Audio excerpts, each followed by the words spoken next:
Greetings, everybody. Jeffrey Guterman here in Studio B for the Strat-O-Matic Network, and we've got a ball game here. It's a new date, September 20, in our 1969 replay.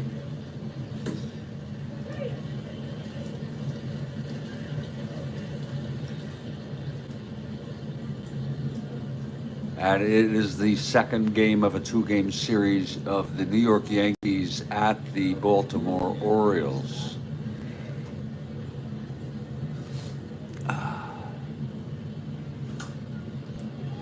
We have two left-handers here.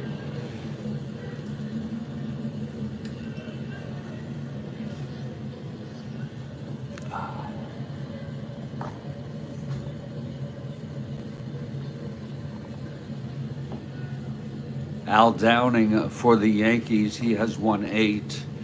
And Dave McNally, he has won 21 games.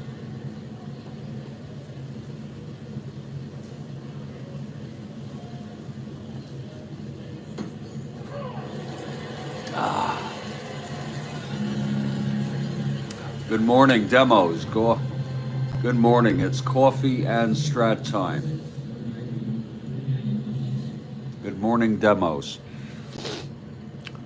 Let's look at our opening lineups. It's Horace Clarke at second, Michael at short, White in left, Mercer in center, Fernandez in right. John Ellis will do the catching. Len Bomer at first. I assume Pepitone, who's been in and out, is not playing because of the left-hander, but who knows why. Bobby Cox at third, and Al Downing, the pitcher, a left-hander. He has won 8 on the season.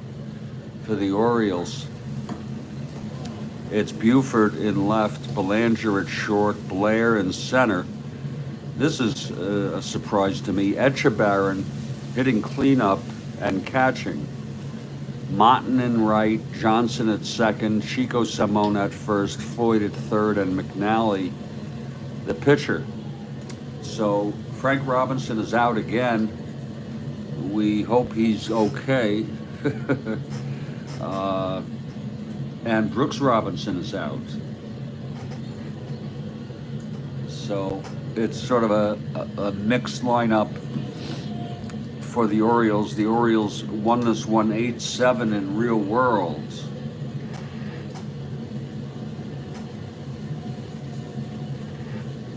Less than 2 weeks left in the replay, based on replay time.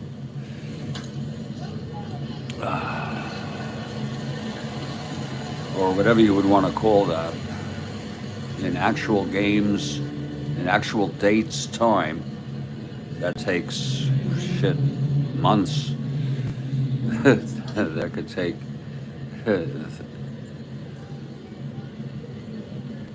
Yeah, well, Davy Johnson. No, you have Davy Johnson. Demos. Johnson is at second. Boog Powell is out. Right, I forgot to mention that. So it's other than, it's sort of like a B team, a semi-B team here. And I guess Earl Weaver, you know, well, Boog is out, Frank Robinson is out, Brooks Robinson is out.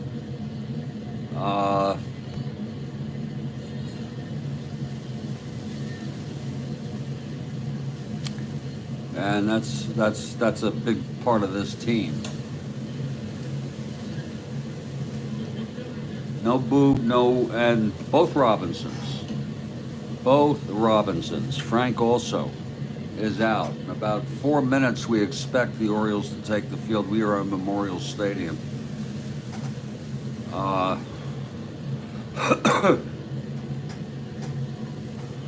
It is a overcast day with rain expected here in Fort Lauderdale.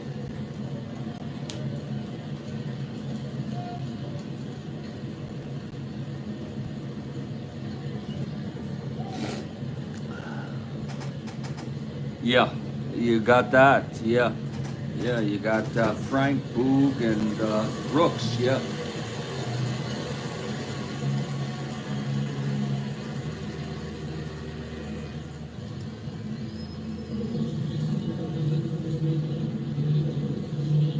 It's hard to say.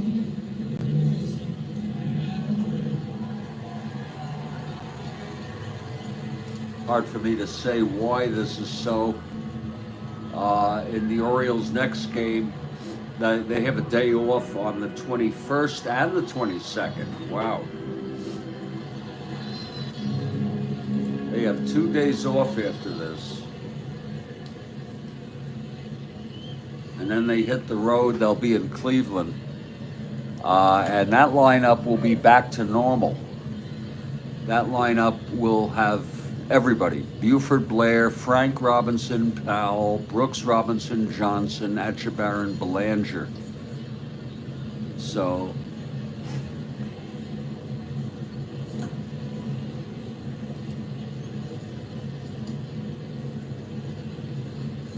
I think they're good to go after this game.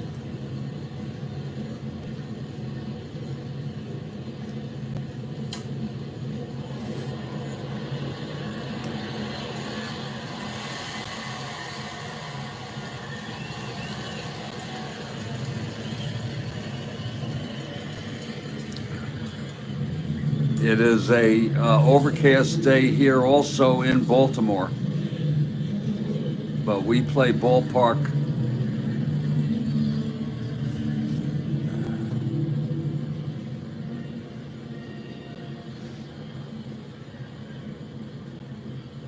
We don't do weather effects. I know Demos likes to do weather effects. I do ballpark effects. It's a shame you can't do both, you know? And when we look in Baltimore here, the singles will be 1 to 11 from both sides. And the home runs are tough to hit out, especially for left-handers, 1 to 2, right-handers 1 to 7.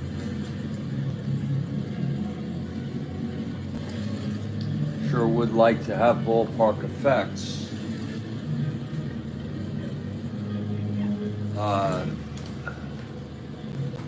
Full weather.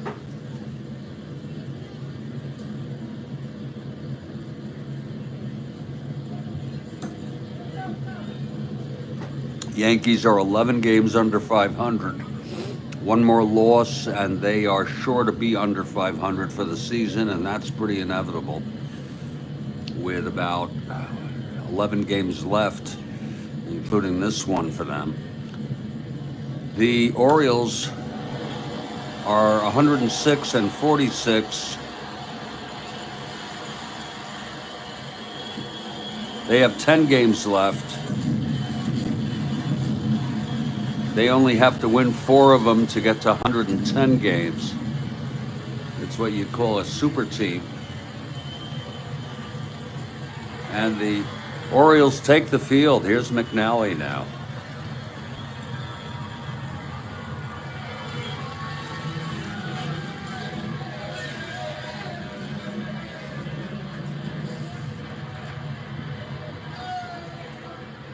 And Horace Clarke will lead it off.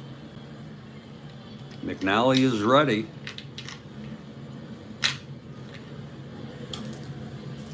Here he's into his windup, and here's the pitch, and it's Kathy Harden for the Yankees. That's 2-8 left-handed. He lines it to second, caught by Johnson. 1 out. And we're underway.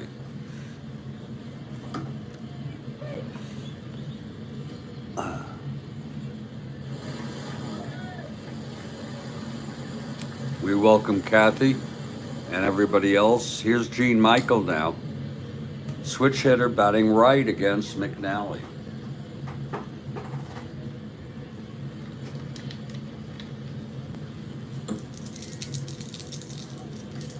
Here's McNally now.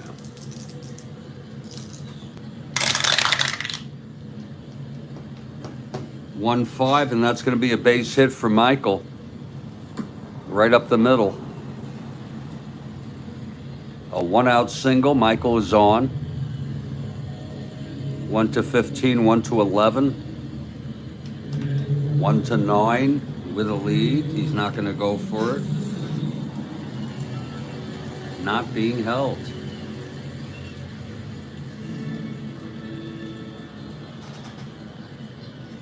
He's got the lead. Right, Demos? He's not being held. He's got the lead now. And again, he is a 1-15, 1-11, 1-9.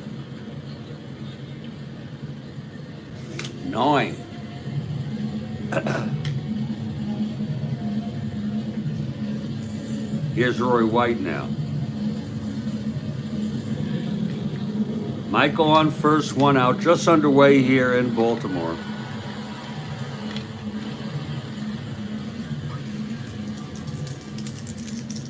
From the stretch, McNally.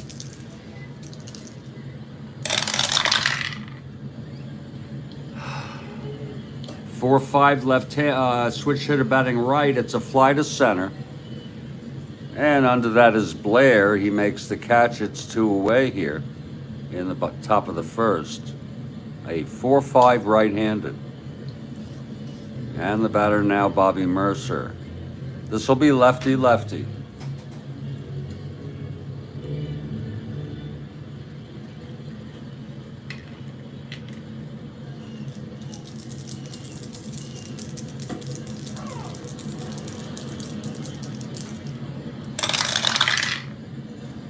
Three, 7 left-handed. He popped it up to first, and Chico Simone is under it. He makes the catch, and the side is retired. No runs. The single by Michael. He was left on base. We've gone 1/2 inning. It's New York Yankees nothing, and the Orioles are coming to bat on a Sunday morning where I'm trying to say, you know, some things are just not that important, just not worth worrying about. Do the best you can.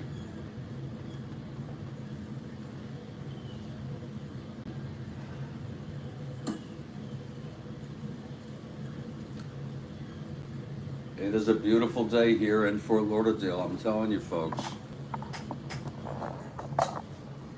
Just a gorgeous, gorgeous day for me. I mean, you know, it's overcast. Whoops.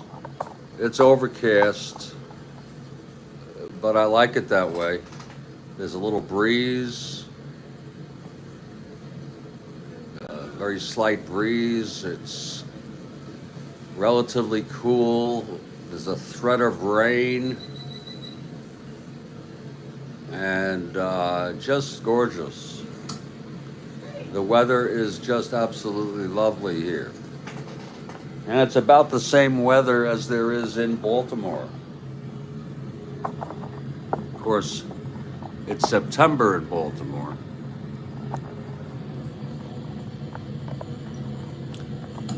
In our replay. I think I'm gonna refill my cuppeth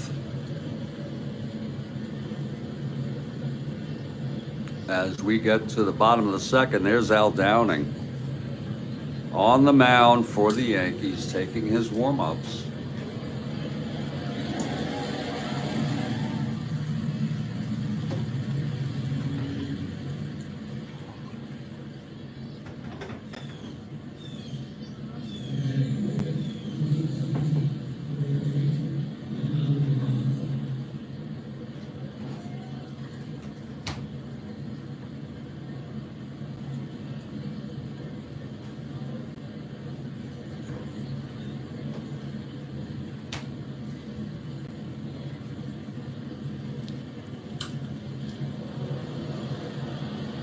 Leading it off for the Orioles is Don Buford. Buford, switch hitter. He'll bat right-handed against Downing here. Okay, Downing is ready.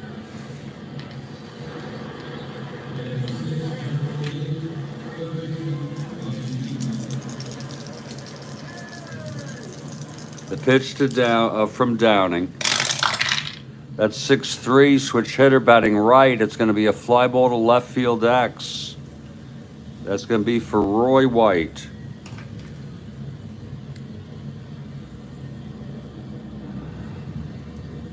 Roy getting under that. He is a 2-4. You take it nice and slow here, folks.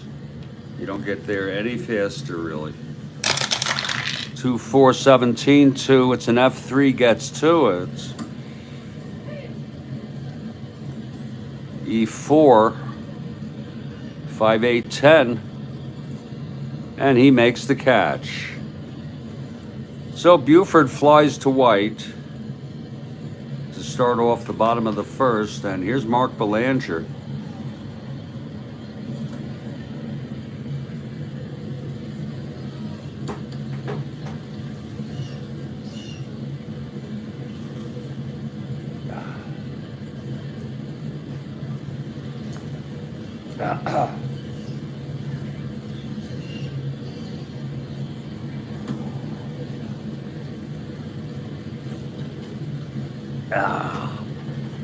Oh, that is good coffee. Aha. Okay, here's Belanger now. Downing winds and deals. That's 4-7. Right-handed, struck him out.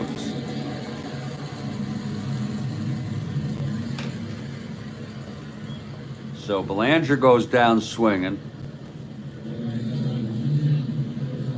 on a 4-7 right-handed,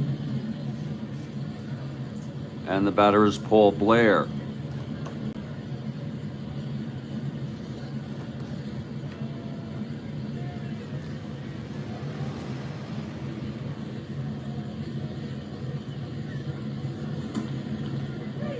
Oh, God.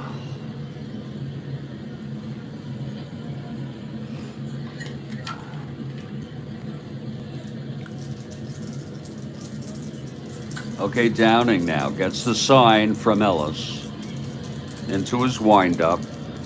Pitch to Blair. That's 1-9, left-handed. And that's a shot hit out into the gap by Blair. It's dropping and it's going to roll.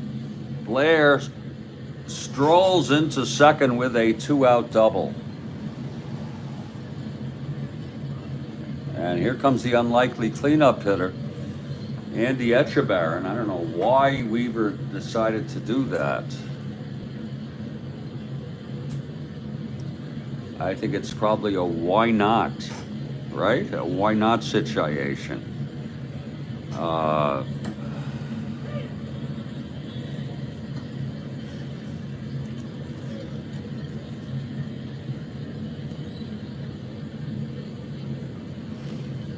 I don't know who else you might put in. Maybe Kurt Monton would have been a good one. I don't know. But that's fine. Andy steps into the box.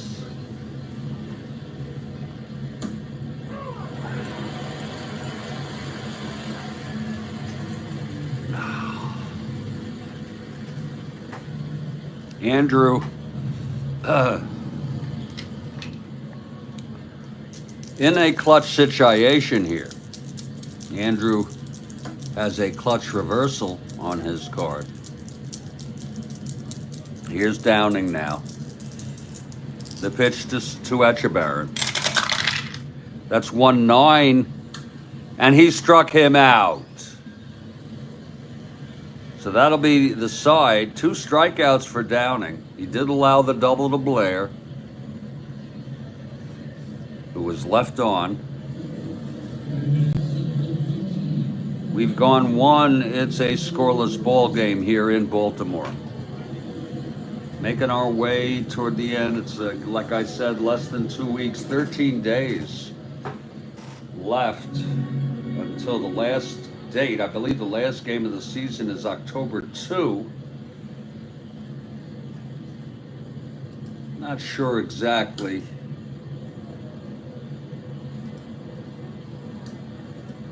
I'm looking, it just takes me a moment.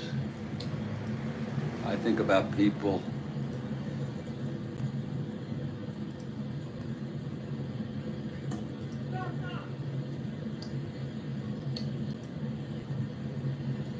They play the Tigers, the Orioles play the Tigers on October 1st.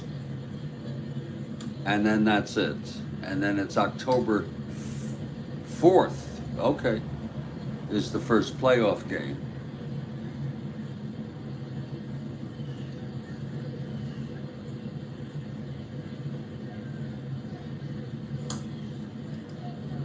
So I think there might be some teams who play on the 2nd. I'm not sure.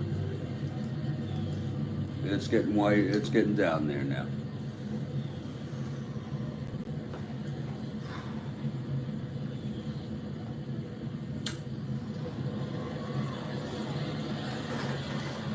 We move to the top of the 2nd. It's McNally now.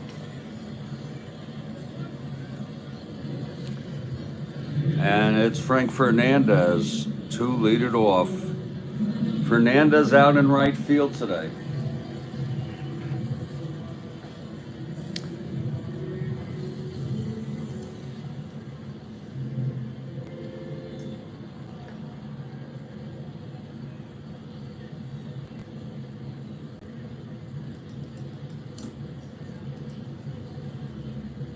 Attendance today is a, whoa, 7,115. Can you believe that? And this is a championship team in first place, and they only had 7,115 in attendance. They have a 20.5 game lead in real world as of this game. They won 106.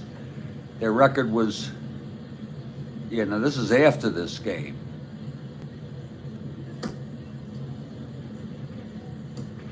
But, okay, very small crowd. Here's McNally now, facing Frank, top of the 2nd. No score here.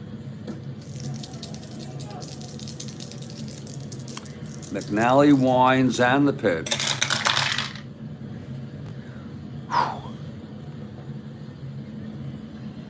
5-7 right-handed, grounds to 2nd X. That'll be for Davey Johnson. A 214.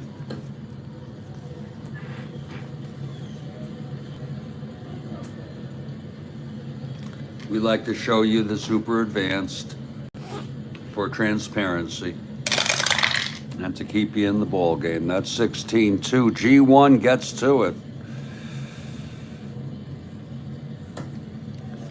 E14 689, and he throws him out. So Fernandez is retired, and here's John Ellis.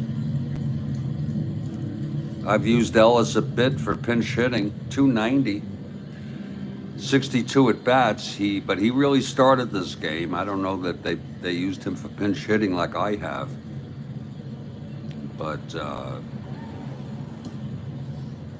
giving John Ellis a chance to catch here in this ball game.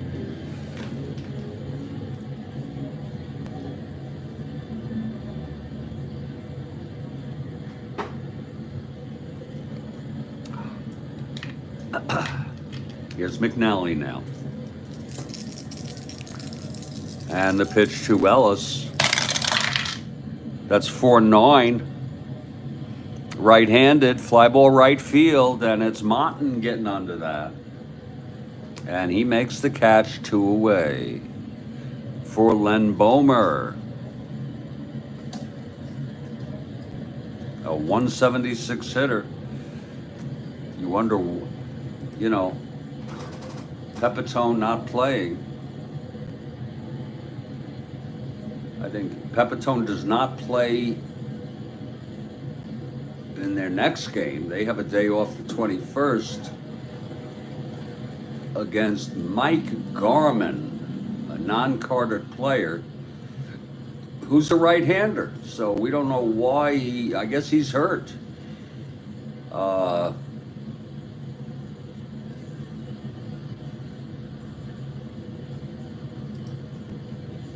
Pepitone doesn't play again. He pinch hits against the Red Sox on the 23rd.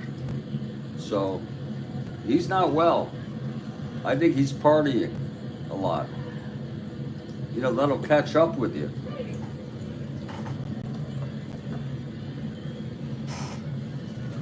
So Bomer steps up with 2 outs, nobody on. Here is McNally now.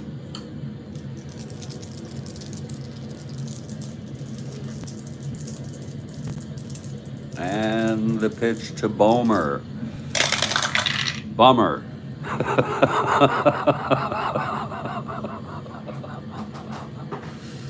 And he pops it up to short. And Belanger makes the catch. 1, 2, 3 for McNally there. It's Len Bummer.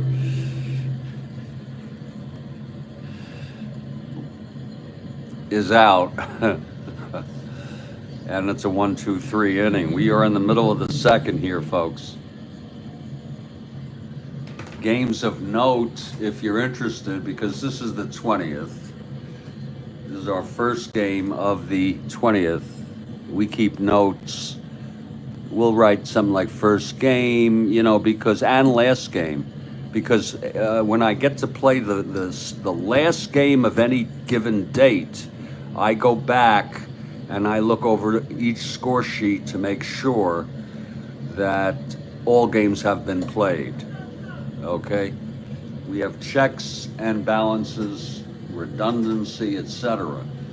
On this date, just to let some of you know, I don't know that you can see this at all, but the St. Louis Cardinals will play the Cubs. They swept them in a doubleheader on the 19th, I believe. Yeah. And the Pirates play the Mets.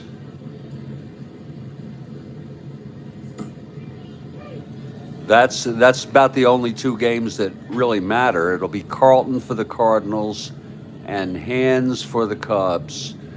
And in the Pirates at the Mets game, it will be Moose for the Pirates and Gary Gentry, the rookie, for the Mets. So we have those to look forward to. And we'll be patient. We will not go out of order. And when those games come up, they come up. When will we get there? When we get there.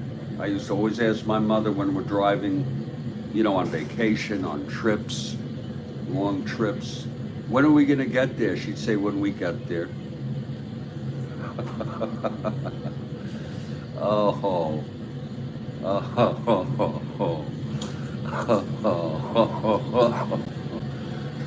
Oh, Lord. Actually, it's the 3rd game. It's going to be Oakland and California after this one. And then we'll have the St. Louis game. And Hot Dog Jackson does play. And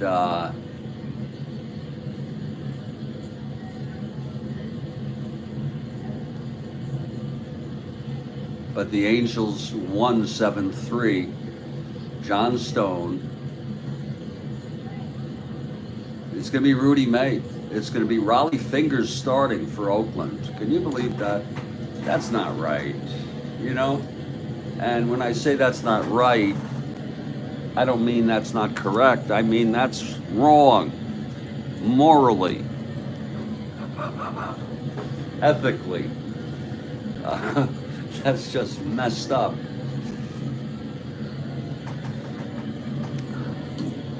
Well, here's Downing, top of the bottom of the second here.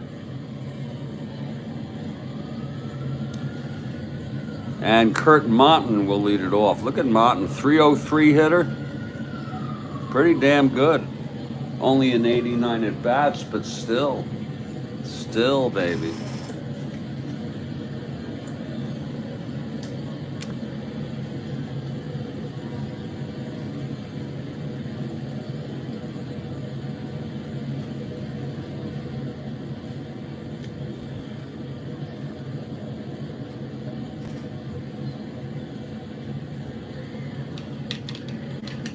Okay, Downing is ready.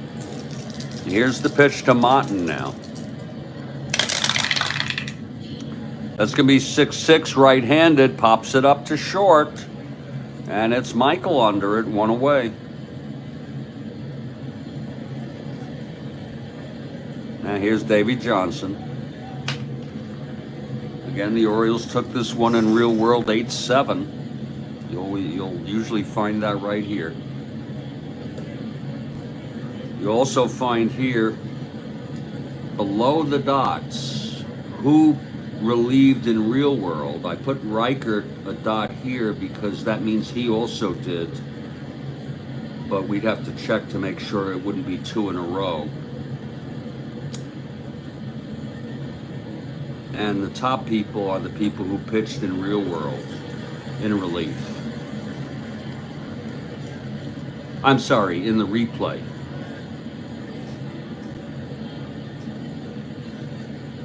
Some of you maybe remember this was the whacked out game when I brought in Christy Mathewson, Pete Alexander, and geez, I don't know who else, just for fun. But the Orioles still won it. I'm not going to do that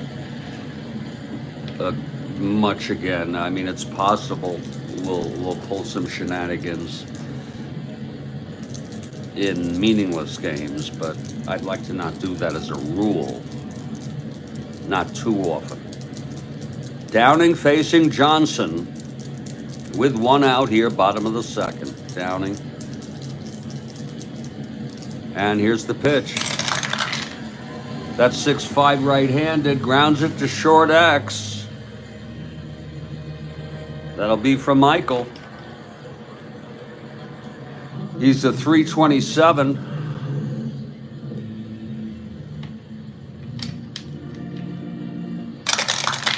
Uh-oh, 3-3 going through for a base hit, gets past Michael on an S1. And he is a 27. That's going to be 6-10-15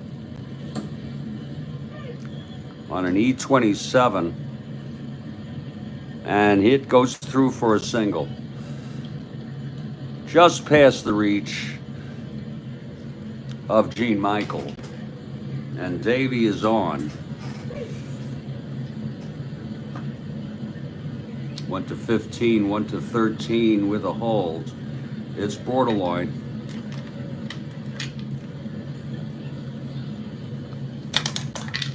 He's not being held. And you know, like Baseball Demos, my man, great guy. As he says, play it like you like it. I don't know the exact expression. Enjoy, keep, whatever it is. Play the game and play it like you want to. No putting people down for playing. For example, with that house rule I have, and I'd say that's a rule of thumb, though, because you don't want to be reckless. You don't want to be crazy. You don't want to be inconsistent. You don't want to be not adhering to the game rules at all. I mean, you know, he's talking about nuances. If I can, or I don't know if that's the word. So Johnson is on, not being held. 1-15, 1-13 to go. and he does not. He's not even going for the lead. Here's Chico now. Chico getting some playing time these days. They put him at first for Boog. Boog has been having some intestinal issues, and he's been in and out of the lineup.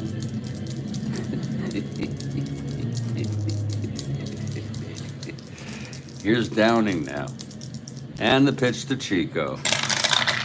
That's gonna be 1-6 left-handed, and that is a liner to third court. Oh my, by Cox. Oh, a nice catch by Cox. Is that the same Bobby Cox who managed the Atlanta Braves, folks? That's what I want to know. Is that the same frickin' Bobby Cox? It is. It frickin' is.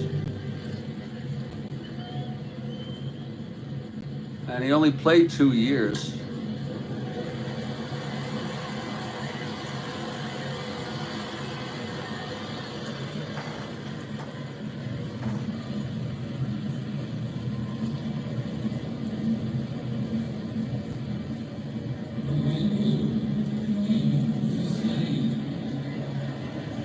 Isn't that funny how somebody can become a manager like that? That's the same Bobby Cox.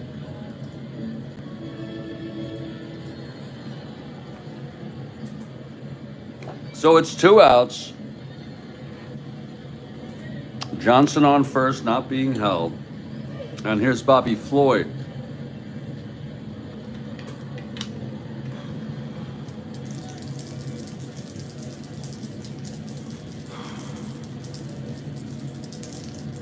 Here's the pitch from Downing. That's going to be 6-4 right-handed. Grounds it to Michael. It's short again. See if he can get to this one. One got by him already on a 6-4 right-handed. Again, 327 all day.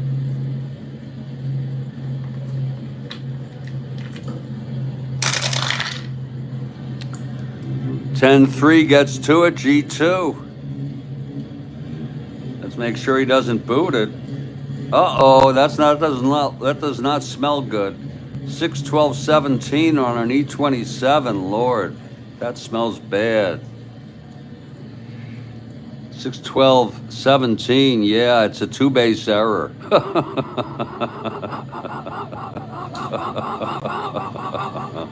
I told you that stunk to high heaven.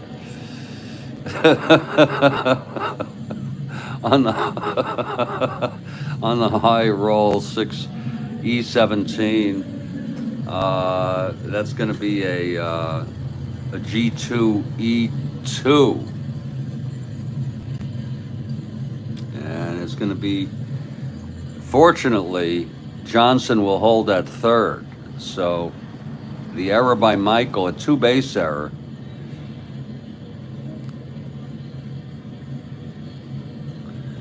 And this will bring up McNally, a clutch situation. Now, he's got end powers, so watch out here. He hit a grand slam in a World Series. I think it was 70, I'm not sure.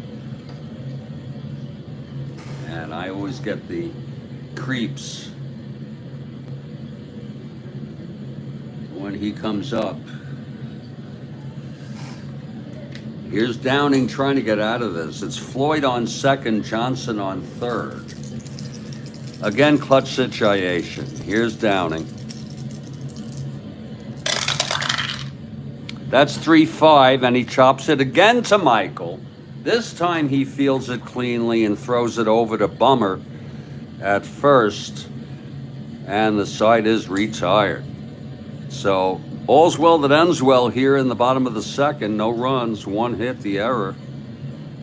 2 left, and after 2, this is a scoreless frickin' ball game, and I think this might be a good time for me to get a cup of coffee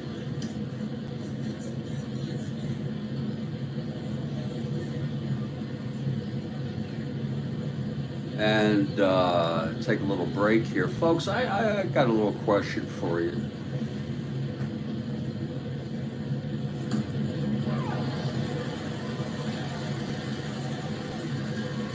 I, I just have a little question here. Well, we're moving along here uh, with a little break in the action. Um, I'm a worrier and I worry about bad things happening. I worry about bad things happening for my loved ones in my life, and it creates anxiety and depression. And I was just wondering, yesterday I was looking at the video about the Clutter family murders. The some of you may know Truman Capote wrote the book called In Cold Blood, and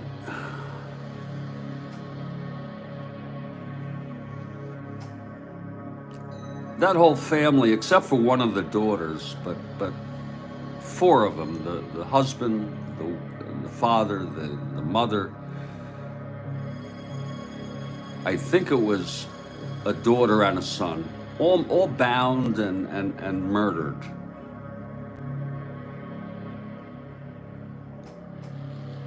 Is it wrong for me to look at that and use that as an example of why I should not be too anxious or depressed about my life? I mean, to say, I know it's called, I guess it's called rationalization. It's like a reason, but not a good reason to view something a certain way.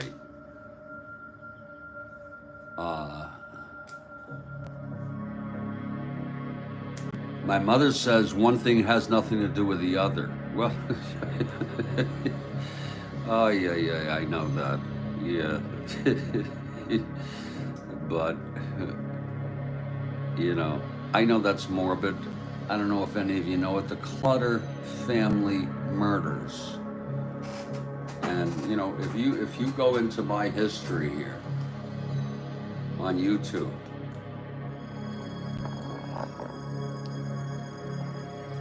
click right on here on history, you can see the shit that I've looked at. Chernobyl disaster. Here's the Clutter family murder.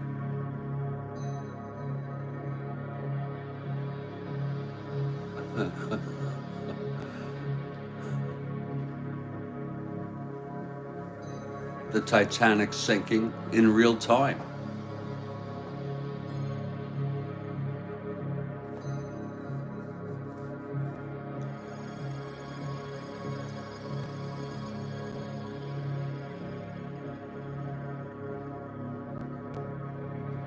Oh God, I think that would, Bill, thanks for the input. I think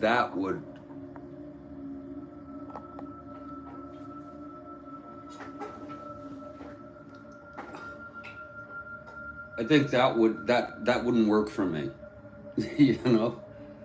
A friend of yours, when he was depressed, he used to take the person to the children's cancer ward.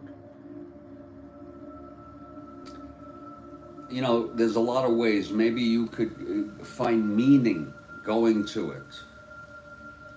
You know what I mean? Find by helping others, by having compassion, by trying to cheer them up. And I don't think that I don't think that would work for me very well. I think maybe because I'm so goddamn selfish, I don't know. Shit, that would disturb me very much. not only the children, but the parents. But I will say this, that just the idea, Bill, that some children have cancer and their parents have to go through that again makes me think, well, my situation is not as so bad. You know what I'm saying? So I guess it's for different reasons, but I do thank you for that example. I trust that your friend took a depressed person that they knew. Oh, was that your friend's point? Okay, because I thought one of the ways was to not so much show them that you don't have it so bad, but rather to help them become absorbed in something meaningful in life, like a cause. You know, when you absorb yourself in a cause or something. But maybe they commingle. Maybe they interact. But in any case, folks, I am going to take my break. It's a scoreless ball game. A relatively meaningless ball game.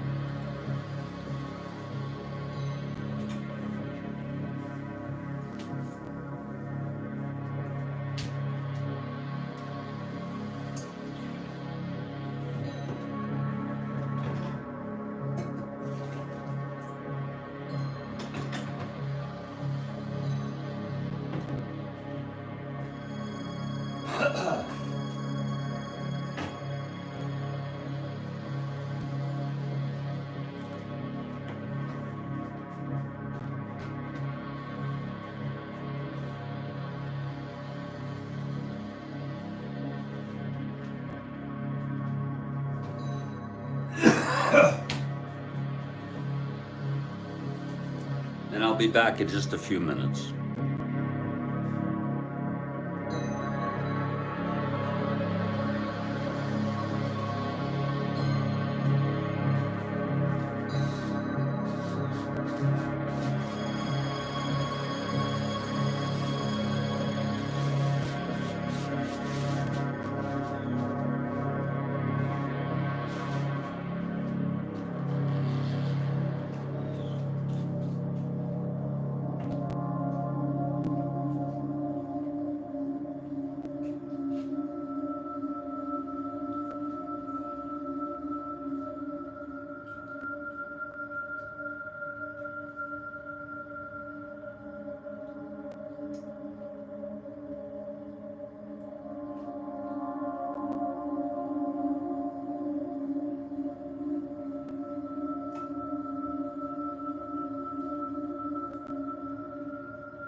things.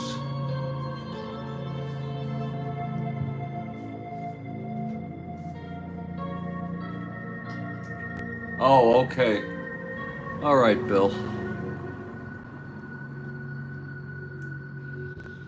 Yeah, I get what you're saying. Maybe they were depressed, though. I was just outside thinking, and that's that gets me into trouble sometimes. I was thinking, put on a documentary on YouTube about the Holocaust and children killed like that, and that'll put things in perspective.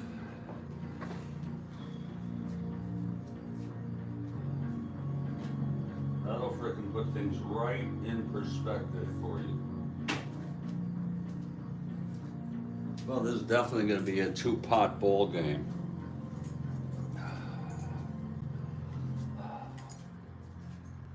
And I'm sorry to get into such morbid conversation, but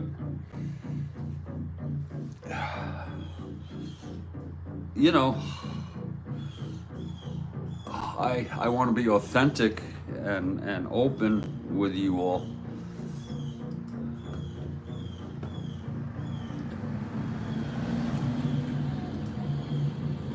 Meanwhile, here I am back in Studio B playing Strat-O-Matic, 1969 baseball, first game of September 20 in our 1969 replay. And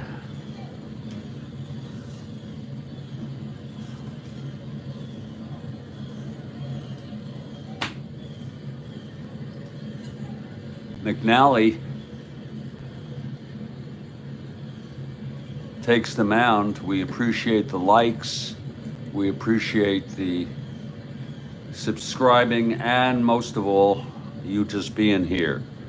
Here comes Bobby Cox now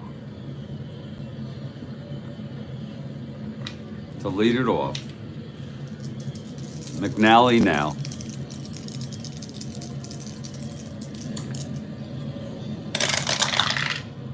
That's 5'9", right-handed, and he flies it to left for Buford, one away. And here comes Downing. It's a scoreless ball game. Kathy Harden for the Yankees. Kathy Harden is an ardent Yankee fan.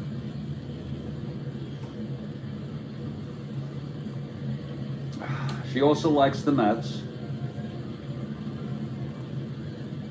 But I think her heart is with the Yankees, her heart of hearts. Here's Downing now. McNally whines and deals. That is a 2-9, struck him out. And that's the first strikeout for Dave today.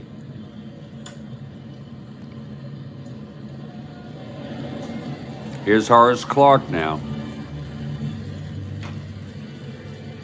And Billy Ivamy, maybe I'll start calling you Billy, is for the O's. And oh yeah, of course you're an O's fan.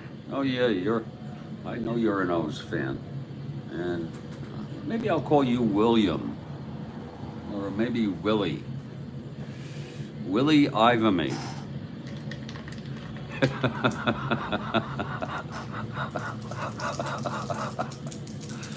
Here's Horace now. 2 outs, nobody on, top of the third, no score. McNally the pitch to Clark. That's a 1-3. And that's going to be, a liner to short, caught by Belanger. Oh, what a beautiful catch. The side is retired. Let's look at that again. Look at that 1-3 left-handed. Single 1 to 8. And it was a 9. So it's a game of inches. Don't call me late for supper.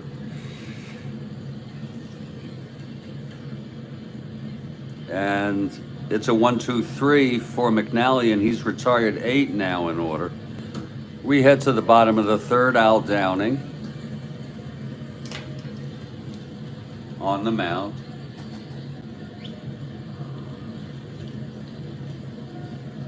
Will Ivamy for the O's. Catherine Harden. Is your real name Catherine? Catherine Harden.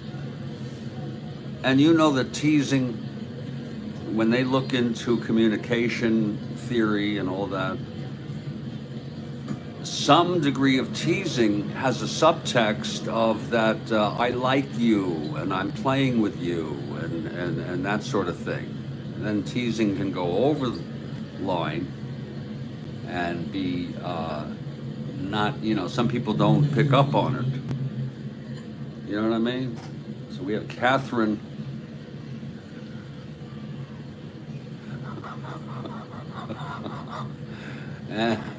Kathleen. Oh, that's pretty. That is so pretty. Let me make a note of that, Kathleen. That's pretty, Kathleen. Love it. Just love it. Okay, Downing will face the top of the order here for the Orioles, bottom of the third. It's a scoreless ball game. Both pitchers holding their own. And Buford flew to left in the first. Here's Downing now.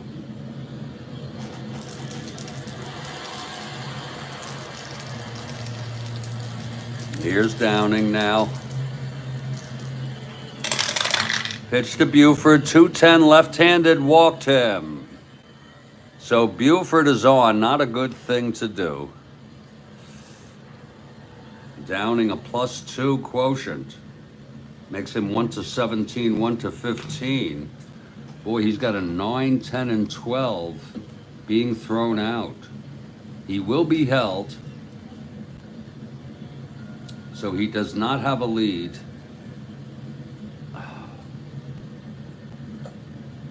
And he's not going to go for the lead. That is really tough. He did have, look at that, he was 19 out of 37. I mean, he's like almost five, half the time he gets thrown out. Buford being held. And here's Belanger now.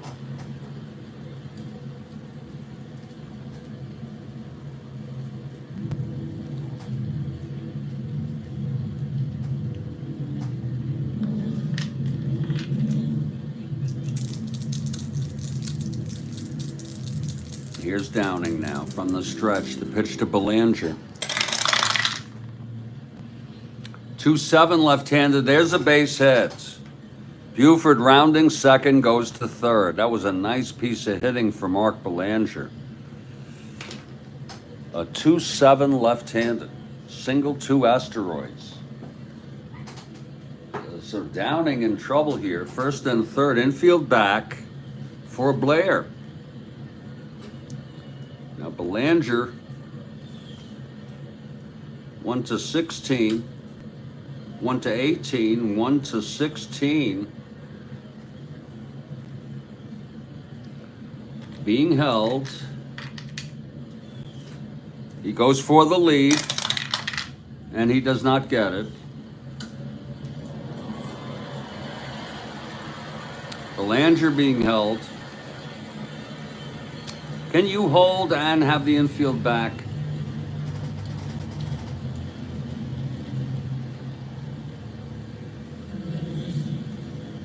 Whoa. Can you hold the runner and keep the infield back? That's the question I have. Does anybody know?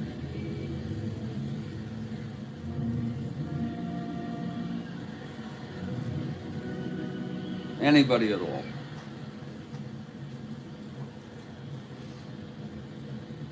You can't hold and have infield in. Okay, we're gonna hold, have infield back.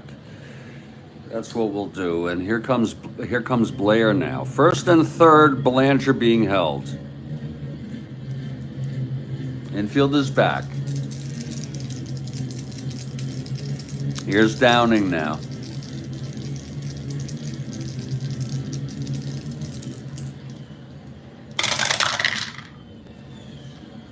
.38 left-handed fly ball center. That might be deep enough for Buford to tag. Mercer makes the catch. Buford, a 1-16. Mercer 1-14.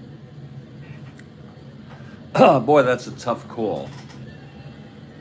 That's a tough freaking call, 1-14. I'm gonna send him home. They've won the division already. We're gonna play it. Here comes Buford, the throw from Mercer, and he's out.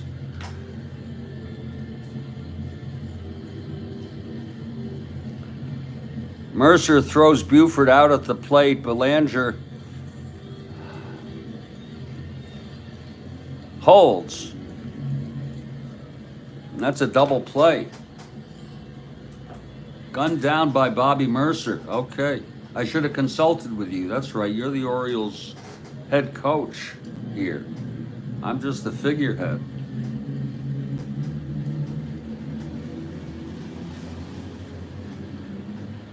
I should have consulted with you. 2 outs now, Belanger.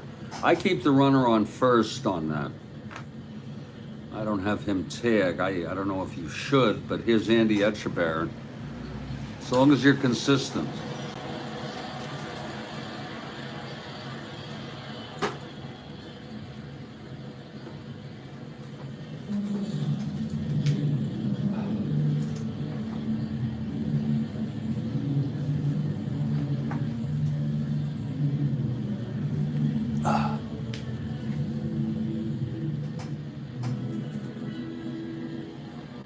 What's that now?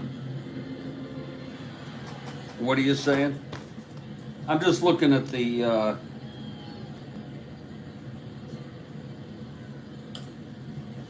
I'm looking at the rules here.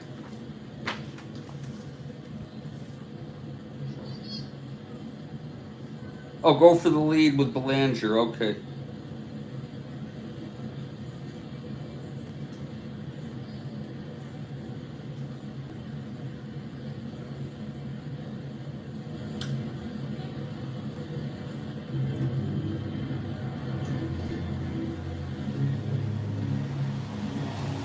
Okay, here it is right here. I just found it. I will, but look at this. This is very important.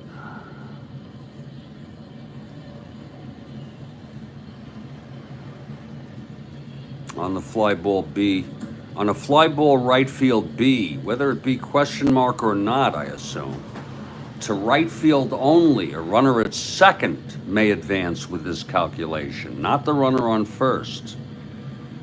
It doesn't say that. So we're going to keep Belanger at first, and we're going to go with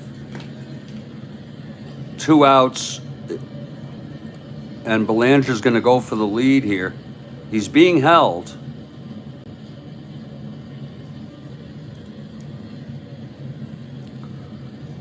Did I go for the lead already? I think I went for the lead and didn't get it, Bill. And if that be the case, I don't think I'm allowed to try again. Or are you allowed on a new batter?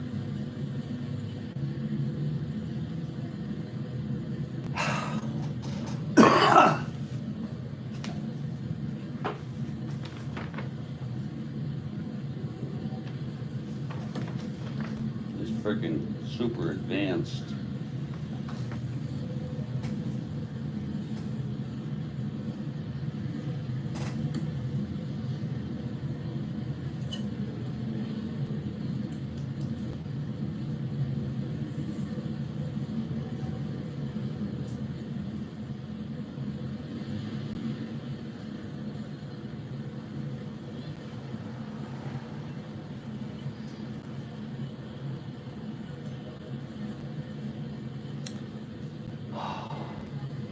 I didn't go for the lead?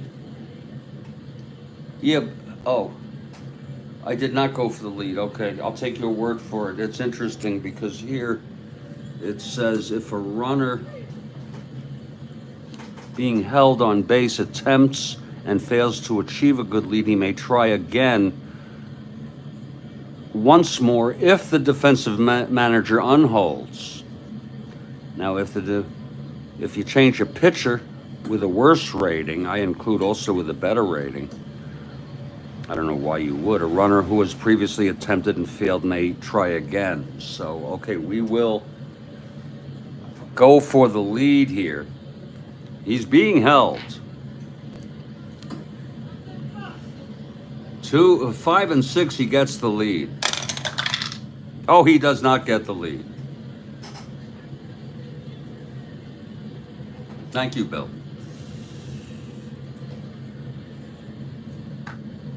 So Etchebarren at the plate with Belanger on first, 2 down. It was a beautiful throw by Mercer, wasn't that? Here's Downing now.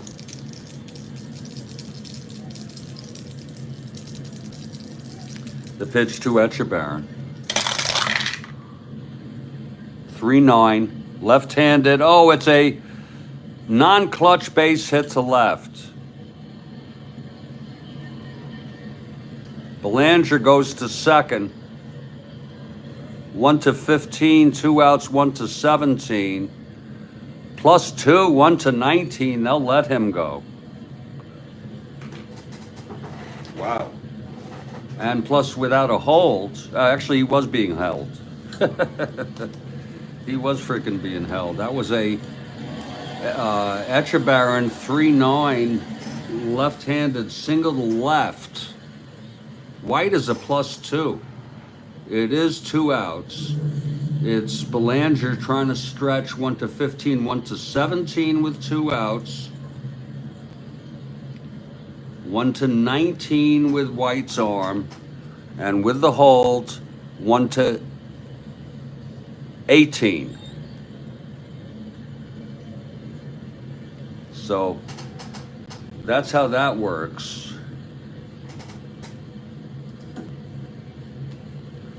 And this will be a clutch situation for Kurt Martin.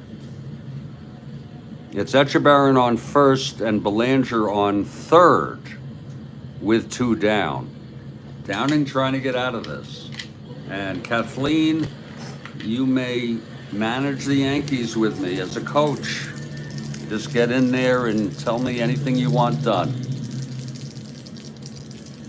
Here's Downing now, trying to get out of this. The pitch to Martin. That's a 6-11 right-handed. And that's going to be a fly ball right X. Oh boy. That's going to be Fernandez, a 4-15. Oh, this. Let's see if he can get to this. Oh, Lord. 4-15. Oh, that's a reroll. That thing was hanging. 4-15. Oh, it is a 4 again, and it's a D2 double. Jesus. 2-3-4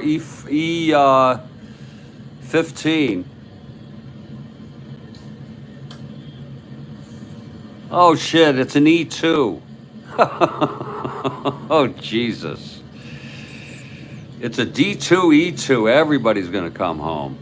Oh Lord! All runners score. A double and an error by Martin, along with an error by Fernandez.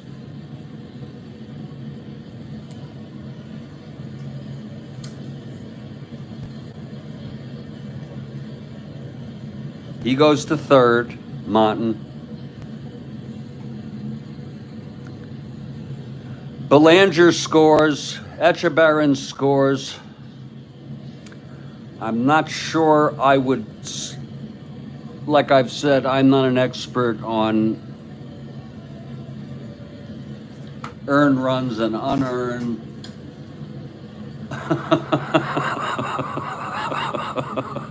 Not only could he not get to the ball, but he booted it.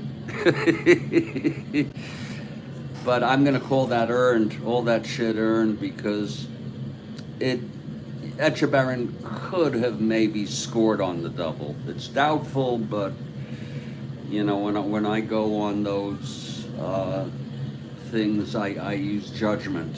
1 RBI. Are you sure? Because isn't that a judgment call? That he might have scored on a double? I'll do it. It's the scorer's decision. Okay, I'm going to give it to him. That's what I thought, Bill. That's what I thought.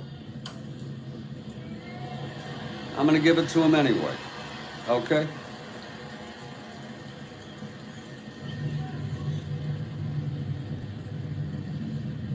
Downing is very, very pissed, and Ella's out to calm him down. It's 2-0, 2 outs. Monton on third. Here's Davy Johnson. Yeah, it is the scorer's decision. Thank you, Bill. Thank you. That's why I like Bill as my co-manager, if you will. He's respectful. He's very respectful.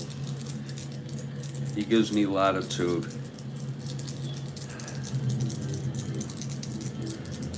But he also makes some great calls. That call of not walking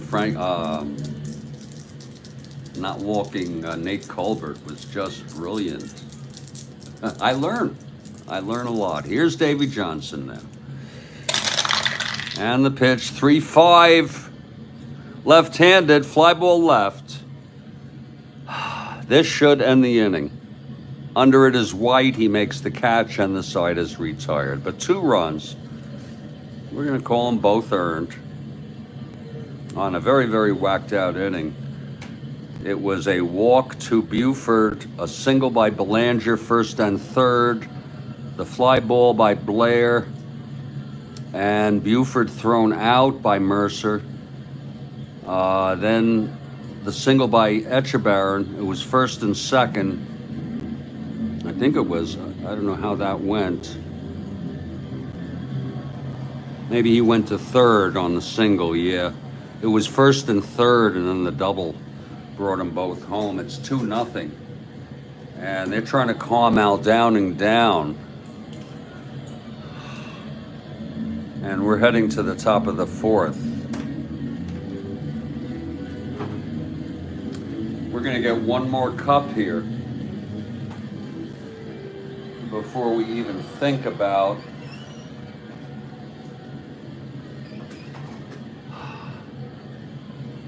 That's the second error, by the way, for the Yankees. We are going to have another cup here.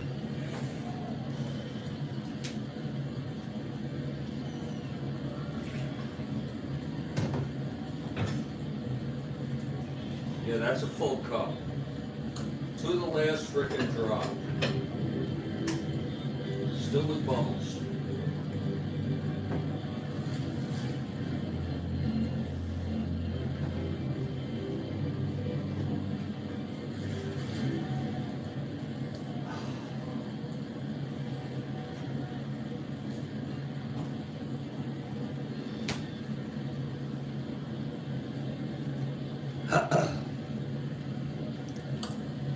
Okay, McNally, no runs, 1 hit. Thank you, Kathy.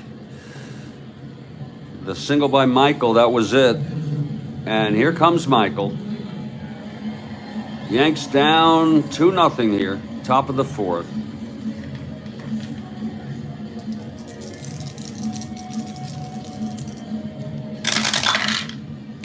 Six switch hitter batting right, and that's a base hit by Michael, his second of the ball game.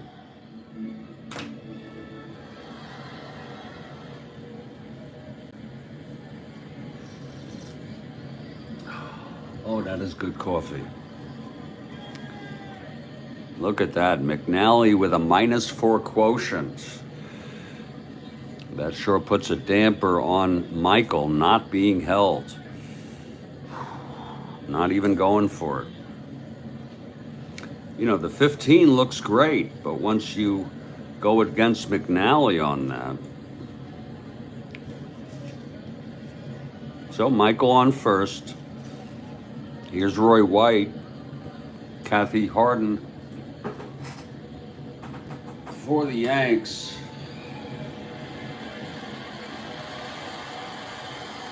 And Bill Ivamy has a question, top of the fifth. That'll be after this inning. Keep them coming, Bill. Top of the fifth after this inning.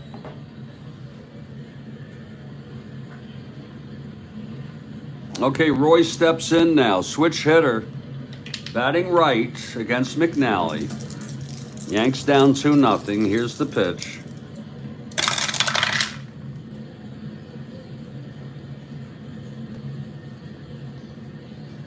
I got the helm for the rest of the inning. What the hell does that mean?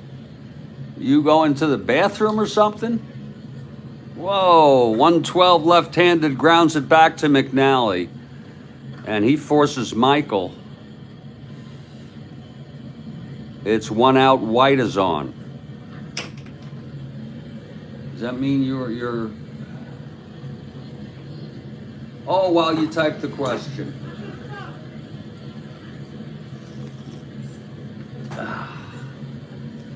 By the way, Bill, I've been meaning to ask you, I meant to ask you yesterday, do you watch these broadcasts on an iPhone, on a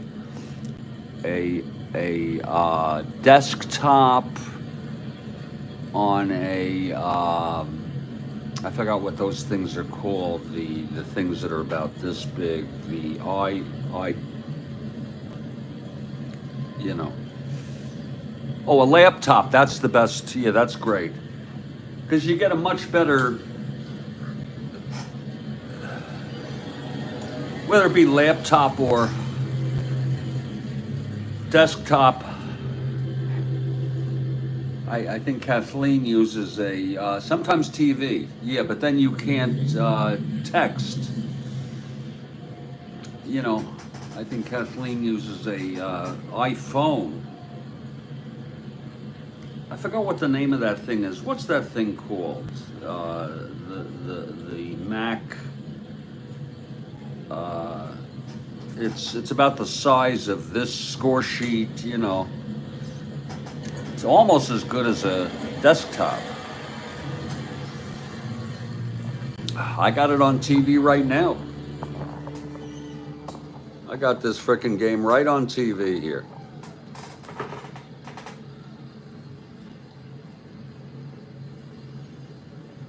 Tablet, well, iPad, yeah, it is like a tablet, yeah. Joel Horland is right. I was going for what Kathleen said. The iPad.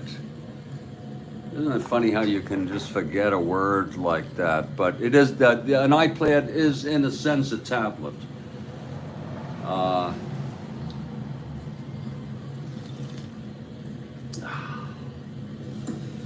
I guess they make tablets in made for Windows kind of things. You know what I'm saying? Not Mac compatible. So it's White on first. He's not being held. 1-15. Look at McNally's move. 1-11. 1-9. Not being held. Not going for it. Here's Mercer, who threw that beautiful throw to get Buford, but they still scored 2 freaking runs. Can you believe that?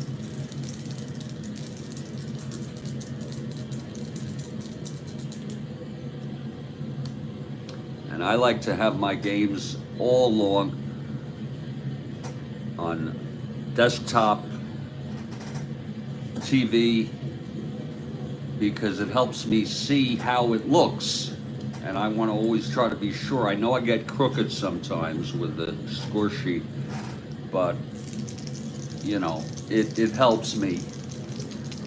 It's one out, it's White on first. Here's Mercer now.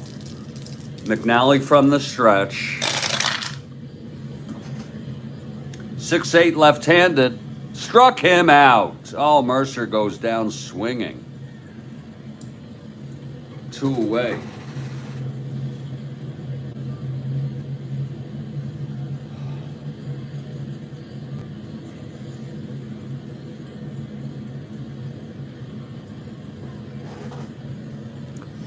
And here's Fernandez. I had an iPad, but it broke. And it was past warranty.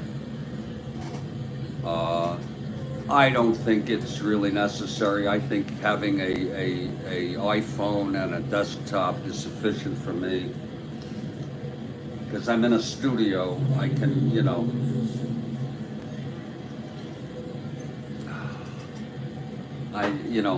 All my shit is like right near me. When I used to live in the other place, my bedroom, the freaking desktop was in the living room, and so I'd have to go to bed and not really have access to that. First world issues, first world problems. 2 outs now, White on first. Here's Frank now. Frank made that glorious error. A double dropped in by Etchebarren, and then he booted it. It's 2 outs, White on first. The pitch to Fernandez. That's 4-7 right-handed, and that's going to go through for a base hit for Frank. White goes to second and holds, though. And that'll bring up a clutch situation here for John Ellis. First and second, 2 down now.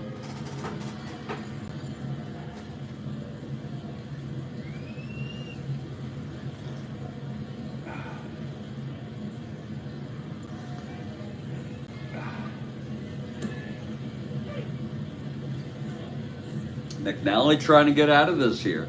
That was a nice hit by Fernandez. Fernandez on first, White on second, 2 down. Here's Ellis. He flew to right in the second. The pitch from McNally. Clutch situation. 2-6, left-handed, flies it to center. And Blair is under it. He makes the catch, and the side is retired.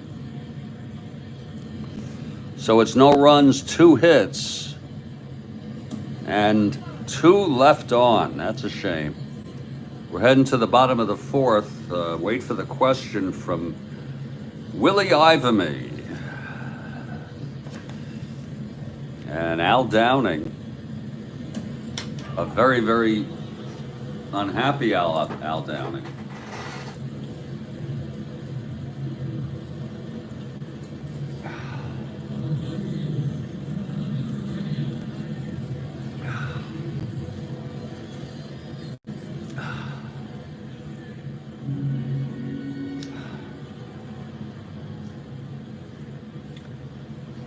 It'll be Chico, Floyd, and McNally in the bottom of the 4th. 2-0 O's. Here's Downing. His first, he's got good endurance, 8. Here's the pitch to Chico now. That's 5-8 right-handed. Oh, there's a shot into the gap for Chico. Extra bases, it's a double for Chico. Feeling a little better now. You know, you wake up in the morning, I wake up in the morning with just a rotten frickin' feeling in my gut. And of a combination of depression, irritability, and anxiety. And it seems as the day, and I have not taken a Klonopin. I'm allowed 2 a day.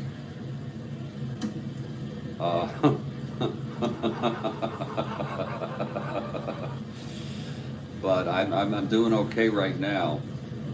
Uh,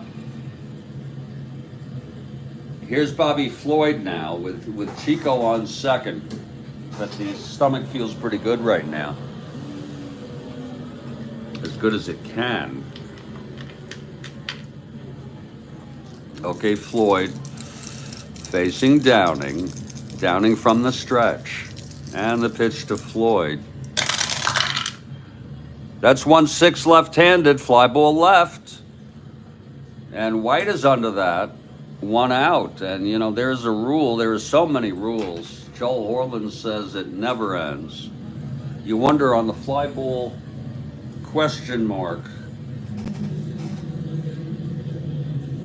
can you stretch the runner from second?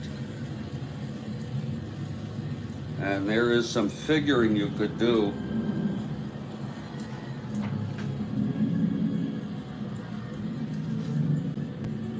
There it is.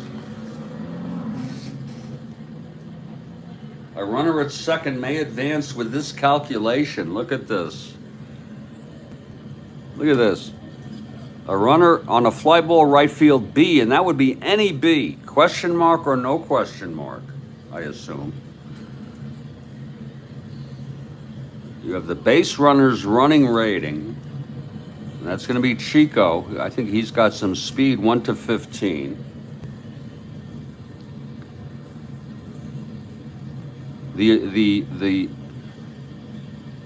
Oh, to right field only. Okay, to right field only. That was to left. So we'll go back to that sometime. We'll have to remember that. No advancement to third on a question mark. Oh, but if it's a clean fly ball B, I'm talking about, you see, this was fly ball B. This was 1-6 left-handed, fly ball left field B question mark. If it was hit to right, that's Joel, that's what I'm wondering. If it was hit to right, it was hit to left. But if it were hit, they're saying a fly ball right field B, there's no question mark there. Ah, this rule does not apply to fly ball B question mark or to F2 readings.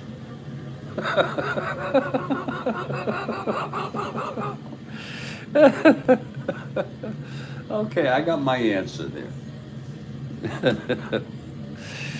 So Chico on second with 1 out. And here's McNally now. That's that's a pretty complex shit. I mean, really.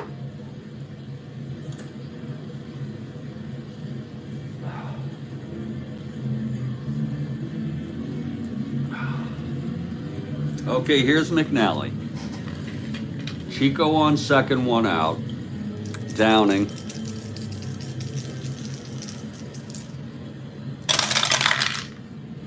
.26 struck him out.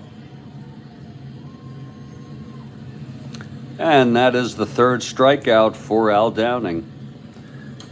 And that'll bring up Buford in a clutch situation here. Get ready for the question after this inning from Willie Ivamy. And I bet you Willie has a good one. Willie often has a good one. A really good one. I'm not talking, he always has a good one, but. Okay, here's Downing now. The pitch to Buford. Clutch situation.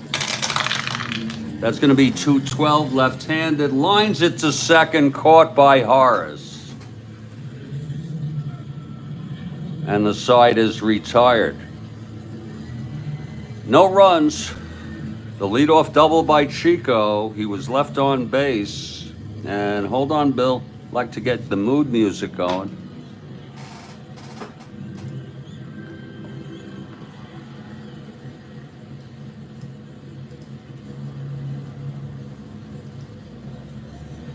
Now you'll wait for it here.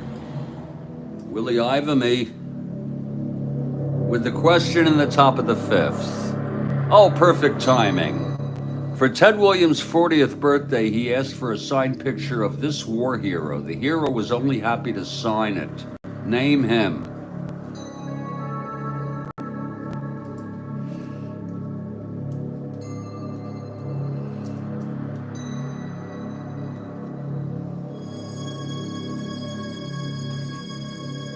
We have a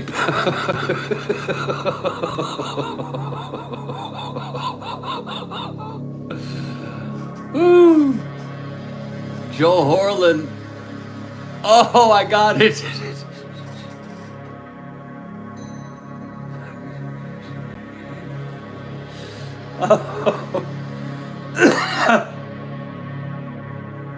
You know, the Ted Williams was a frickin' war hero, for Christ's sakes.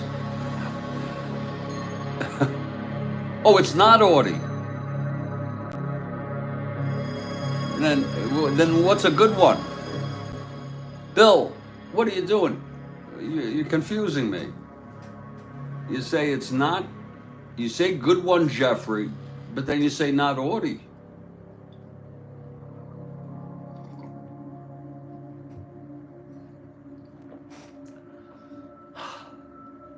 It's not Patton.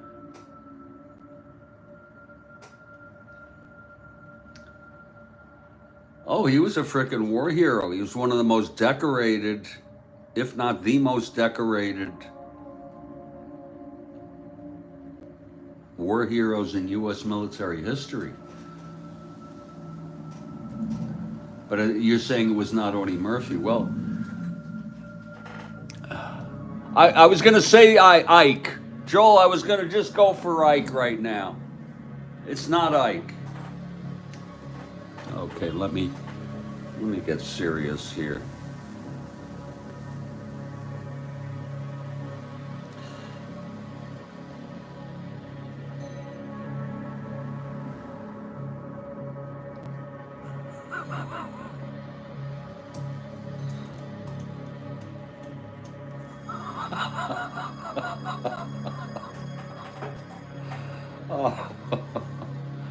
Oh, MacArthur. Oh, Doug Hunt with MacArthur. Oh, that is a... Doug. Oh, Doug, you got it. You know, Doug...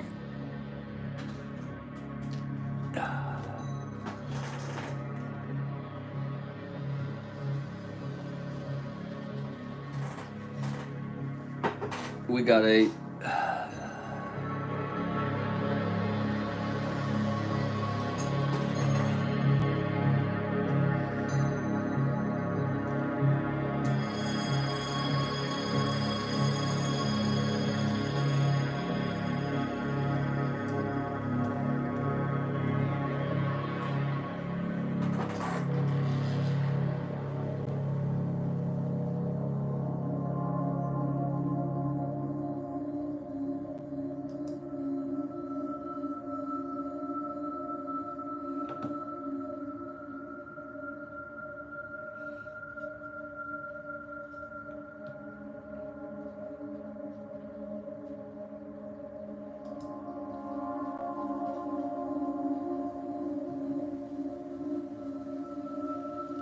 You got it.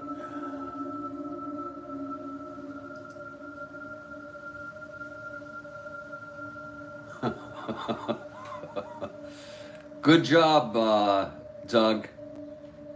You get a Mike and Ike, and it's still fairly fresh. It's only been out for about 2 days. I keep them out until they get discolored. It's amazing how the air will darken these red Mike and Ikes.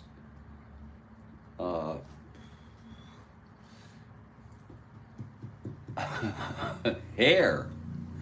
Oh, God. There's something on it. No, there's no hair that I'm aware of, but you want to know something? Do you know about the microbes, the microscopic organisms that are on us, on our skin at all times? Do you know that? Look, I just killed a few thousand of them right now, just like this.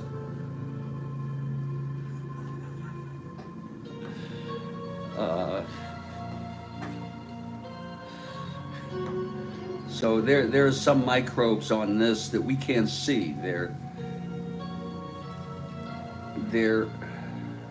invisible to the naked eye.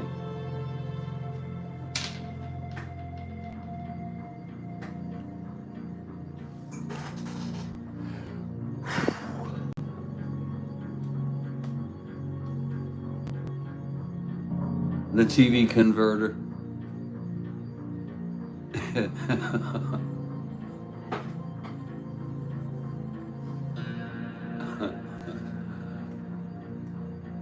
The TV, are you talking about the TV channel changer?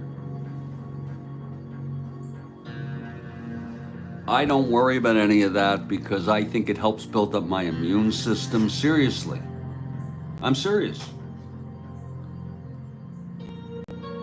It's a 2-0 ball game.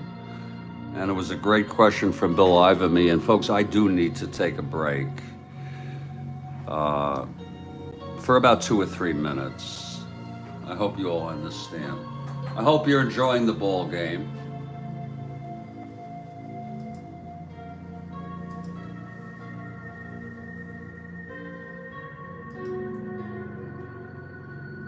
And it's going to definitely be a 2-potter. I'll be back in just a couple minutes, folks.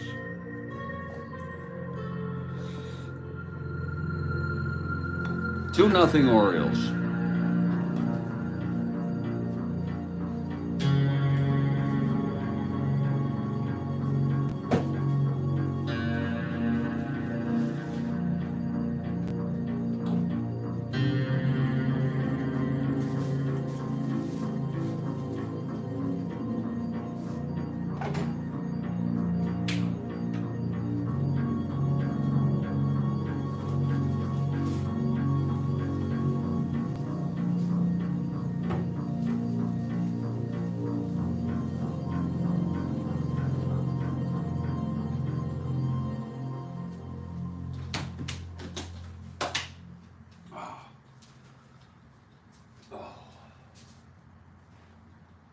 Oh, Lord.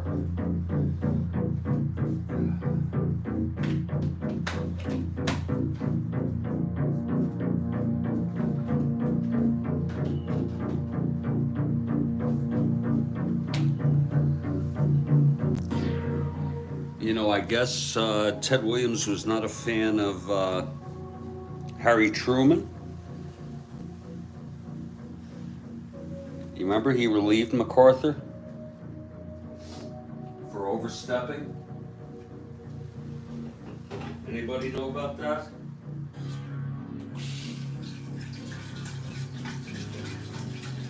Anybody at all?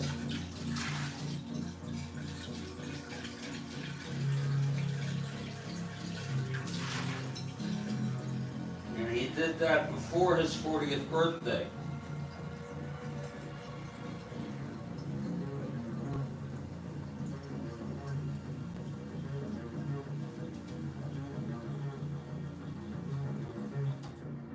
His 40th birthday, I believe, was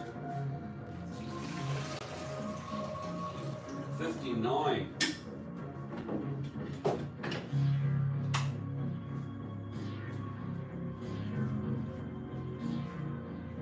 I believe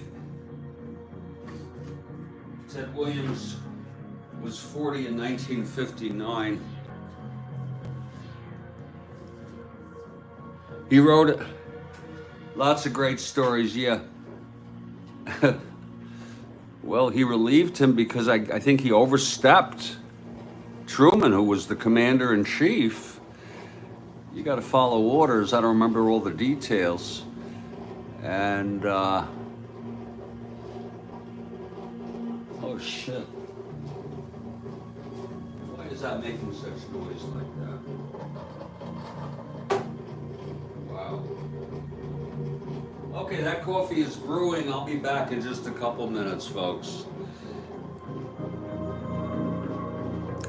Well, I think there was something specific, Doug. I'm not I'm no expert on it, but I think he wanted to do something. Yeah, something he wanted to do something, and I think he also actually did something, like brought troops in or something like that, or made a public statement. Uh, and it was released. I think there was a memo sent.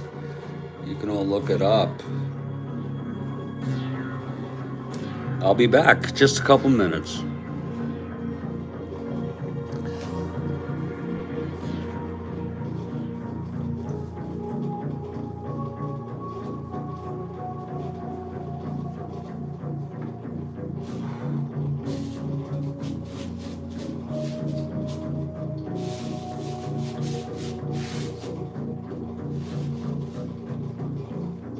I hope that coffee maker isn't breaking, because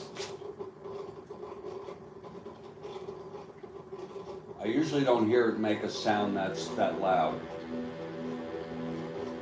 But whatever. I'll just buy another one.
I didn't know that.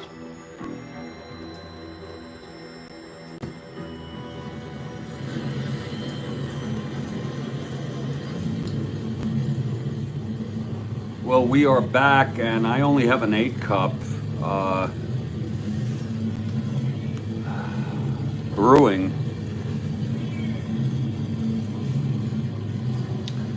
We'll see if this can get me through the ball game.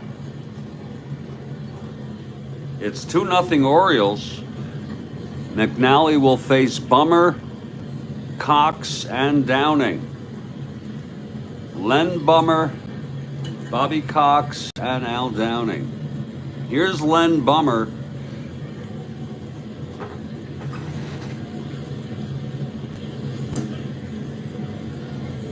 Leading it off.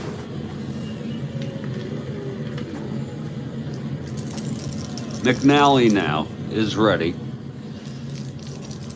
Throwing shutout baseball through 4. Here's the pitch. That's 3-10. Left-handed. Lines it to first. Caught by Chico.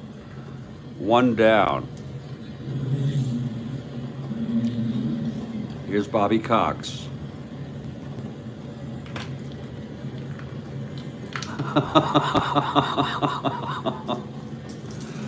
Oh, Johnny Dick shot. That is just too much. They were immigrants, you know. His father, they put down Dick shot, and he worked in a steel, some sort of factory, and he stayed with it. I think that he didn't understand. Here's and you talk about Bummer, Dick shot. Here's Cox. 3-11 grounds it to third, and Floyd has it. Throws it to Chico. 2 outs.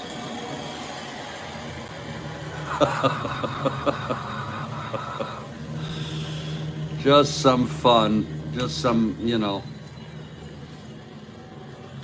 keep us young, you know. His name was Johnny Dickshot. Doug, do you know about him?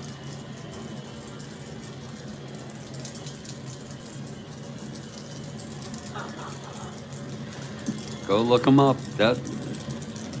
Here's Downing now with 2 outs. That's 1-5, and he struck him out for the second time. That's a 1-2-3 for McNally.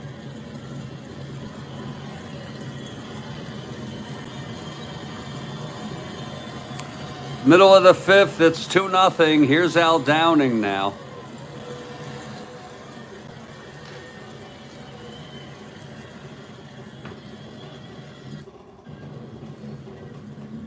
That coffee is brewing.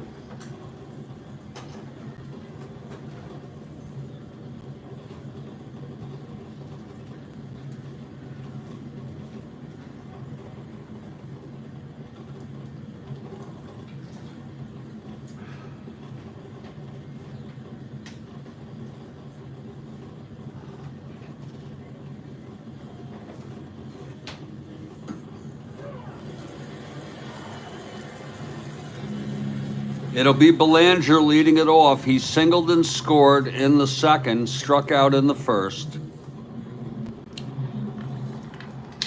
Here's Downing now. And the pitch to Belanger. 3-7 left-handed, grounds it to short for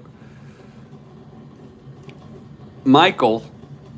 And he throws it to Bummer for the first out.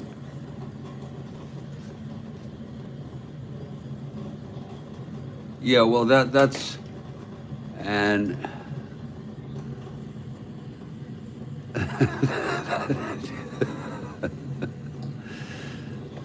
we're not joking.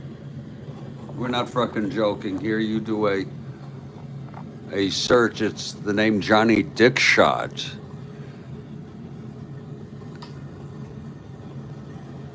And in fact, look at this. You see on X, there's my post on X about it. There's a special person who I am very fond of who told me about this guy. And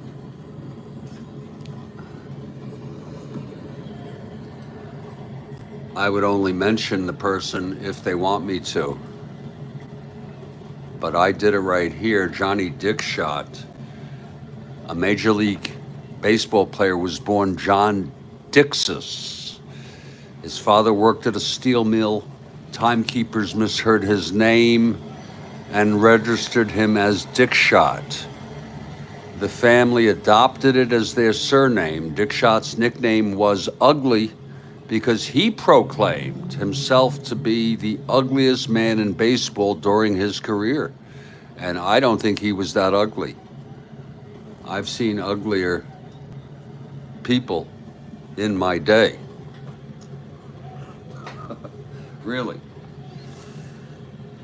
I mean, you know, maybe the brow is a little bit Neanderthal. You know, maybe he has just a bit extra Neanderthal DNA in him. But I don't think he's that ugly.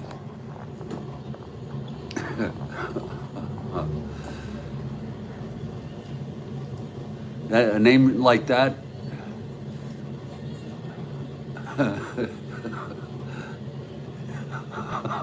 You don't remember? Oh, come on. Don't make me do it. You don't remember any ball player uglier. Don't make me frickin' do it. Please. Come on. Come on. Come on, Bill.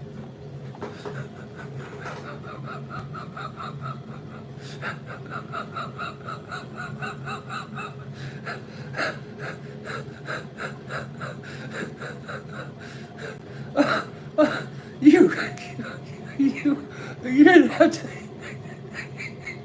You didn't have to frickin' do this. That was a gimme. That was a gimme.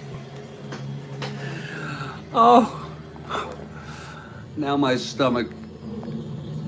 It didn't hurt exactly. It's not anxiety. It's just. That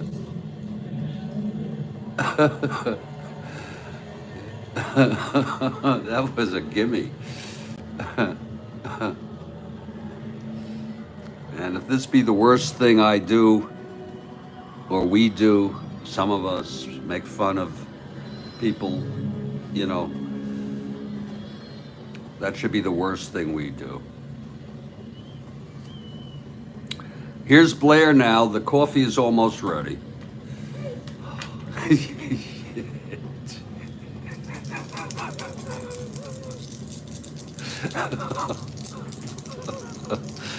Oh, Willie.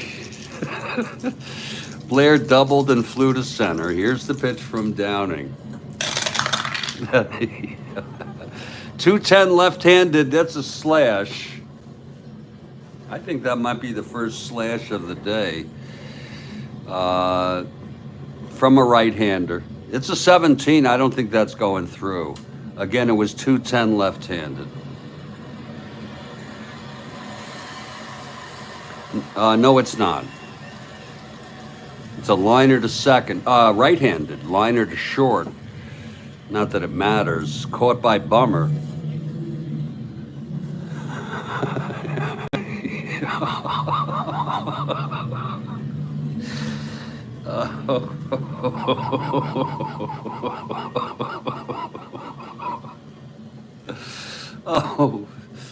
Oh.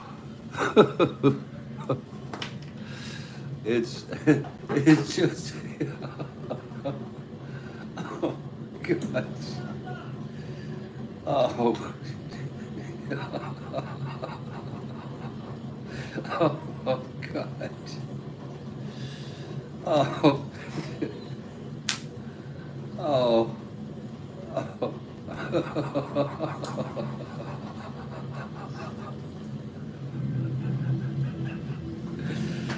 Oh. Here's Andy now.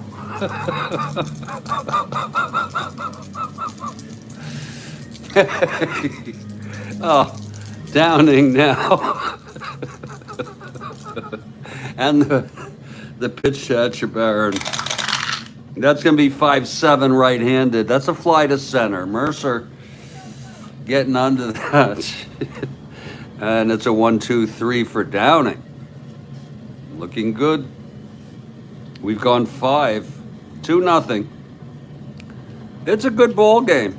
You know, McNally takes the mound. We'll get some coffee now.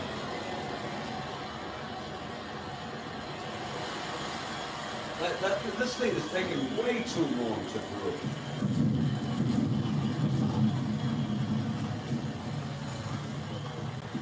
I think this fucking thing is supposed to be an 8-cup.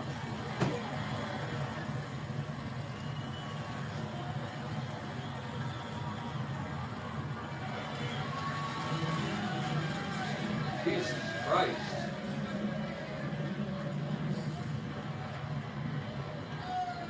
This thing is still brewing. It usually doesn't take that long. I may need a new coffee maker. God.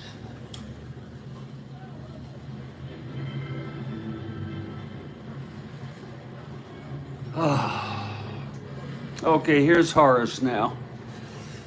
We're still waiting for that coffee. It just started making loud sounds. I don't know why it's taken so long. Here's Horace. Game will be over by the time that shit's ready. Here's McNally. Horace, switch hitter, batting right.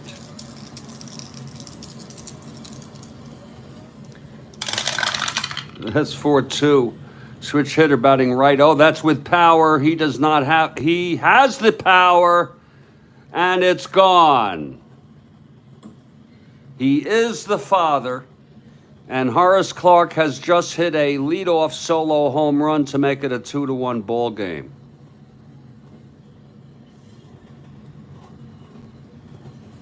Leave it to Horace. Look at it again, folks.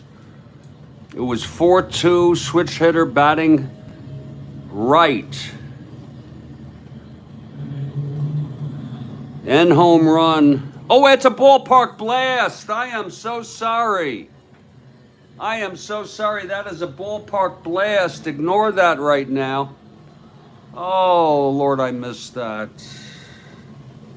Hold on. Oh, and it's a 3. He's got the power. Hitting right-handed, and it's gone. Look at that. 1-7 gone in Baltimore. If he was hitting left-handed, which he's not, it would have been an out. That is gone. So the home run stands.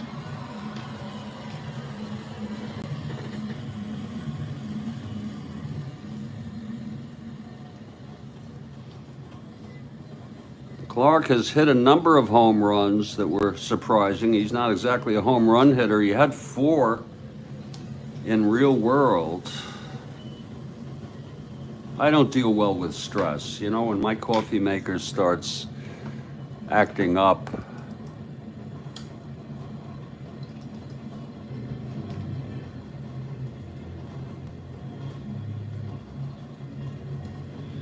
for Horace,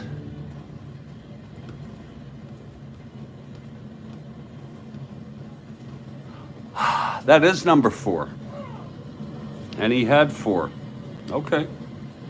Has to happen eventually if you're going to meet your real world statistic. And that was hit very well by Horace. It's 2-1 now. No outs, no one on. Gene Michael is the batter. Now it's quieting down. That shit is still... There's something definitely wrong with this shit.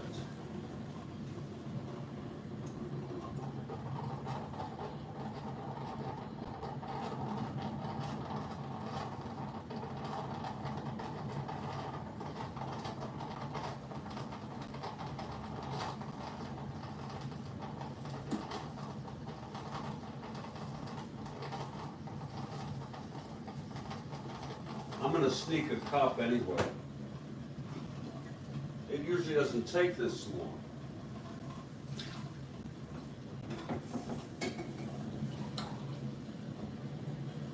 Well, coffee looks okay.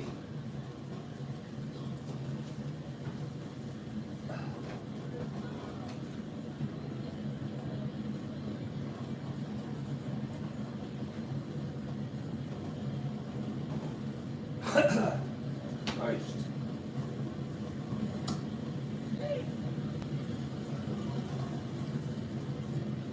Here's Michael now.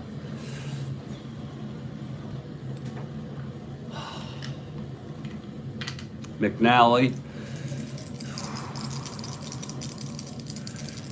And the pitch.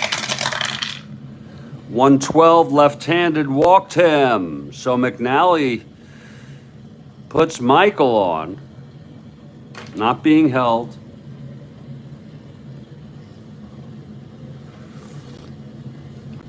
Well, it tastes all right.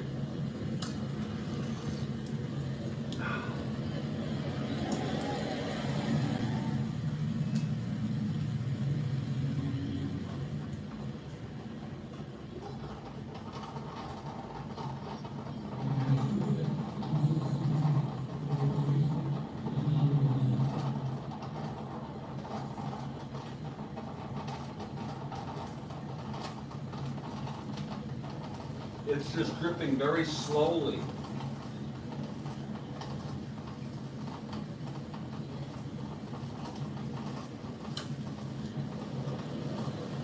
Drip, drip, drip.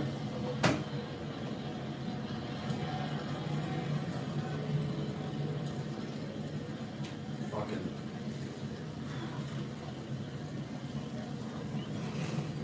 Okay, Michael is on, not being held. Here's Roy White now.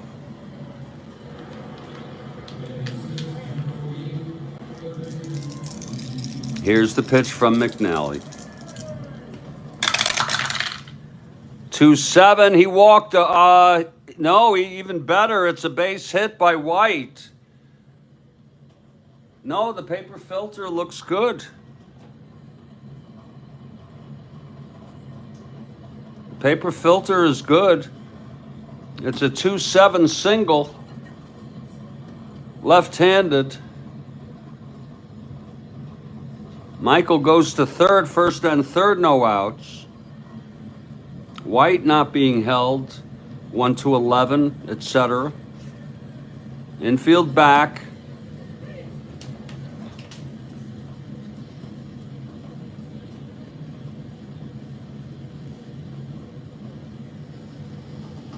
Very hot. It's a single filter.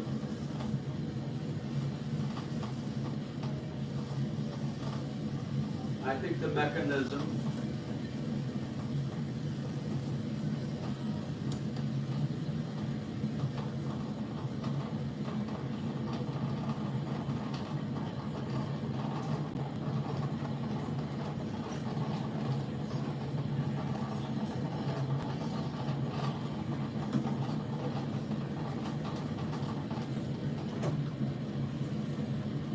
I'll just buy another one. I'll just frickin' buy another one. I'll do that. Yeah, Bill, I'll do that. Thank you. Yeah, I'll run water through it. Should I do it with a filter or without a filter? Here's Mercer now. First and third, nobody out. Here's McNally, infield back. Without a filter, okay. Thank you. 3-5, that is a liner to second caught by Johnson, 1 out.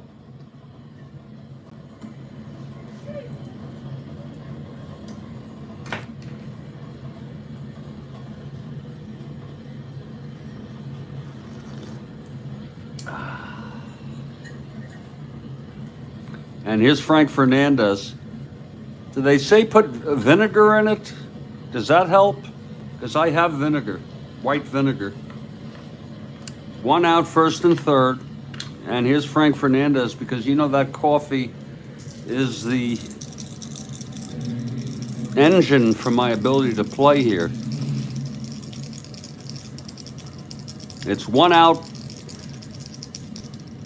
first and third infield back. The pitch from McNally. CLR also, okay. You could almost buy a coffee maker for what that cost me. 6'9" right-handed, struck him out. Vinegar. You're getting it from the wife. Just put vinegar.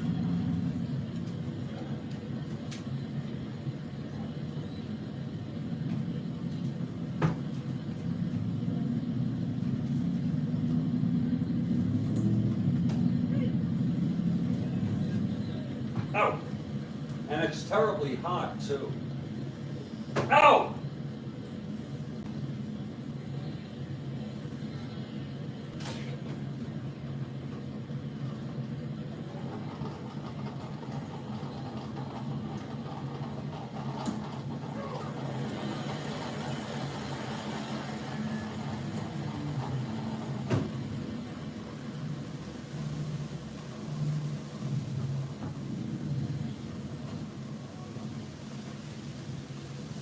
Can you ask the wife? White distilled vinegar, will that do it?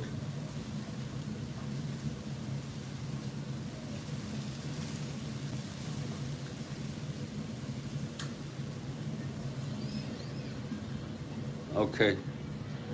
Thank you, wife, will you? Otherwise, I'll get a whole new frickin' coffee maker. And then rinse it out really good. Rinse what out good? In other words, should I run it with the vinegar? No. Run it, put the vinegar in like I would the water to prep the coffee, no filter. Let it run through.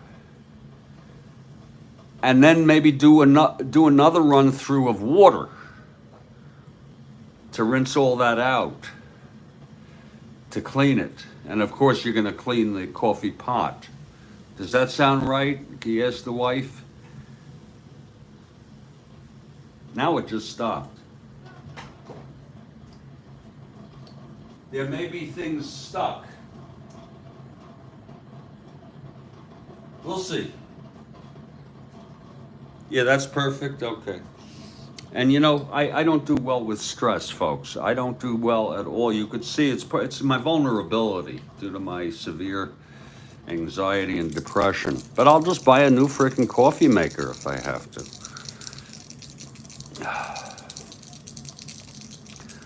Well, here's Fernandez, 2 outs, first and third. This is not exactly a.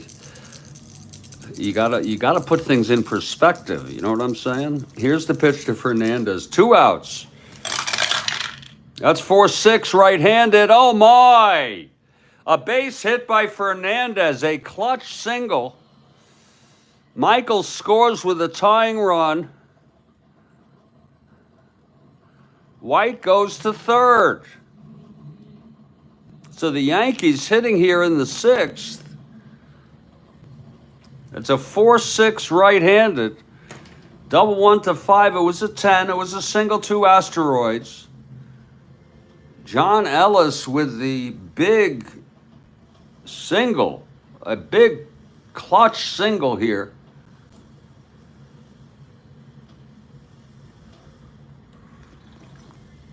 He thought he was supposed to drink it.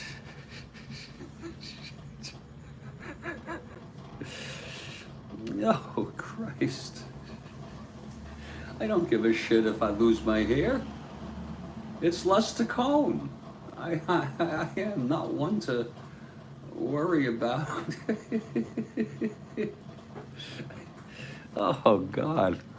McNally in trouble here. And here's, oh, shit. Wait, I may have looked on the wrong card. 4-6.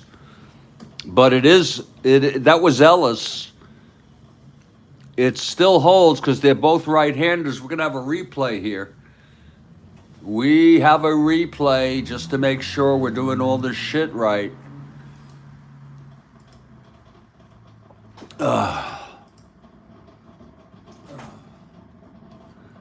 This is a replay. This is a replay.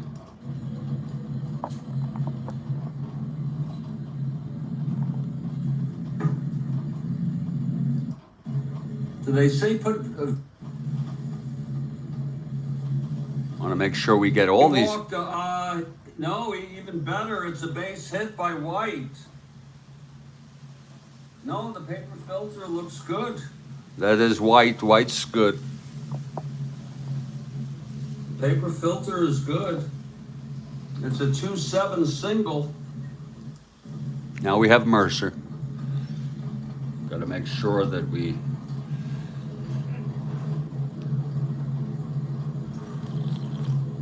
We are on replay mode, folks. This is a live hand.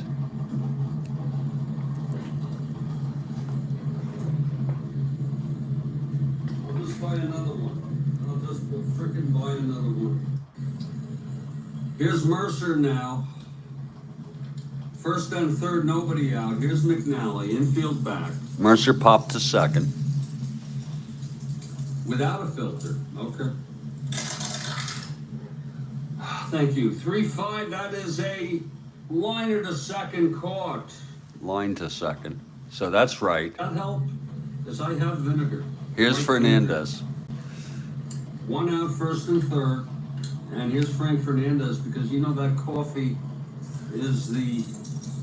Fernandez struck out. Engine. Oh, okay. Could almost buy a coffee maker for what that cost me. 6'9" right-handed, struck him out. Okay, good. And here's where we wrongly, with Ellis 2 up, wrongly rolled on Fernandez's card. Getting caught up in vinegar and other escapades. Okay, this is what happens. White distilled vinegar, will that do it? we forgot to move Ellis. Look at this. Rinse it out really good.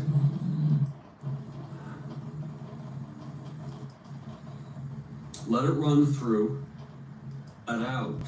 He asked the wife. Press, folks. I don't do well at all. You could. This is the wrong card. Here's Fernandez, 2 outs, first and... Fernandez has already struck out. You see, it was John Ellis who was due up. Third, this is not exactly a... You gotta put things in perspective, you know what I'm saying? Here's the pitch to Fernandez, 2 outs. And that's a 4-6. And as you can see, it was really John Ellis who was up. It's a very simple replay check. And fortunately, he is also a right-hander. So on the 4-6, and there's the 4-6, it's going to be the same. It's going to be a base hit for Ellis.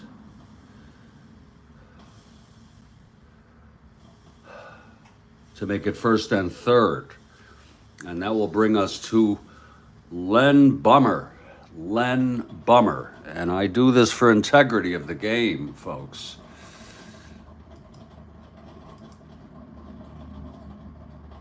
In today's ever-changing world, Len Bummer.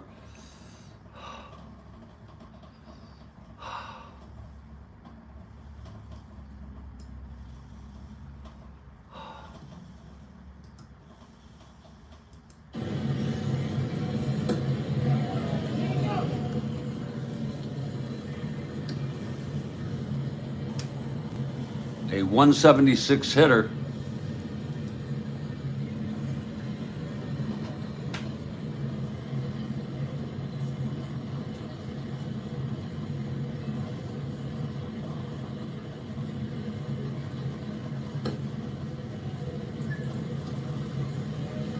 Pepitone not available.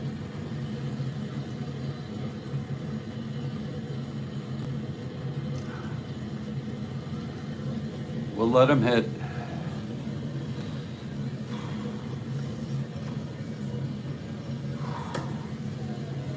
At least he's a right-hander.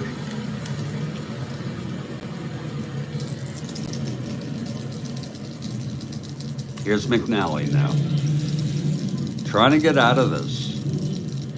The pitch to Len Bomer.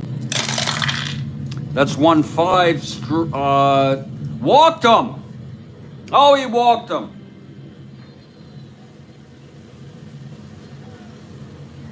A 1-5 left-handed walked him. And that's going to load the bases here for Bobby Cox. McNally in trouble. It's a 2-2 ball game.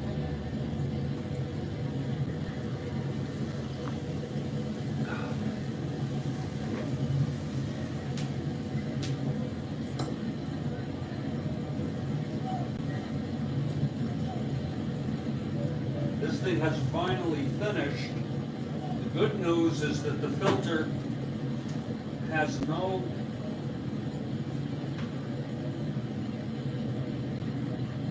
water visible on it, so the whole thing worked. It's just a matter, I think the vinegar solution might work.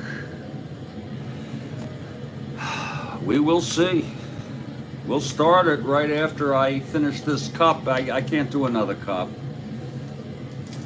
Here's Cox now. The bases are full with Yankees. 2 outs, 2 runs in here this inning. McNally, his first endurance is next inning. Here's the pitch to Cox. That's going to be 1-7 left-handed. He walks in a run. He walks in a run, and the Yankees take the lead 3-2. And the pitching coach is coming out.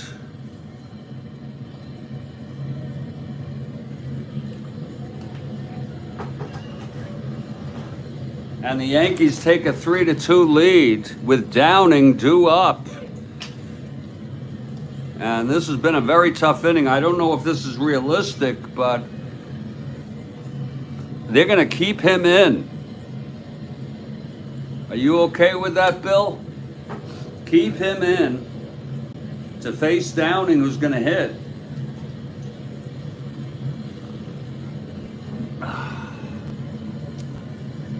I know it's just a wretched inning here, but keep him in the frickin' game. Yeah, we'll keep him in.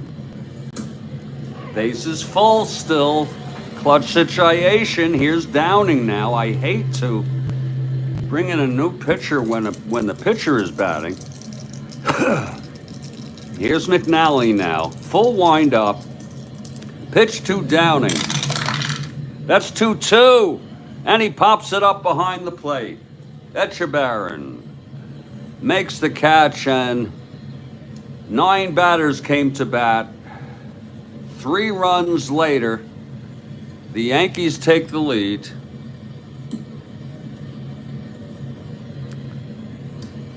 And little Al Downing will take the mound here.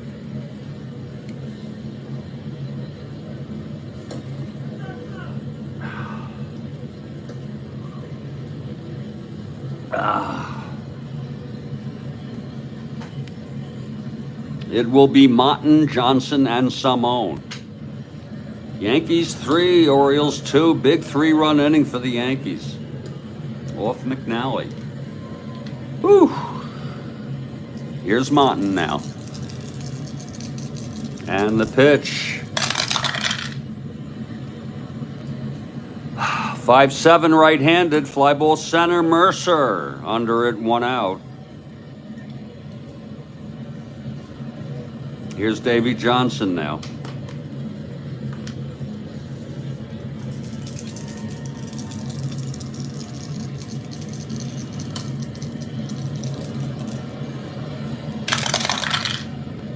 For 7 right-handed, struck him out. And that's the 4th for Downing. Downing getting strong here. In the middle innings, he's retired 9 in order, and here's Chico now.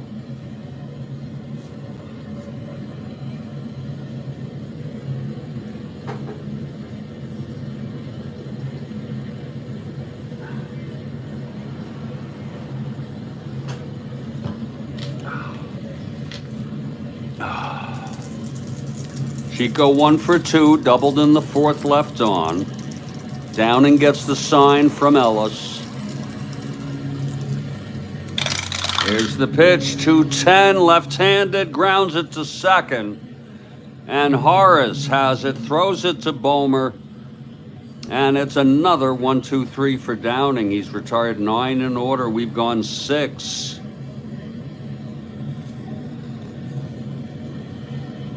This is McNally's first endurance inning. There ought to be a rule. What do you think about a rule that says if you allow, would it be 2, maybe 3, maybe 4 combination of hits or walks in the endurance inning prior to your endurance inning, then you only need 2 in your endurance inning, but they don't have that rule. I think some of you may know what I'm talking about. I don't like to mess around. It was unbelievable. Here's Horace Clark, who homered and started off the 3-run inning. Kids, yeah, why burn these people out? You know what I'm saying? Here's here's the pitch to Clark. 3-8 left-handed, flies it to center, 1 out. Marcelino Lopez pitched in this game in real world. I don't even know if he's available. We'll confer with Willie on whether he wants to hit for McNally in the bottom of the 7th. I think it's a good call only because fuck the game. You know, from Weaver's perspective, if this guy's thrown a lot of pitches, you've already won the division. Here's the pitch to Michael now. 6-10, switch hitter batting right, pops it up to third. And Cox makes the catch, 2 outs.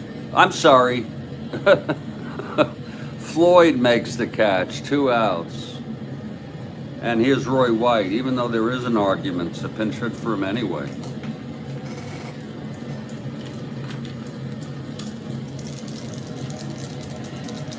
White switch hitter batting right. McNally winds and deals. That's 4-11. Switch hitter batting right, fly ball center for Blair. And it's a 1-2-3, so he looked pretty fine there. We're in the 7th inning stretch here.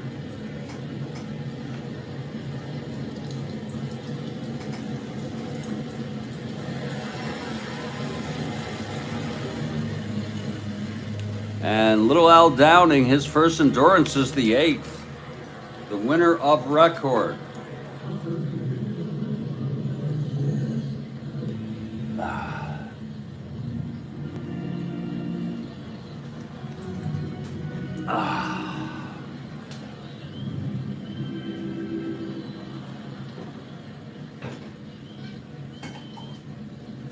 I'm just going to top this off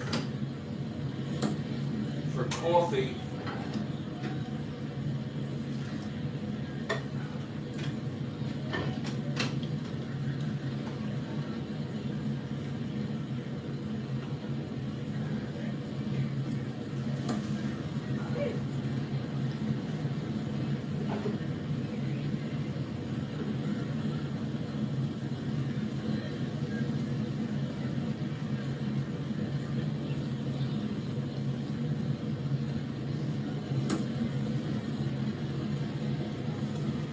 Okay, Bill Ivamy will do.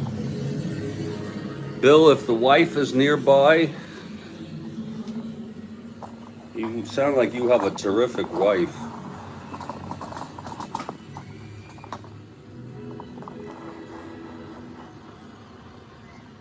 What we're talking about here now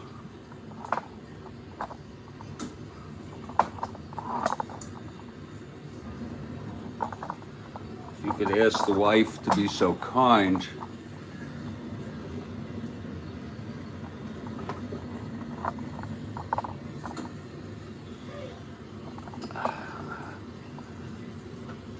No filter, but use the cup. Use the cup. Keep this in here. Push this over.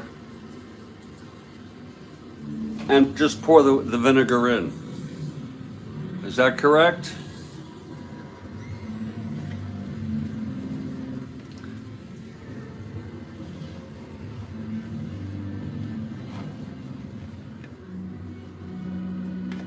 Is that correct, Bill? Kathleen? Okay. Okay, here we go. And then we'll turn it on.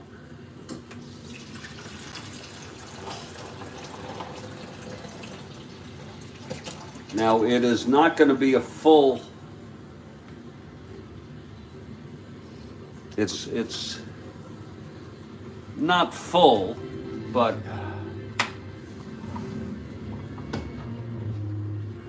Keep this like this.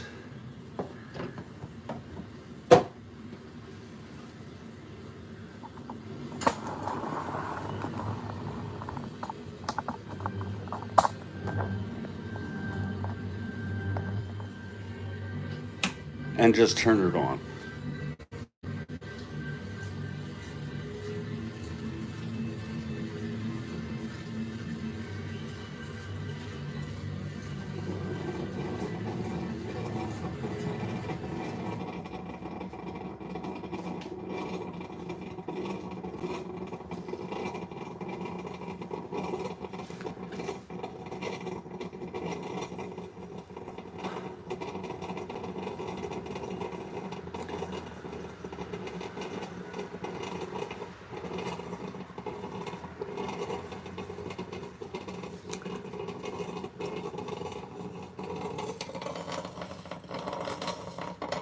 It seems to be going through a little quicker than the water did.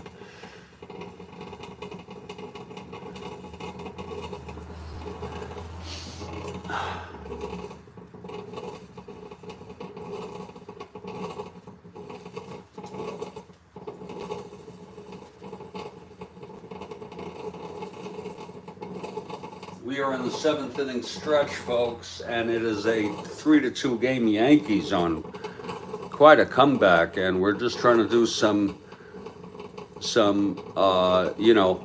maintenance, overdue maintenance on this frickin' coffee maker.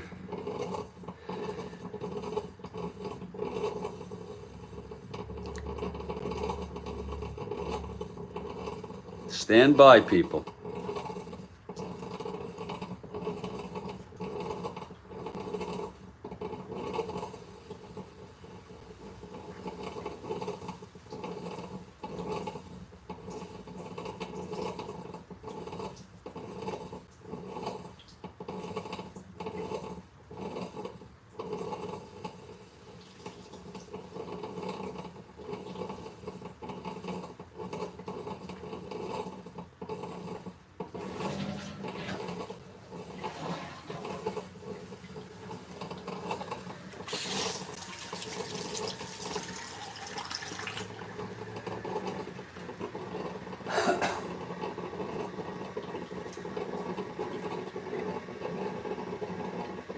That seems to be going through a little quicker than I think the water did. I could be wrong.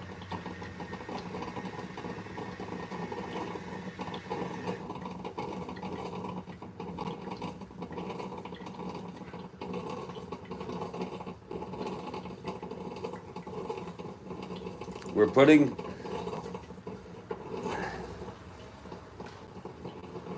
white distilled vinegar with 5% acidity.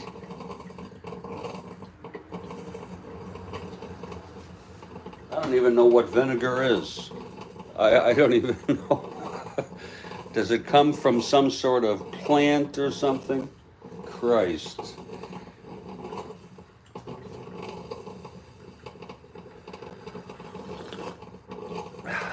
I had gotten the white vinegar because I tried the crazy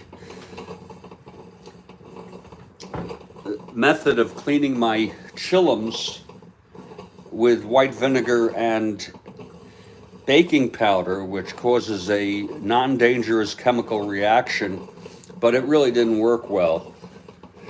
So it just goes to show you it was good to have some vinegar here in Studio B.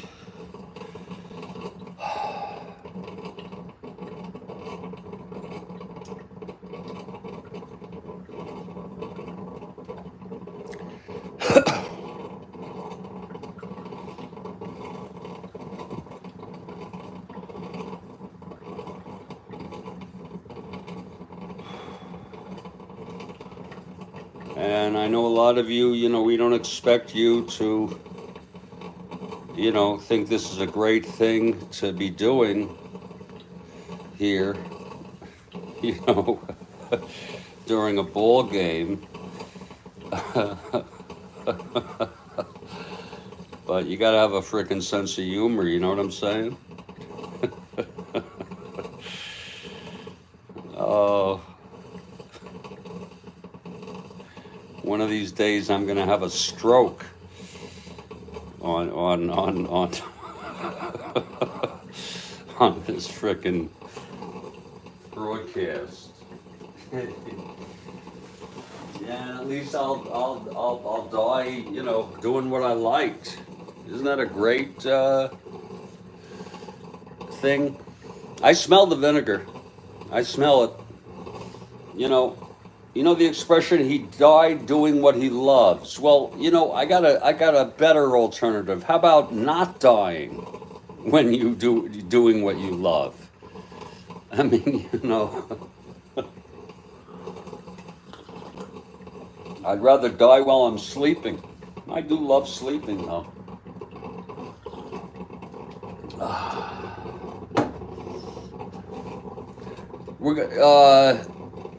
Now, Bill, why don't you want me to show you? Because you want to get back to the game? And when you say run water through it, do you mean do another pot? Do you mean go back to the top here without a filter and run water through it? Is that what you mean? And we're getting that from the wife. And you say don't show us because you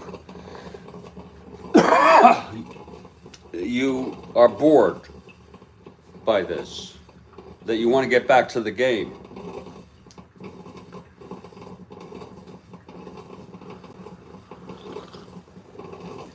Yeah, another pot. Yeah, this will be a full pot.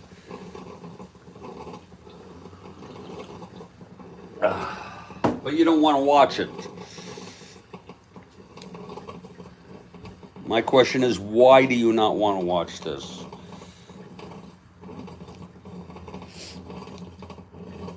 I can use a filter if I want to, but why use a filter? Is there an advantage to using a filter? Does your wife know that? Do you know it, Kathy?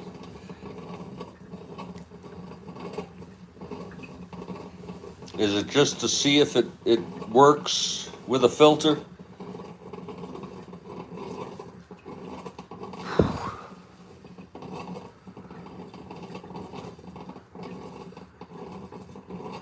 Oh, God. Okay, I will go back here. I'll let this finish. I'll let it finish.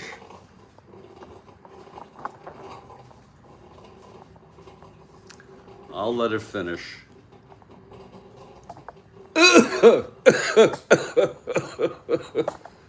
Oh, that smells of vinegar. Wow. Shit. Ooh, that's a strong vinegar odor. Yeah, that's what we'll do. Look, if it works, it works. You know?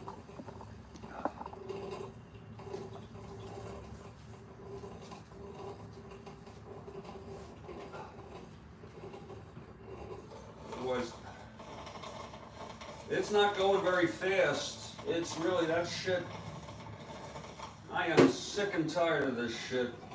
Really. There's still a lot of vinegar in there. Jesus. I'm getting sick and tired of this. Really. Oh, God.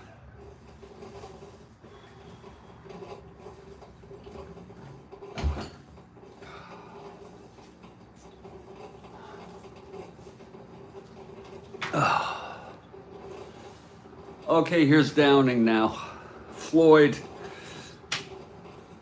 to lead it off.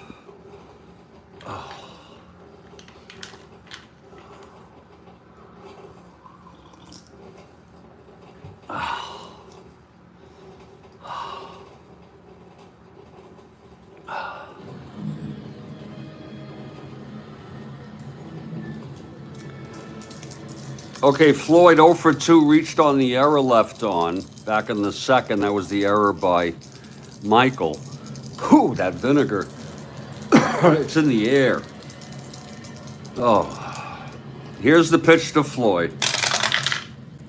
That's going to be 410 right-handed. It's a slash. A 20, it's going to be caught. Right-handed. By Belanger, 1 out. And you said there will be a hitter for McNally.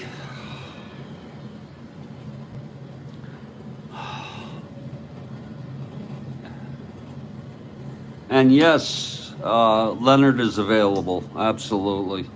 McNally, the loser of record. What a game. 1, 2, 3, 4, 5, 6 hits. He walked 3, all in the 6th. Struck out 3, allowed 3. It will be Leonard.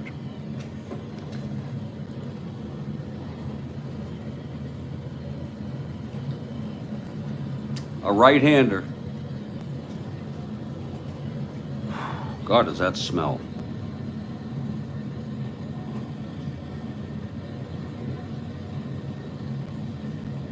And let's see who's going to hit. I should be able to figure this one out, huh? Downing left-hander.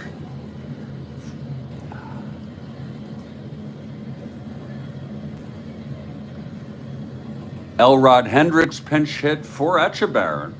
May pinch hit for Martin. And Rettenman pinch hit. May is a left-handed hitter. Everyone, we're going to go with Rettenman, if it's okay with you. The right-handed hitter.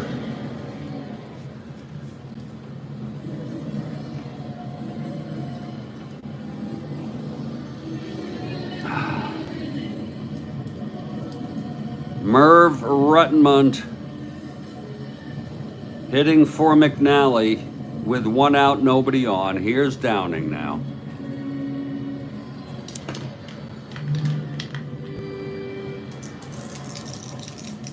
The wind-up, the pitch to Rettenmund. That's 4-3, right-handed. Grounder to third X, that's for Cox, 337.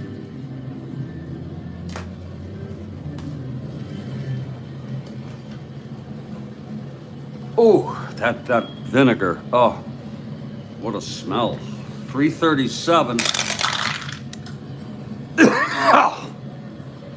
1-3, it's gonna go through for an S2 base hit. Whoa. Oh, that vinegar. A 1-3 to Cox. He's an E37, 478. That will be a base hit. It'll be a single. for Rettenmund. His speed is good. Look at him, 1-19. Downing, +2, 1-21, 1-19 with a lead. I'm going to run another pot of water, Kathy. It's still going, though. I'll go just frickin' buy a, it's still got a shitload in there. I think this thing's done. I've had this thing for a while, and you know I use it a long time. There is a shitload of vinegar still waiting to come out. I have my mind, I'm just gonna go frickin'. No, the weed will come later this afternoon, but that vinegar is still going. Again, Rettenmund, 1-19 Downing, 1-21, 1-19 with a lead. He's being held. He's going for the lead. Yeah, Kathy. It's not the end of the world.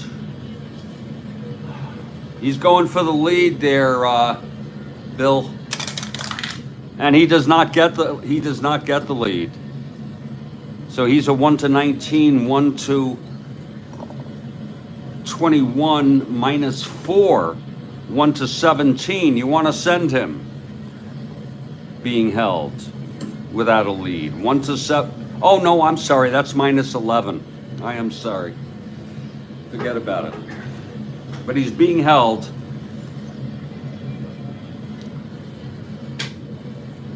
Here's Buford.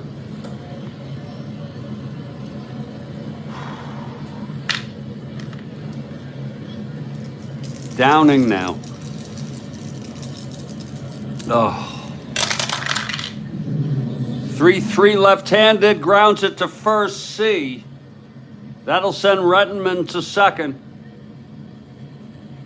As Bomer takes it to the bag, 2 outs. This is a clutch situation for Belanger. No coffee, no Strat.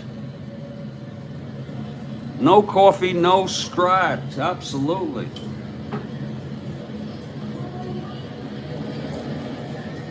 No coffee, no Strat, no weed, no Strat.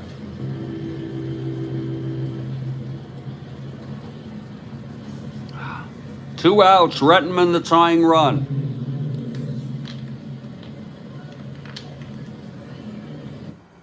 That should have still come through. Here's Belanger now. Clutch situation. Pitch from Downing. 2-7 left-handed base hit. Belanger, Rettenmund comes home with the tying run. Oh my.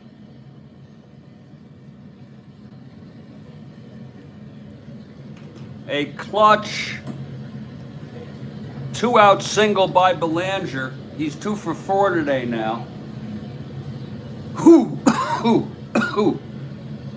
That vinegar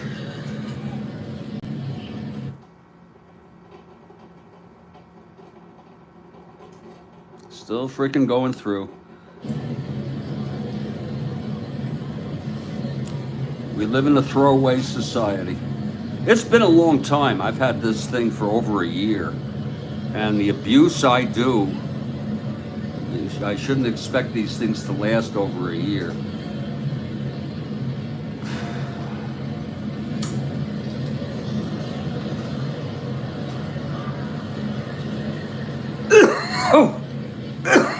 Oh, that vinegar. Oh, God.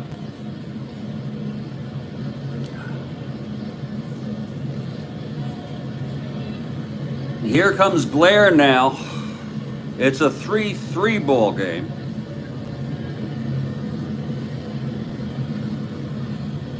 Shut it off and pour it. Why do you say that, Kathy? You mean just give up on it and get a new one? Kathy, is that what you're talking about? Just give it up, call it a, cut my losses. Yeah, it sounds inviting. Here's Downing. The pitch to Blair. That's going to be 6-3 right-handed. A fly ball to left. That's going to be White. That's a 6-3 right-handed fly ball left. White 2-4. And I did not even work on deciding if Belanger should be held or not. And that's part of the game. If me as the manager, you would, yeah. 6-3.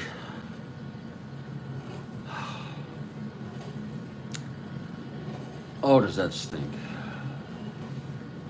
Doesn't stink. It's just strong. It's frickin' 2-4. Less than 20. Wow. I don't think I'll be so lucky. That's a 4-2.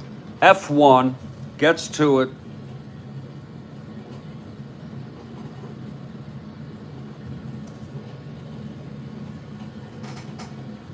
Oh, does that stink? 6-9-12 on an E4. And he makes the catch. The side is out. Wow.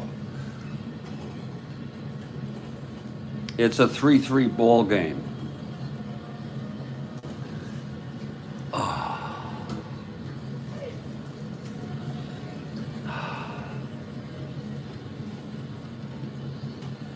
And it's going to be Dave Leonard. Now, folks, I'm so messed up in the head over this.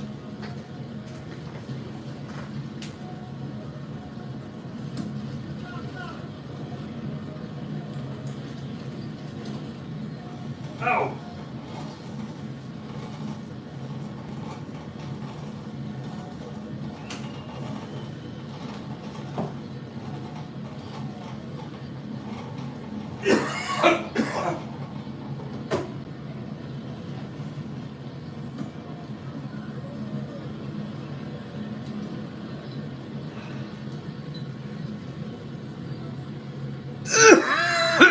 Yeah, it'll disappear. Folks, I'm going to discontinue this ball game, this broadcast, and I'm going to go to the supermarket and see if I can get this thing taken care of. I hope you all understand.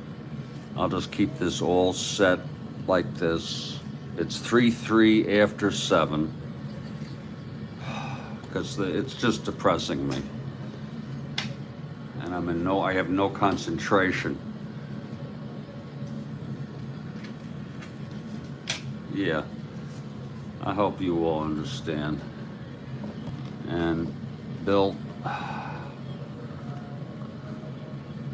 you have to go. I would have put up a picture of Don Mossy for you if that meant you would stay, but I'll catch you all later, okay?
fucking thing out. There we go.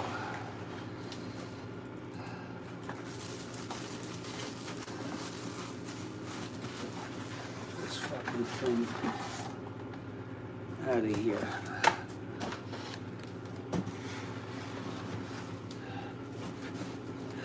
This fucking...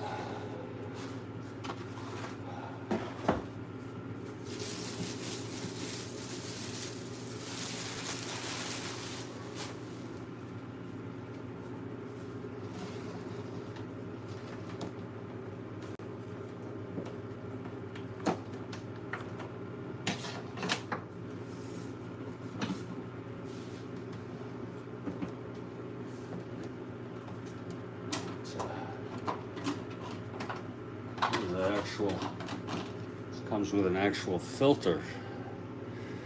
I don't know if this...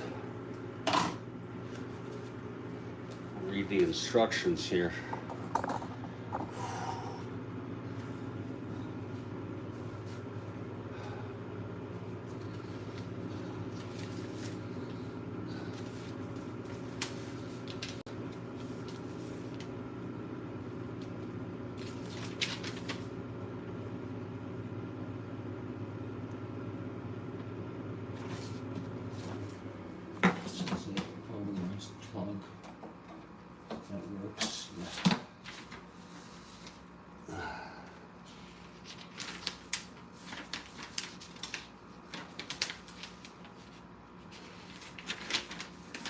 Getting started.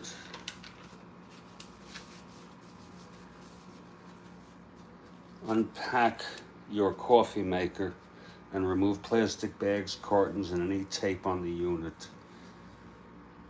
Just follow these simple steps. Wash the carafe lid and the brew basket in a mixture of mild detergent and water.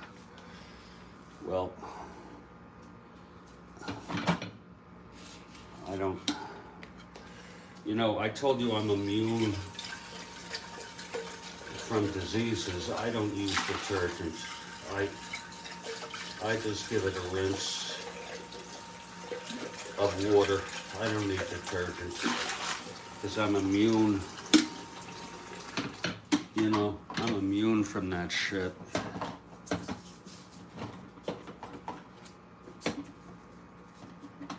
Oh shit, this thing has to come off, yeah. I do not fucking clean that. And the brew basket. And the carafe lid. Well, we'll rinse it, sure. Not with detergent. I don't need detergent.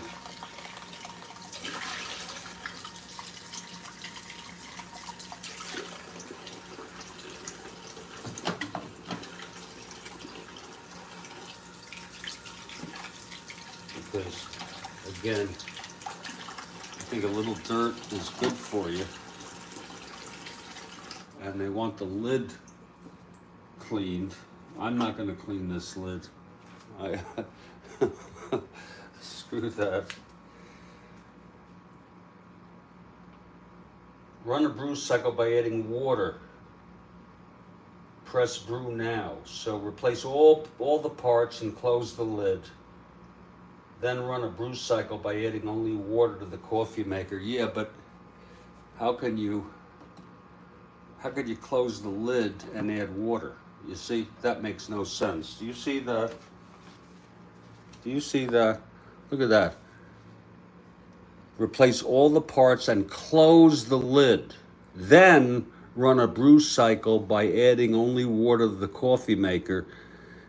Then press brew now.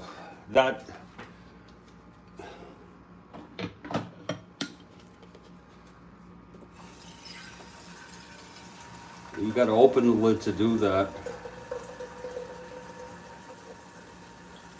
Folks, no coffee, no Strat-O-Matic.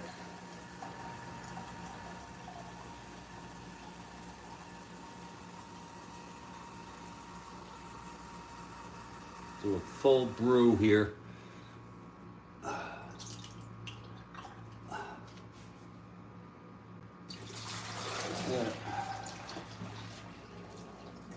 There.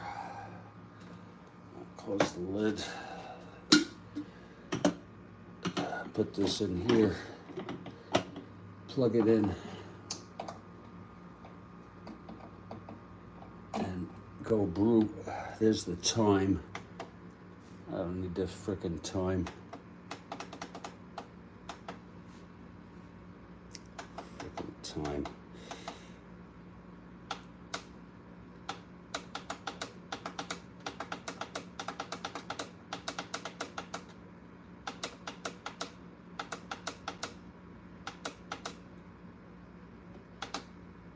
There. There. We'll brew now.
Okay, that's the brew basket. That brew basket is only part of the thing here. That looks much better.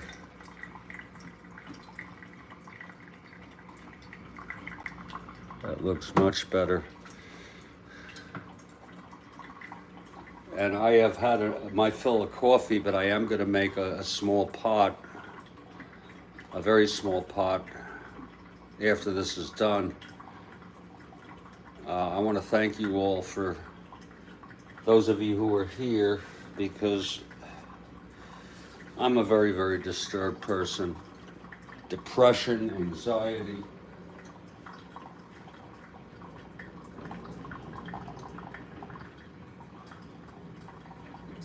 I took Kathleen's advice and I dumped my old Mr. Coffee. You know, I use this Mr. Coffee 2 or 3 times a day, and I think I must be, that thing must have been 2.5 years old. Who knows how old?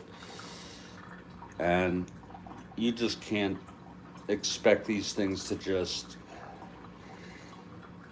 continue. So we'll just let this brew for a while. You put a filter in the basket. It is a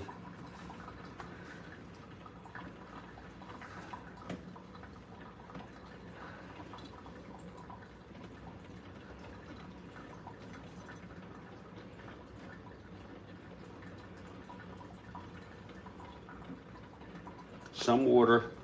Insert and line the brew basket with a standard basket style paper filter. And the brew basket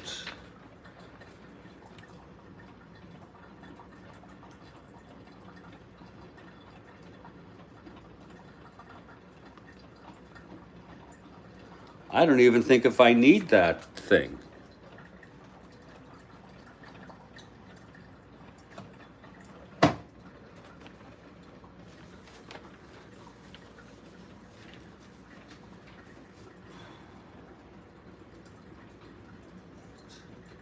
Shower day.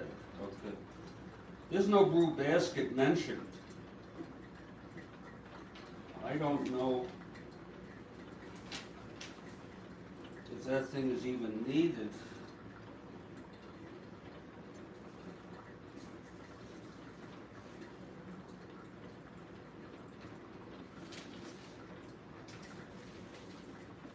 Oh, this is a reusable filter. That's what it is. That's a reusable filter.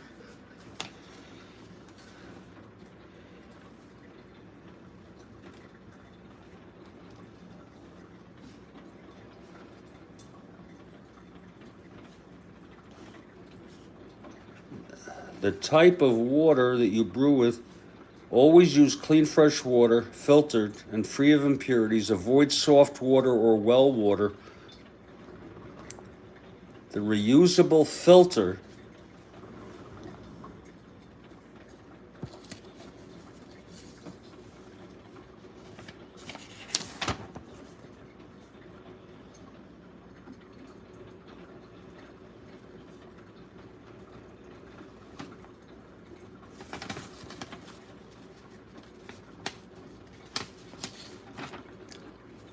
I guess I don't need a filter with the,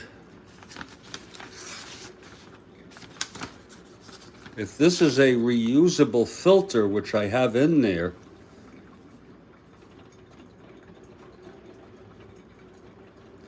they don't make any mention. Here it is, reusable filter. For a more robust and full taste, use a reusable filter. It will allow the coffee's full flavor to fill your cup. Reusable filters have tiny holes that allow rich coffee oils to brew through. Maybe I don't need to use a paper filter.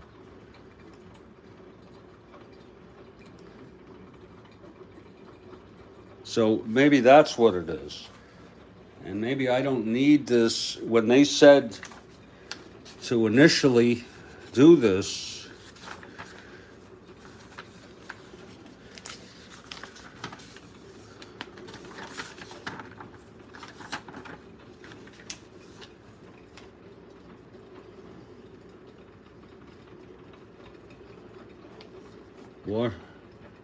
and the brew basket. They don't say to use a filter. Maybe I should just pull this out. Just pull this out. Oh, fuck.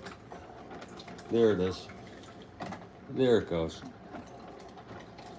Just brew it. I'll take this out.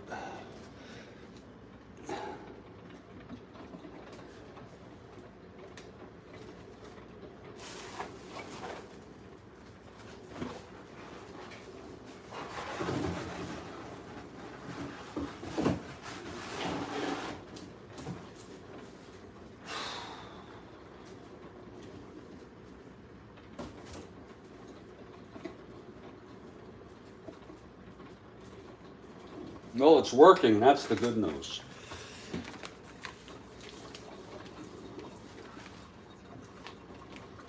I don't know why it's spilling over. Maybe I should have used it because it looks like it's... Okay, it's okay. Folks, I'm a very, very depressed, anxious person. I just...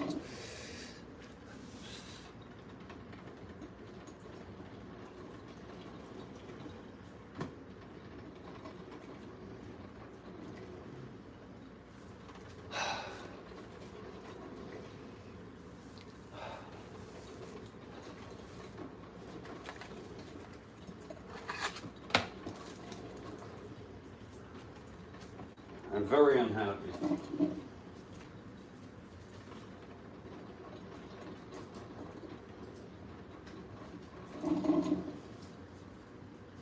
And I don't want any Peter Pan advice. Don't tell me to cheer up. Don't tell me to, just sort of roll with it. You know what I mean?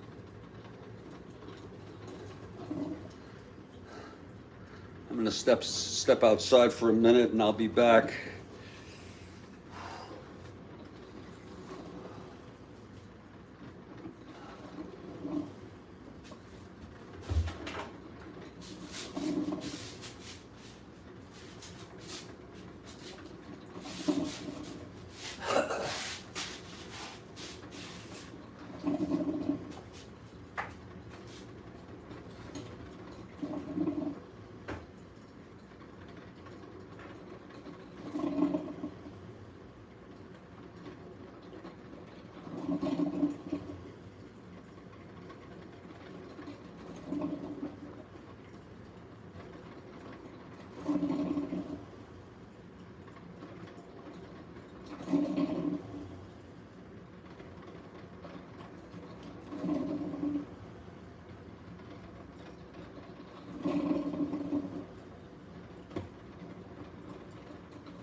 Finish up. That was quick. That worked. Now what we're going to do is we're going to rinse out this carafe that may have some dirt in it, even though I'm not objectionable to dirt. You see, that's done. Okay, let's just turn that off.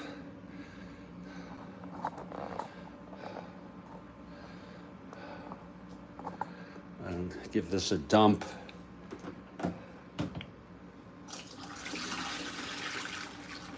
There we go. And we're going to do what's called a 6-cup, which, well, I'll do an 8-cup.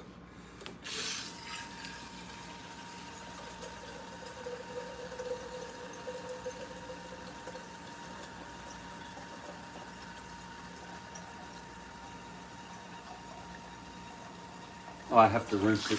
Okay. Get an 8-cup going here. Just so we get enough.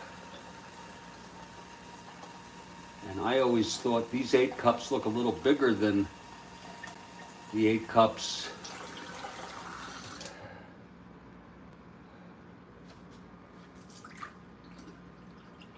that I'm used to. Let's just pour that in.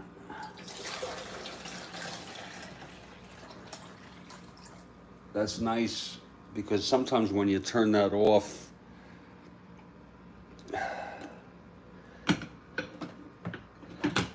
it goes a little bit.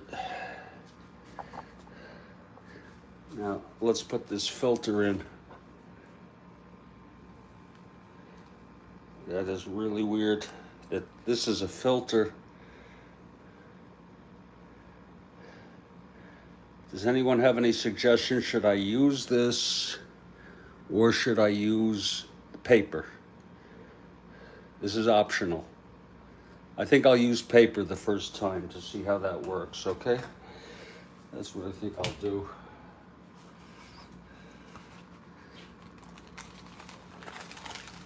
There. Perfect. Now,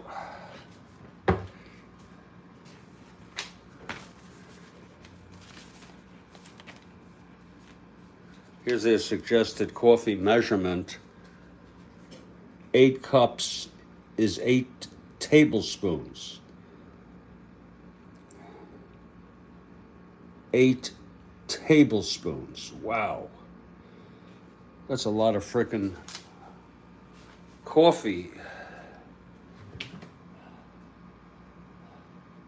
I think that's a larger. I used to use 3.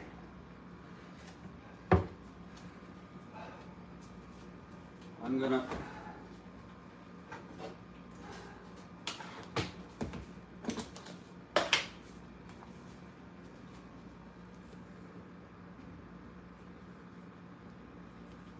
They ask for a lot of coffee. A lot. 1,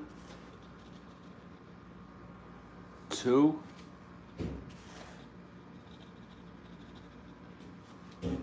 3, 4. They say for more robust, use heaping. I'll tell you what, I'll put in 6. Because it seems to be enough. And this is dark roast anyway. Okay, so let's hope this goddamn measuring thing is okay. I mean, how bad can it be? Let's give this a shot here. There.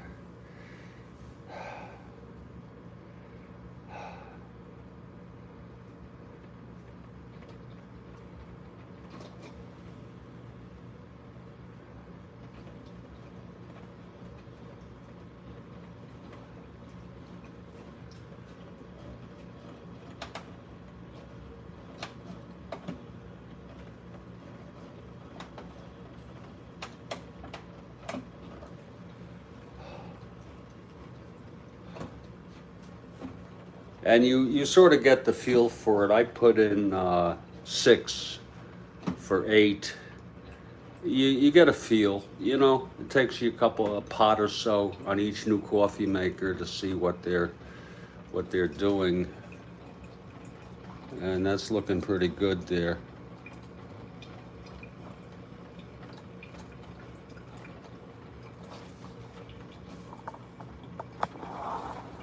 That's looking pretty damn good.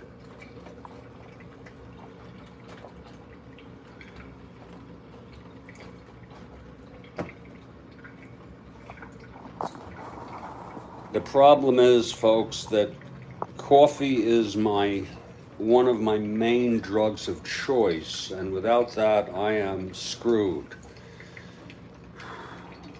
Totally screwed. And I hope this coffee turns out all right. If it does, I'll continue the ball game.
Clay needs to find a way to chill. Chill it, baby, chill.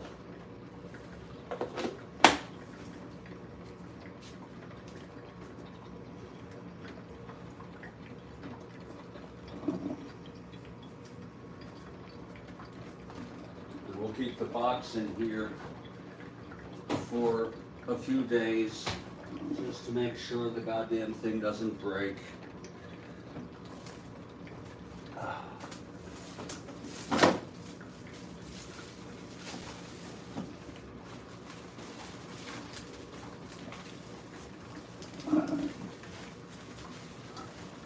Oh, this should get it.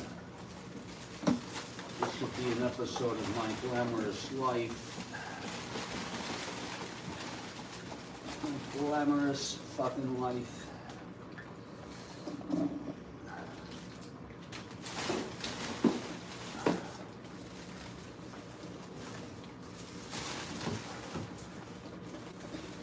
Oh.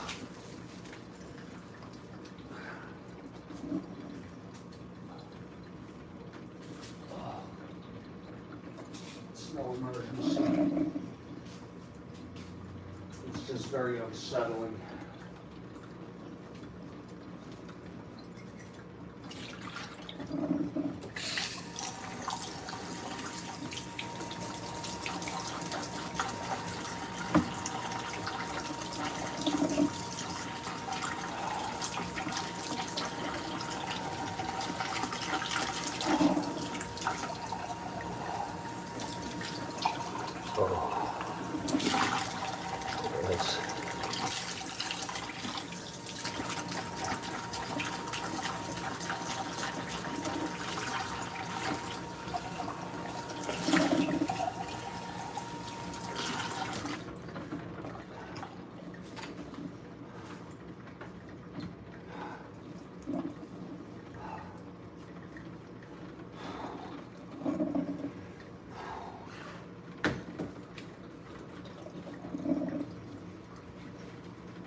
Shit. It's supposed to be 8 cups. Why is it?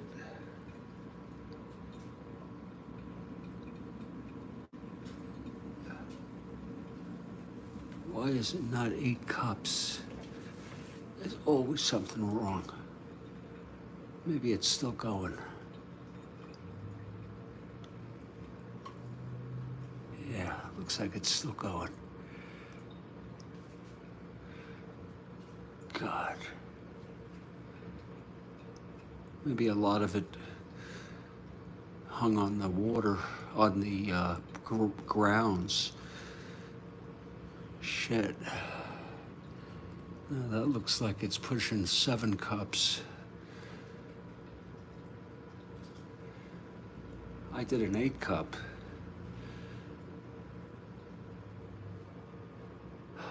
God. Why does everything get fucked up in my life? Maybe it's still going. God, that is a fucking pain in the ass.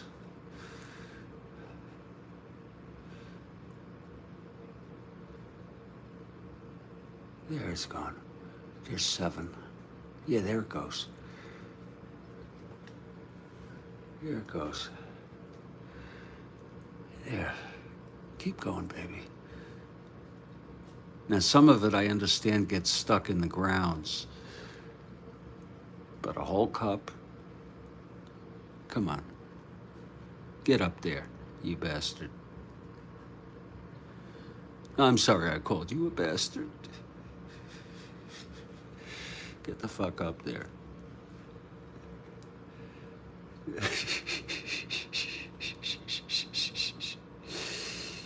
Get up there, man. Come on. You can do it.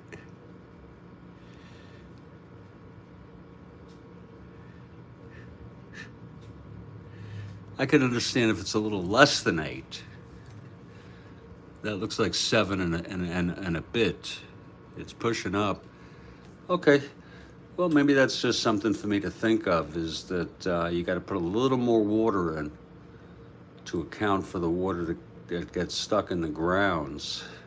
That's pushing up to 8. Shit. That shit is pushing up.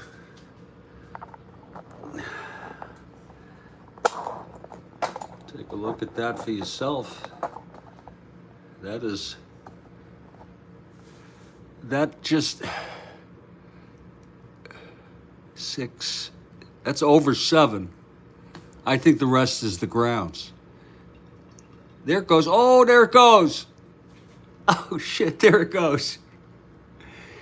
Oh, shit.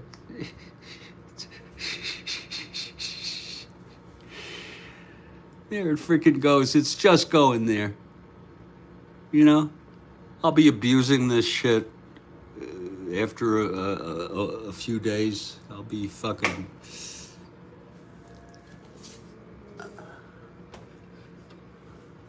pulling, sneaking cups. There it goes. There it is for 8. Oh, there it is for 8. Oh.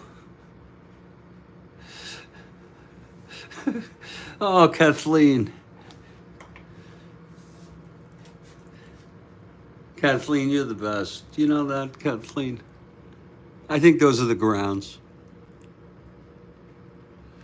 Now for the big test.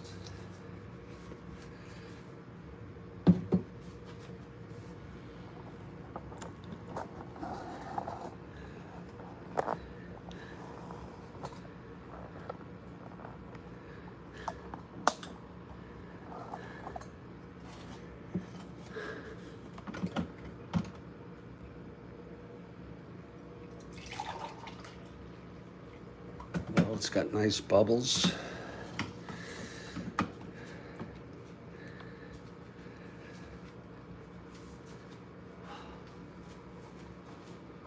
And I don't even want any more. You know that? I don't even freaking want any more coffee, but I am so sick. I'm sick. There we go.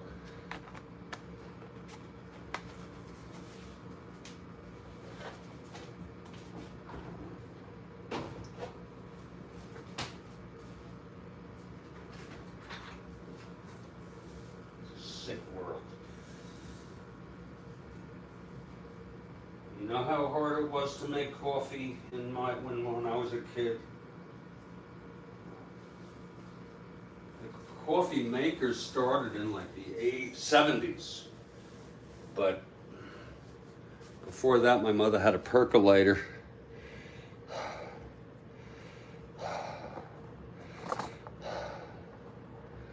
Let's try this out. It looks nice. Let's try this out.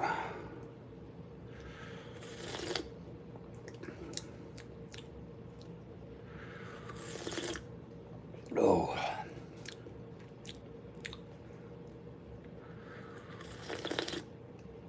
Oh. It's very good coffee. I mean, maybe I could have put a little more in.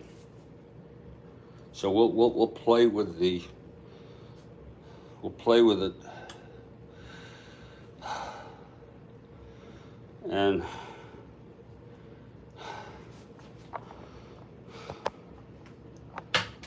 I'm gonna not do any fancy things. I'm gonna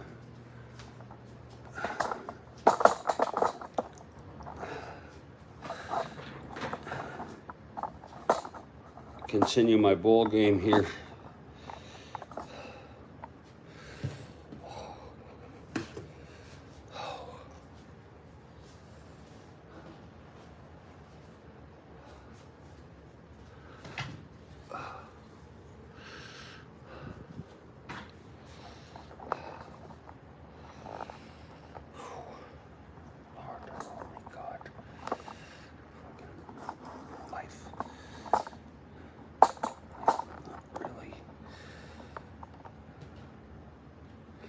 Doing well in my old age at all.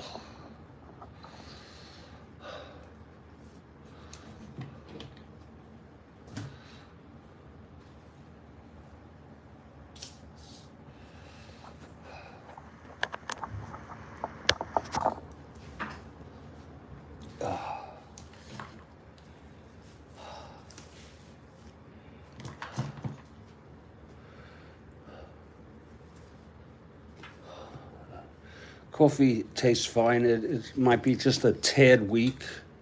Maybe I need to, just next time I'll try a little more and just sort of test it. You know, it's not weak. What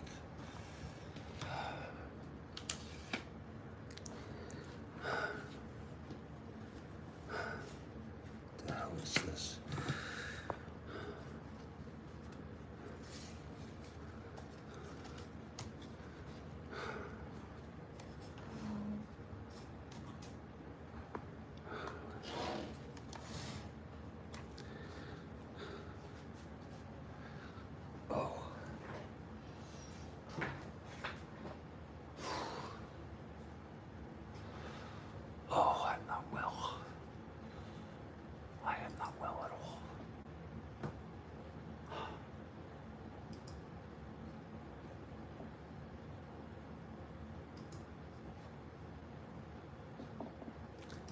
Just give me a moment to set this up here.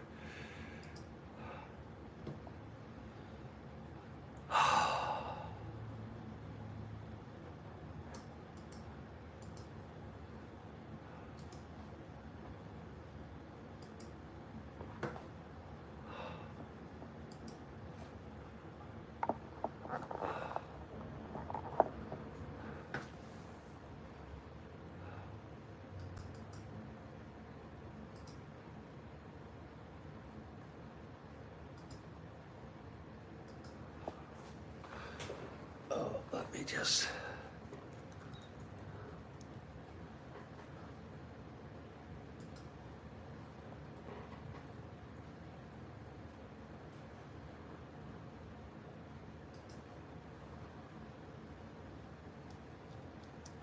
There. No coffee, no Strat-O-Matic. There it is.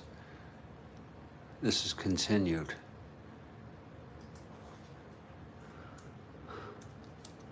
I need to find a way to calm myself. There, Yankees at Orioles. We'll just abbreviate continued. There.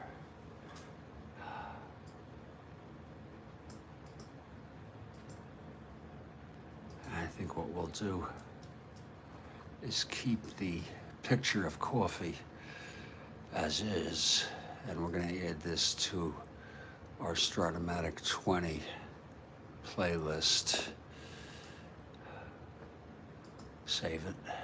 There we go. And there it is. As you can see, Yankees at Orioles 919 continued. No coffee, no Strat-O-Matic. It's got everything in there. And then in the playlist, it's even featured on the premieres, and it's in my playlist. Here you have the, oh, this should be the other way around. Yeah, sometimes this, you gotta add the newest. There it is. There's so many things you gotta do. And when I'm not too depressed, these things are routine for me.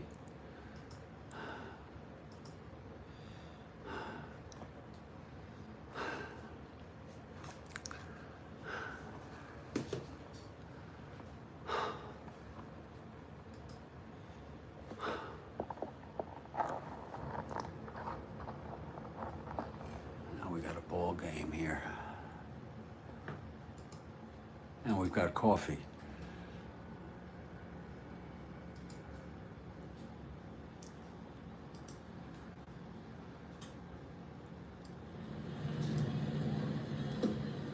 It's like magic.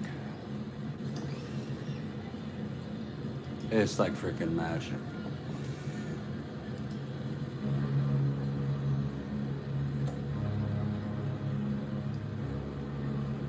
Oh yeah, it's just like magic.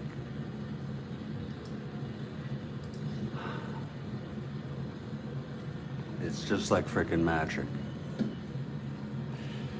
Now let's put it on here.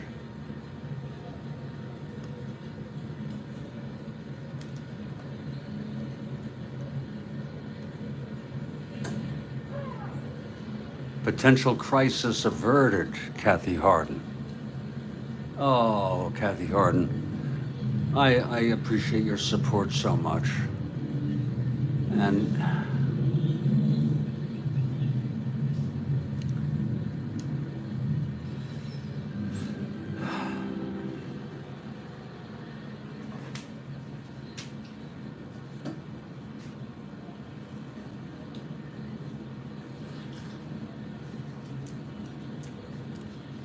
coffee tastes fine. Maybe just a drop weak. We'll just consider that. It's not really weak. It feels actually fine. Ah.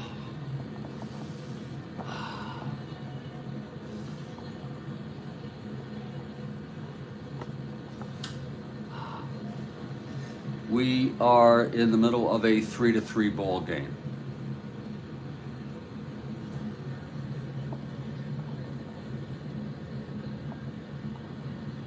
What a game it's been.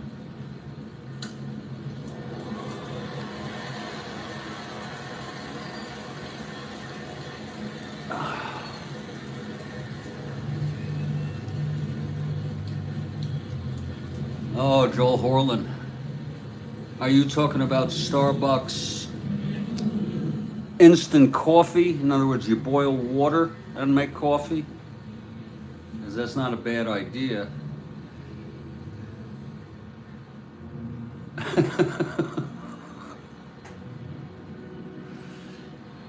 That's not a bad freaking idea.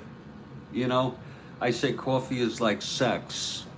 Even when it's bad, it's good.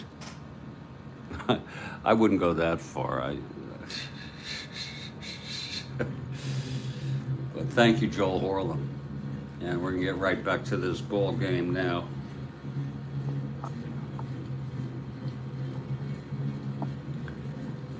I guess you could say yeah, but there was a time when I was with a woman and I wasn't really attracted to her, and she wanted me to make love to her, and I did, and it was not really pleasurable, okay? I wouldn't even have called it good. I did save the old carafe, Kathy, yeah. I've got it underneath, yeah. Exactly. I don't know if it's the same size, but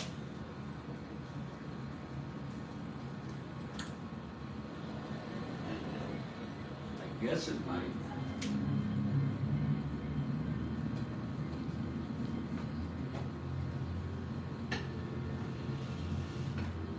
Yes, it might work.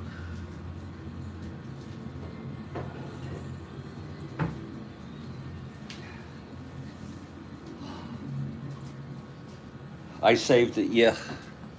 Thank you. Thank you also, all of you, for your support.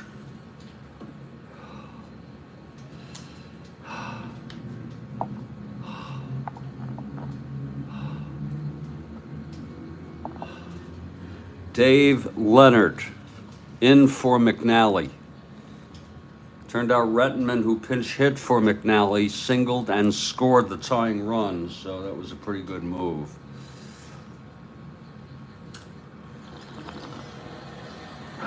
Oh, that's good coffee. Oh, Lord.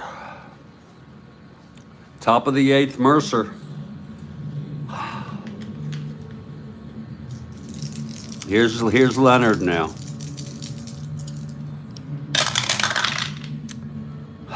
That's 310 right-handed, lines it to second. Caught by Johnson, 1 out. Philip Reynolds has arrived. Greetings to Philip.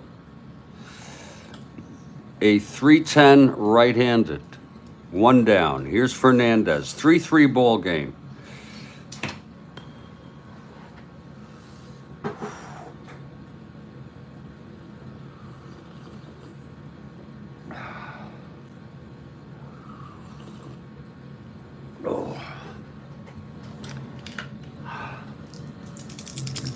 Fernandez 1 for 3. Leonard the windup and the pitch. 3-9 right-handed. It's hit deep by Frank. Oh my, deep to left, and it's gone.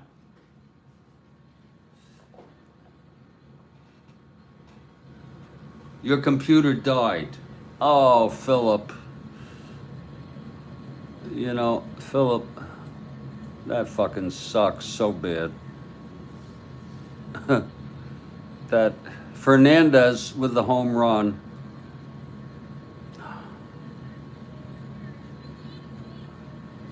Was this your desktop? Are you using your mobile device right now? Oh, my coffee maker died. It didn't exactly die. I gave it euthanasia, your laptop.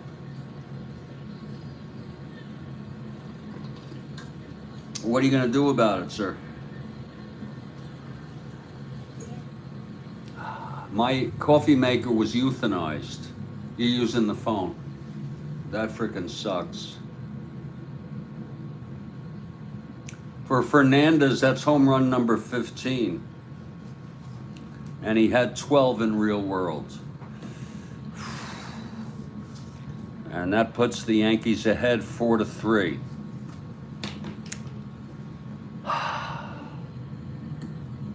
Do you have it on a warranty or anything? Your GFS laptop, what is that? What is that? Frank Fernandez, on the first pitch from Leonard, it's a 3-9, right-handed, gone clean as a baby's ass there. I don't know what it is. 5 years old, that's about life expectancy, I'll tell you today. We're living in a throwaway society. You know that. There was a day when people fixed things. You know? Oh, you're using Lisa's. Oh, girlfriends. GFS, is that fiance? Girl, fiance? What does GFS stand for? Oh. Okay, Leonard lets up the home run to put the Yankees ahead. This has been a real struggle, Philip, this ball game. This is a continuation. I don't think I'm going to have much left in me after this. Here's Ellis. And the pitch, 1-4, right-handed. That's going deep. Oh my! Back-to-back home runs, Kathy. This one's for you. This one is for you. Back-to-back home runs. Lord. Second run batted in for Ellis. What the fuck? And that was as clean as a baby's ass. You ordered a coffee machine? My coping skills are so weak, Philip. I almost panicked. I threw vinegar. I threw. I fucking.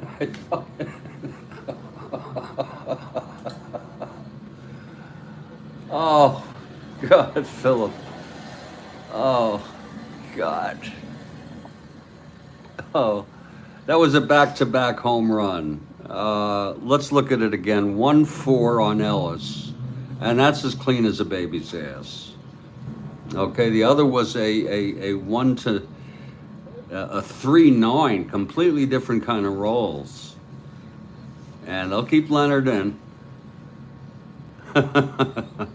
And here comes Bummer, Len Bummer. How do you like that? 5-4.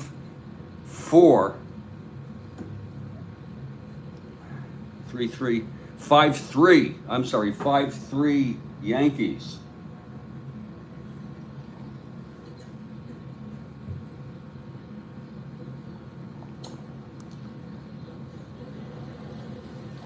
I don't need.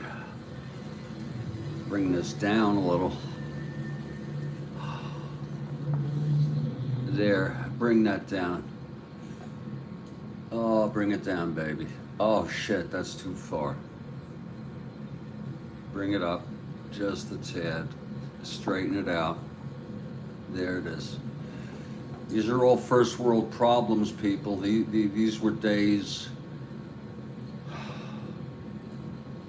They were days you had to pump your own water. You're right, Peter. It's my drug of choice. It's a frickin' drug of choice.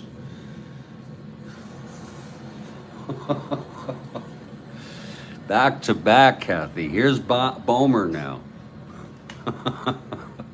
Leonard. Wait till Willie sees this. Here's the pitch to Bomer now. That is a 3-9. A 3-9 right-handed. Fly ball left for Buford, 2 outs. Don't hold these Orioles out, though. They're down by 2. That doesn't mean anything.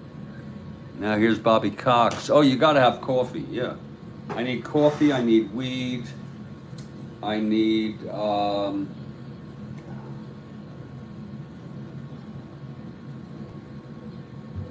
my antidepressant. I need my anti-anxiety. I need my anti-cholesterol. I need my anti-high blood pressure. And of course, I need something else, which I'd rather not mention because it's so bad for you that I don't want any scorn. And Kathleen knows what I'm talking about. Here's Cox now. 2 outs, nobody on. Two runs in on back-to-back home runs by Fernandez, then Ellis, off Leonard. Here's Leonard now. Pitch to Cox, 4-10, right-handed, struck him out. And that will retire the side. But 2 runs off Leonard. And we've gone 7 1/2 innings here. And it is a 5-3 ball game. And look at little Al Downing, the winner of records, starting his first endurance inning. And of course, hanging out with all of you helps me enjoy life. You know what I'm saying? So, oh, look at this. You can watch the Met game for free. St. Louis at the Mets. Yankees are at Milwaukee. I'm looking real world. You know, I don't subscribe to any of this. The Yankees open a series tomorrow with Baltimore. I remember you saying, Kathy, taking a peek at the standings. Look at that. Orioles and the Yankees tied. Cleveland off to a real good start. So is KC. Atlanta off to a great start. Mets are playing 500 baseball. Brewers are off to a good start. Cubs off to a good start. Dodgers, 4.5 game lead already. 18-11. How do you lose 11 games with a team like that? That I don't understand. And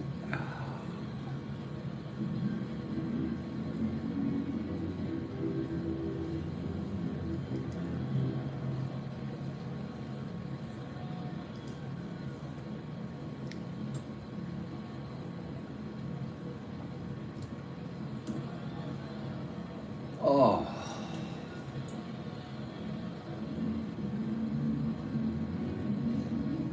we'll check that out later. Again, the Yankees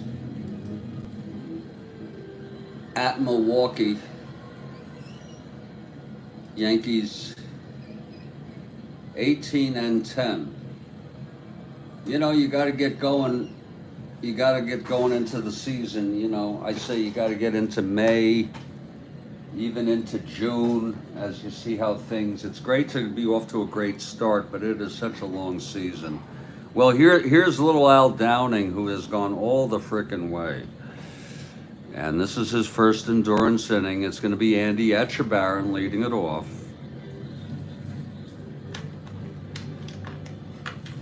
Here's Downing now. The pitch to Andy. That's going to be 3-9. Left-handed. Oh, it's a base hit by Andrew. Oh, my. Andrew, with the base hit there, not being held. And here's Kurt Martin now. They're down by 2, the Orioles. I told you, don't count them out.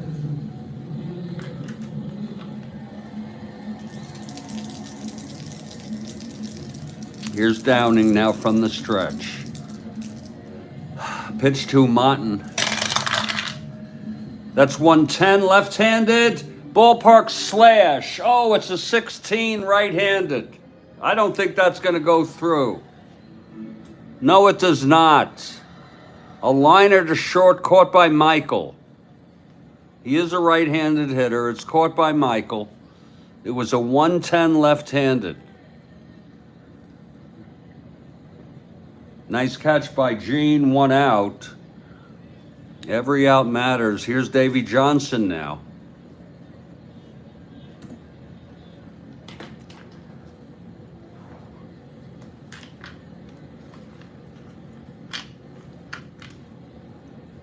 Here's Downing.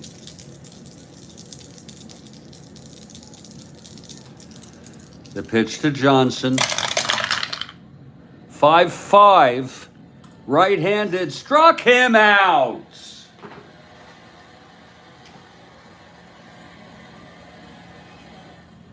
And that's the 5th strikeout for Al Downing.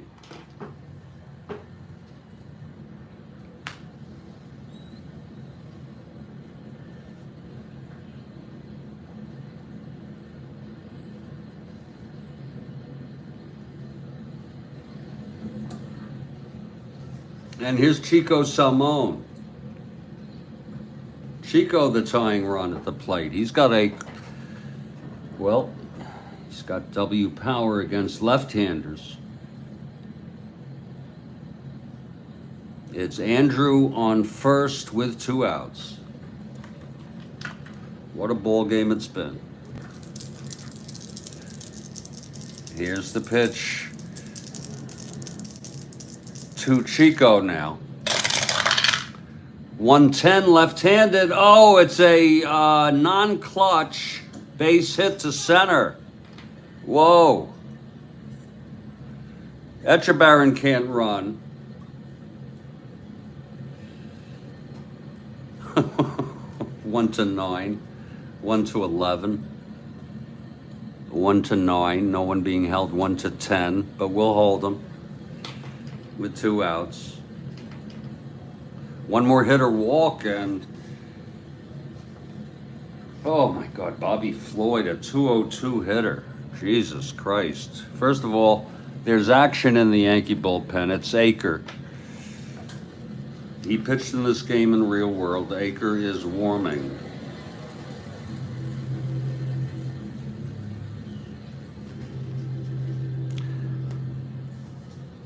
He is a right-hander.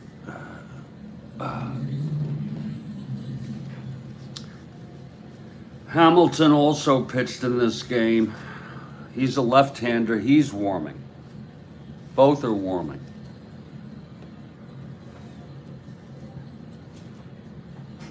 It's 2 outs, first and second.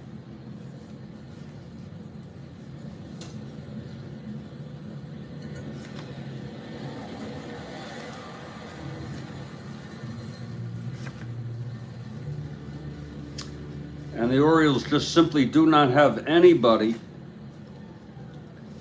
worth hitting. Don't leave us frowning. Downing. Oh boy. You are very poetic, Kathy.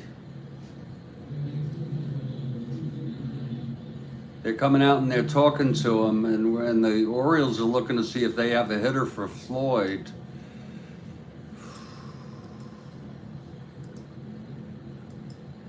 Orioles won this one 8-7. Elrod pinch hit, but he's also a left-hander. May pinch hit, but he's a left-hander. I don't know why Brooks Robinson or Frank are not in this game, but they are not available because they have 2 days off, and then they're just not available. I'm gonna go take a look to see if they got anybody in the call-ups. Otherwise, we'll just freaking let Floyd hit.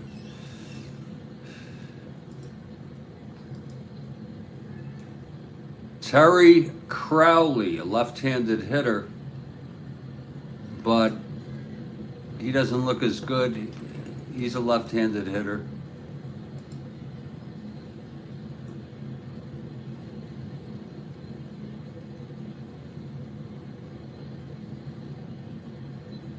They're going to have Floyd hit, right-handed hitter.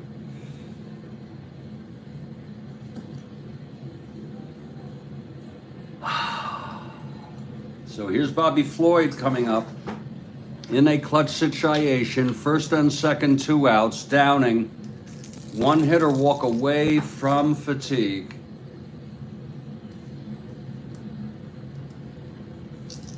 Here's Downing now. The pitch to Floyd. That's 6-11, right-handed. Fly ball right. This might be trouble for Fernandez. You remember him Oh, Christ, you remember Fernandez. Let a double drop in and made an error in the third. Oh, here we go again. It's deja vu all over again, Kathy. It was a 6-11 right-handed fly ball right X. They should have brought somebody in. I can't think of everything. Fernandez, 415. Fasten your seatbelts here. 415. Oh, 1-4 triple. Oh, tie ball game. Oh, my. And don't tell me that's going to be an error, too. 6-11-15. 15-15. It is not an error. Oh, Kathy Harden is dismayed. She's more shocked than anything. A frickin' triple by Bobby Floyd. Look at that. 6-11-15. He is a 15. There's no error, but it is a 1-4 TR3 triple. Everybody scores.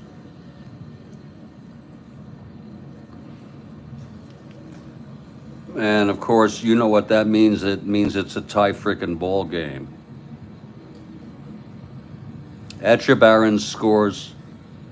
He had all day to come home. Simone scores. That's 2 runs. A 2-run, 2-out clutch situation triple for Bobby Floyd. And Ben is here. Ben, you have no idea what we've been going through today. This is part 2, a continuation of a game which was, the game broadcast was postponed due to a malfunctioning coffee maker.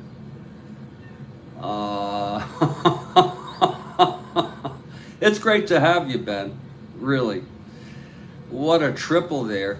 And that's going to be it for Al Downing. Oh, my. That's it for Al Downing. And, you know, I get a little, I'd love any feedback from anybody. How do we work this out? Do I pull the pitcher and then go with the pinch hitter? Or do I bring up the pinch hitter?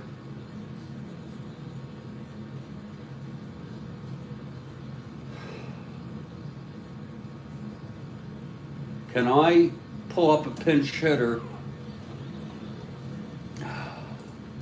Let me just look that up. If anyone has an answer to that, I get a little struggled with that sometimes.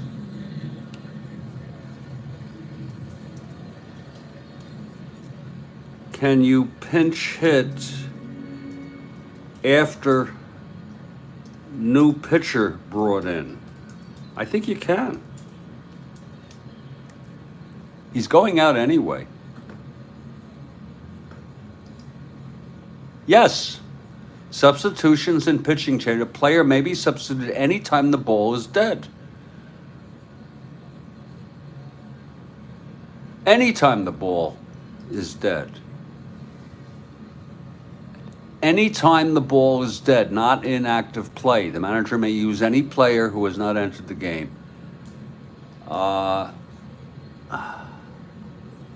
The batting team would see the new pitcher and then switch if they want. All right, Ben, I'm going to go with what I was going to do that. Al Downing made us frowning.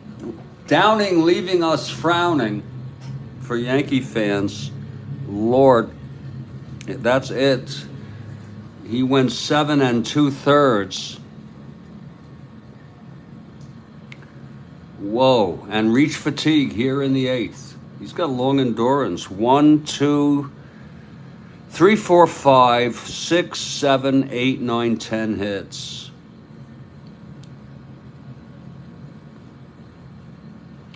He had good control. He walked 1. He struck out 5. He's allowed 5. And because they have a lot of left-handed hitters, Okay, and I do this because if you're the Yankees, you know who they have. Let me show you who they have. Well, they have Dave May, a left-handed hitter.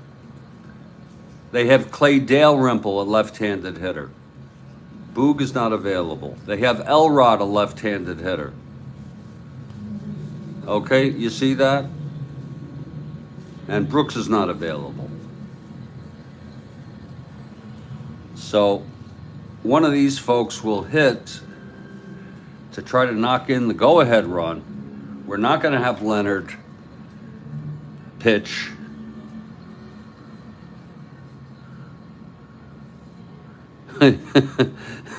He let up back-to-back home runs. Lord. It's a tie ball game now. Let's see who's coming in. It's going to be Hamilton. It's going to be Steve Hamilton, the left-hander. Wait a minute now. Joel Horland, find another third baseman and put him in Downing's spot. New pitcher would go in Cox's spot. A double switch allows pitcher to pitch longer. No, but wait a minute. Wait a minute. First of all, I'm bringing Hamilton in, Joel. Joel, first of all, I'm having trouble following that, Joel. And I'm glad to do what you want, but you're saying I'm bringing Hamilton in. Okay, that's a fact.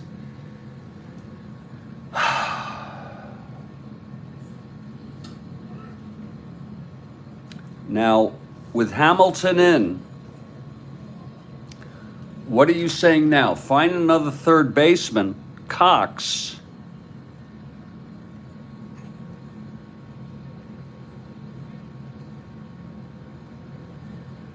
And put him in Downing's spot. Oh. Yeah, there's going to be a new pitcher, Hamilton. Find another But you see, with Hamilton, isn't Hamilton required to be in Downing's spot if he's pinch? Oh,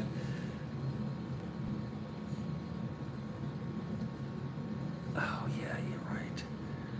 Yeah. Is that allowed? Joel, help me understand that. In other words, I can have Hamilton come in and I can put him anywhere I want in the lineup? Is that what you're saying? That's what I want to know.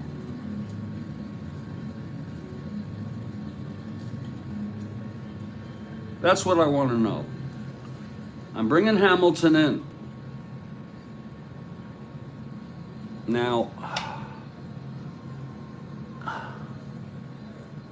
help me understand this, folks. I need help. I need huge help. You're saying find another third. I'm so confused. Hamilton will replace Cox. Hamilton will replace Cox. I'm allowed to do that. Okay. Okay, we're going to take Cox out. But Hamilton will replace Cox. Okay. So in other words, wait a minute. Hamilton will be in Cox's spot. Okay, Hamilton, theoretically, Cox already batted. Okay, we will put Hamilton in Cox's spot, and then in the ninth spot, we put a new third baseman. Okay, I'm not very good at this stuff. You know that? So you all third baseman, if we freaking have one.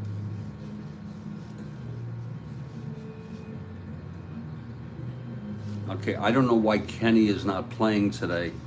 Maybe because he was a left-handed hitter. But it looks like Kenny is the only person who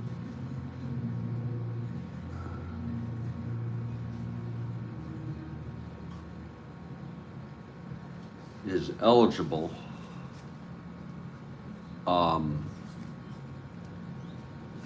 Take Cox out. I could put Kenny in this spot.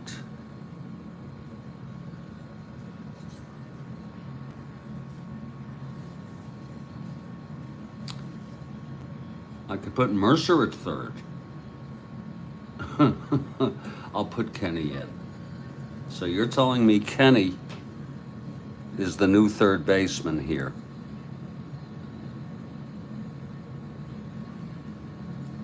And I welcome. I'm not into, ego. I don't need to have the right, make any decisions. Yeah, I'll have to do that. Kenny replaces Downing, Hamilton replaces Cox, right. And I'll look that up. That's something for me to do. Meanwhile, Hamilton is so I think we're good. I think we're good now. Okay. I think we're good. And thank you, Ben. See, Ben, you know your shit. Joel, you know your shit. Yeah, oh, I know that. I hate that. I hate to have to pinch hit for the new pitcher right away. Exactly. And I just, that just bends my mind a little bit. Just twists my mind a little bit. So Steve Hamilton, the left-hander. Now let's see who's coming in here to hit with 2 outs and the go-ahead run on third. Yeah, because Hamilton comes in, he can replace anybody. And as far as we're concerned, he's replacing Cox, and Kenny is replacing Downing. I guess, I'm going to take, your words for it. And now there's going to be a hitter for Leonard because Leonard let up 2 back-to-back. So we're all good. Let's see who's going to hit here against the left-hander. They really don't have anybody. But we're going to go with who is the best, and it will be Elrod.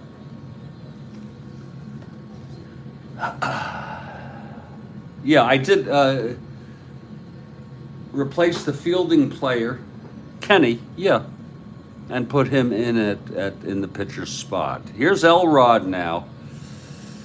Pinch hitting. I know it's counterintuitive. They just don't have a right-handed hitter. They literally do not have one.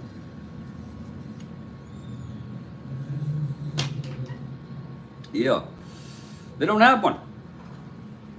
Okay? Yeah, I try to do it for both sides here. If I had one, I've used Rettenmund.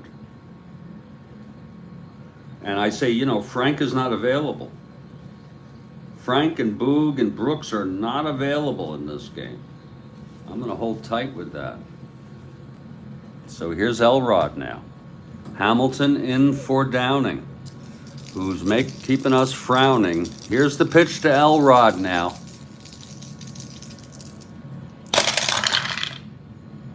That 6-6 left-handed struck him out. And we're going to the 9th.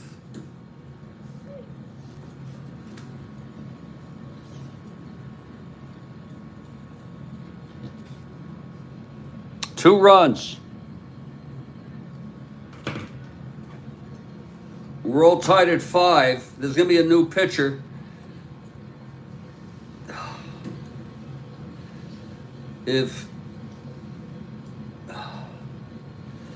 Remember, the Orioles have clinched. They're in no mood to burn out their pitching staff.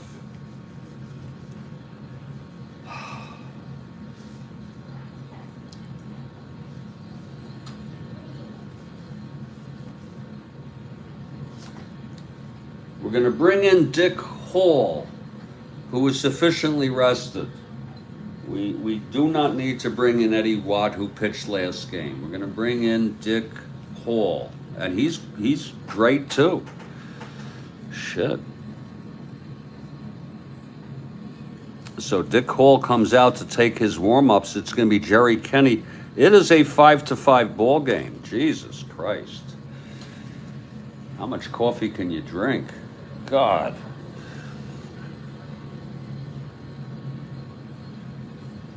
How much freaking coffee can you drink, folks?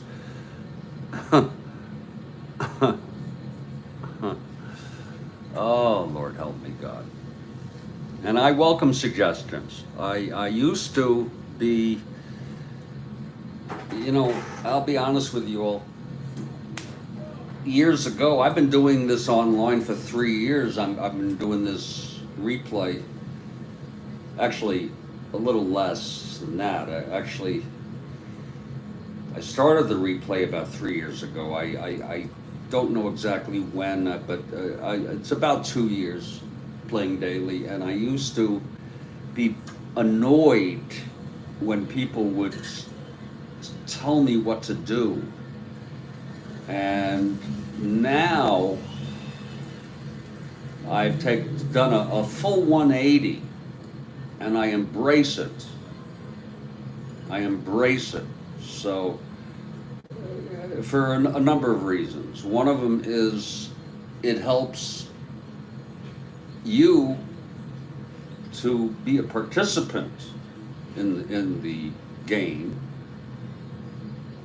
But secondly, it's a great practice in humility on my end. I don't I'm not an expert, really. I know some things about baseball, but,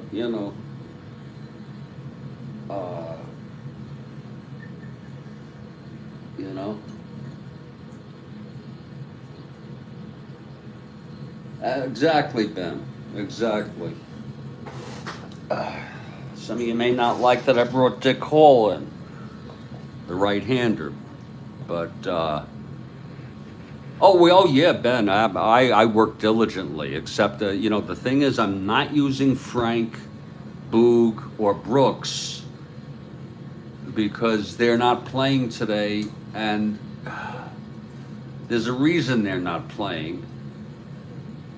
They are all in the game on the 23rd, which is they have 2 days off after this game. And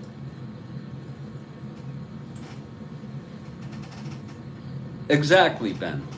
But that's the way I'm doing it. I'm justifying it. And plus the game doesn't really, this is not the Orioles have clinched. It would be nice to see the Yankees win, but the Orioles have clinched. And he didn't start these people. He's gonna, and, I don't know if they're all injured. They've been in and out. There's people, Brooks, Boog, and Frank, for the past few games, they've been in and out. So I say don't take the easy way out and use these people. Folks, Kenny's going to lead it off.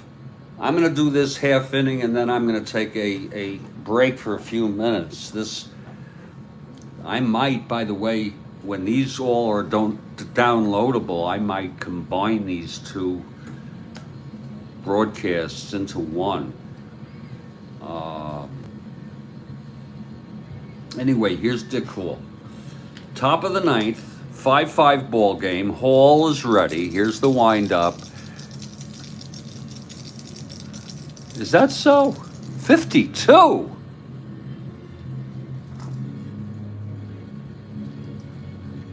$52? You sure you don't mean 62?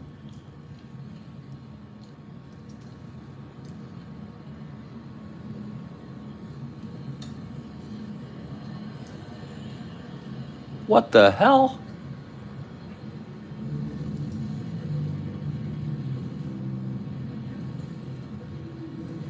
Because I have him as 55 here as a pitcher. Oh, yeah, you may be right. The pitching, the hitting, where is he as a hitter? Here's his batting, 52. You're right. Holy cow. He's like a reverse Smokey Joe Wood. Holy cow. He looks like he was a full-timer for about 2 years, 3 years. And he wasn't very good. Holy cow. He died last year. Oh, Lord. Okay, well, here's Dick Hall.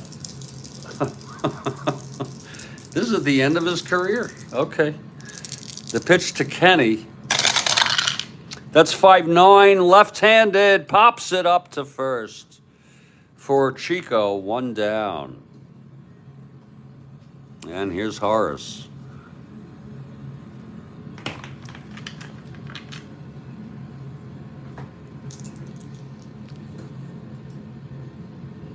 God, he played a long time, Dick Hall. I had no freaking idea. Yeah, sorry about that, Ben. Yeah, sorry about that.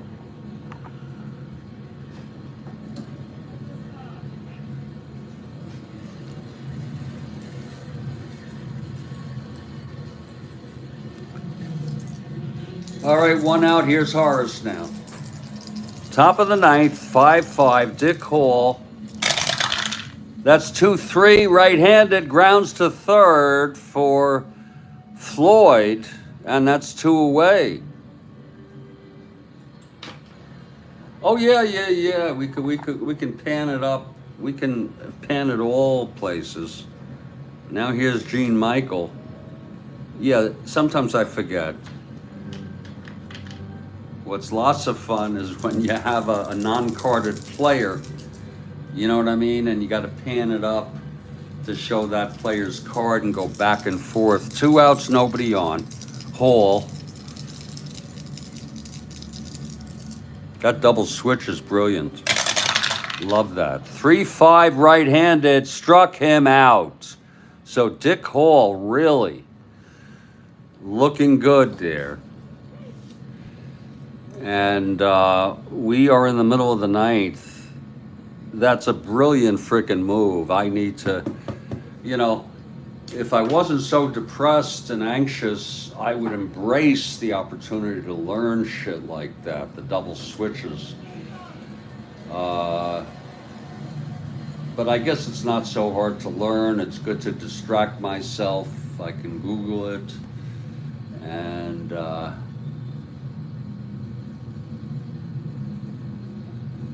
well, I would be, that's your call, Ben. I heard that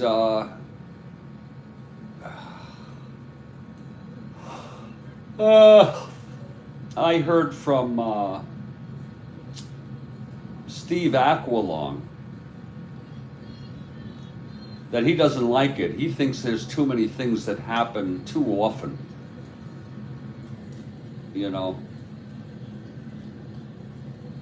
And if I'm going to get a computer game for baseball, first of all, I can't. I have an iMac. I have a freaking iMac, so, but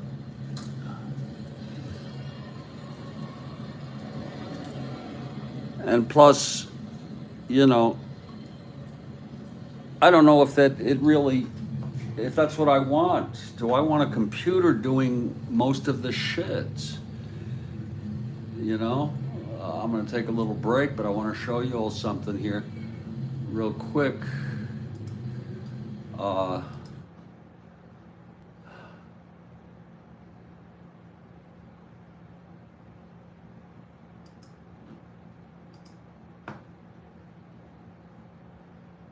don't know if I have the whole thing, but he mentions it.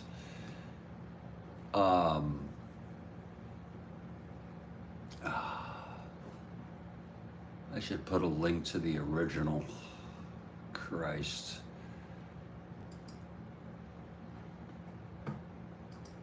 Hey everybody, Jeffrey Gooderman. I want to do a shout out to the Baseball Replay Journal copy. I think it's under my clips.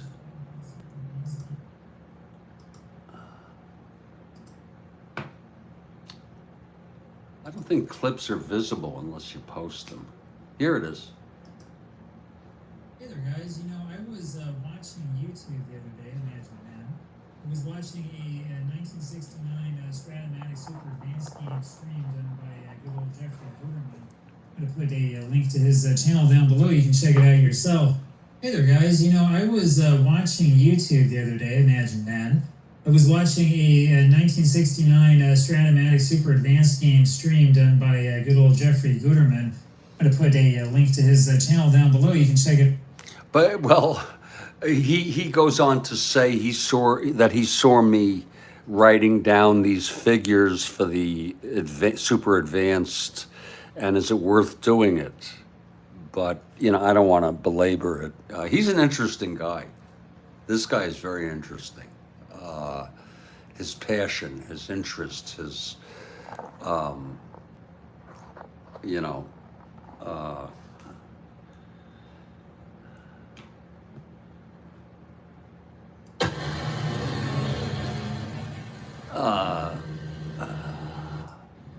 I'm definitely going to turn this into one video. We're gonna go to the bottom of the ninth, and I'm gonna just taking my time here, folks. I hope it's okay with you. I also have to use the lavatory.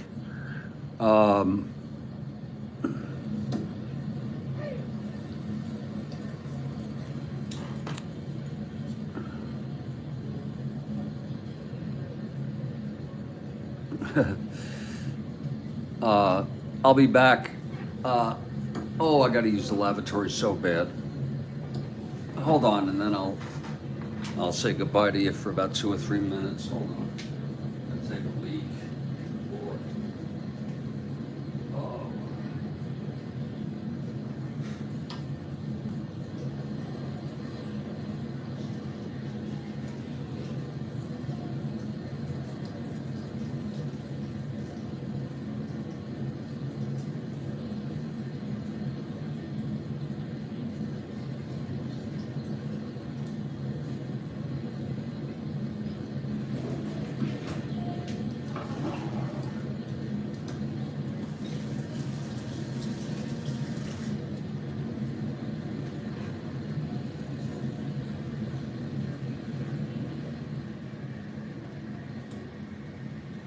Oh. Oh, what a fucking mess.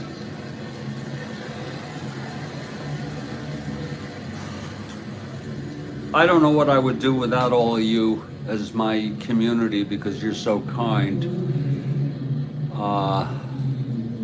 With my depression and anxiety, I just think that you all help me so much. Really appreciate it. Joel Horland would never give it up. He would never frickin' giving it up here. He wouldn't give it up. Ben Witz does have a good point, though. You can, and I'm so envious of Steve Aquaman, how he has his stats.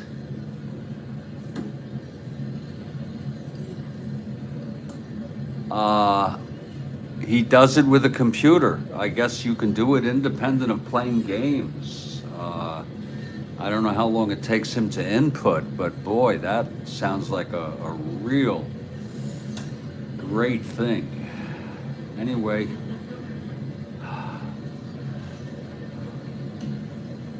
I will be back in about 2 or 3 minutes. Gonna have one last cup. This game has just, and this game is far from over. My God. This game is far from over. My God.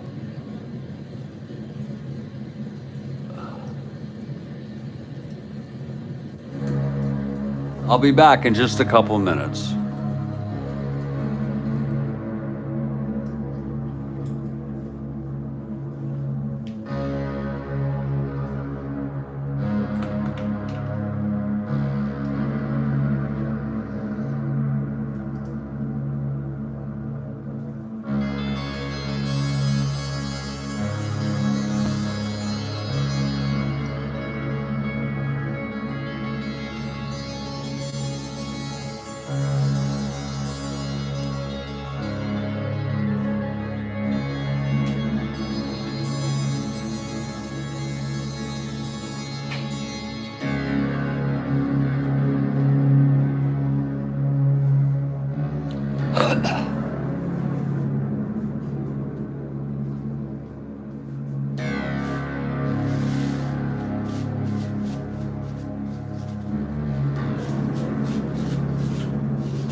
Five ball game.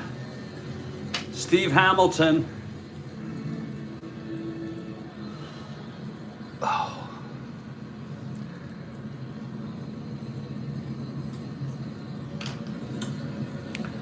We'll face Buford to lead it off.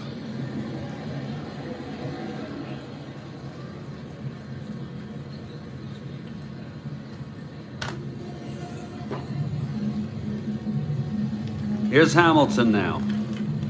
Buford switch hitter batting right.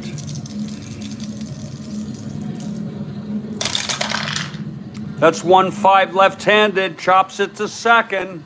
Horace has it, throws it over to Bomer, one down. And here's Belanger now.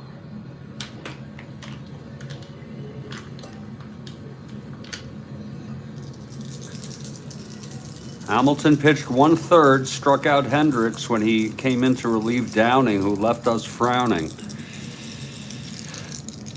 Here's the pitch to Belanger.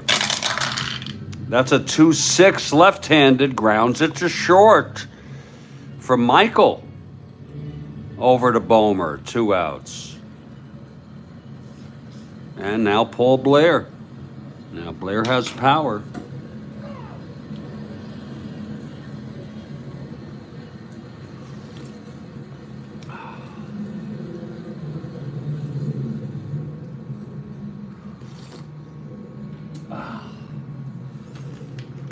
Hamilton gets the sign from Ellis. Here's the pitch to Blair. That's 2-10. That's a ballpark slash, and that's not going to go through.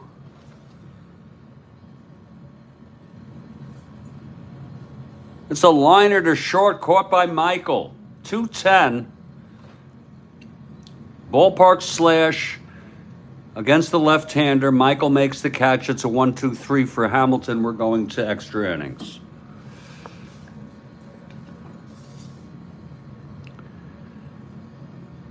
I don't know how much more of this I can take, folks. Here's Dick Hall in his second inning of relief.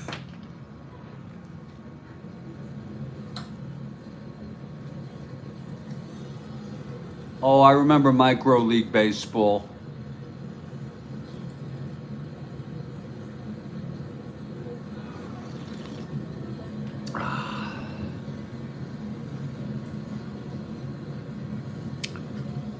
It's going to be White, Mercer, and Fernandez facing Hall, the right-hander. Here's White now. Switch hitter batting left against Hall.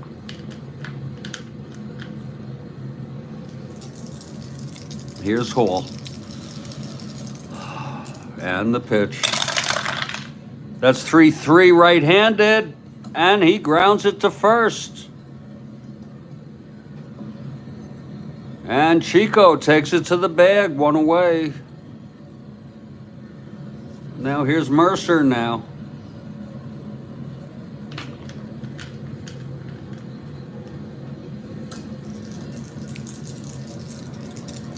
Mercer 0 for 4. Pitch from Hall. 3-8. Right-handed. Base hit, Mercer.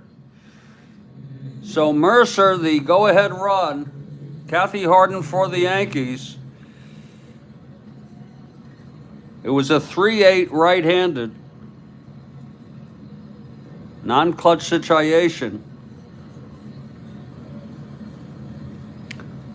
Hall has a 0 hold. Forgot to put Leonard, that doesn't matter. He's a -1. He is a 1-14, 1-12. He will not be held. He gets the lead automatically, but he's not going. That's how that works. Again,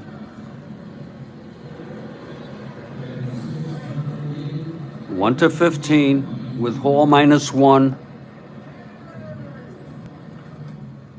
1-14, and then even with a lead, 1-12.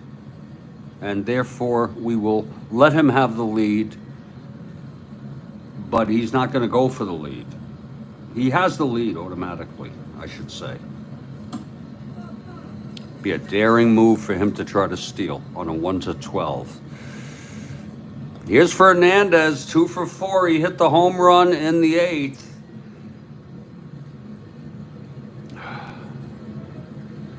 That put the Yanks ahead 4-3, and then the back-to-back home run by Ellis made it 5-3, only to have the Orioles tie it up.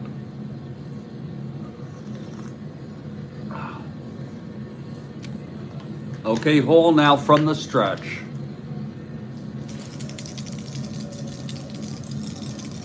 Pitch from Hall. That's 1-3. Right-handed. Infield not in. Ground ball second. Johnson steps on the bag and throws him out for the double play. And the side is retired. No runs, 1 hit. None left. We're heading to the bottom of the 10th. Steve Hamilton has pitched 1 1/3. His first endurance inning is the... I want you to be able to see the full card there. Is 3.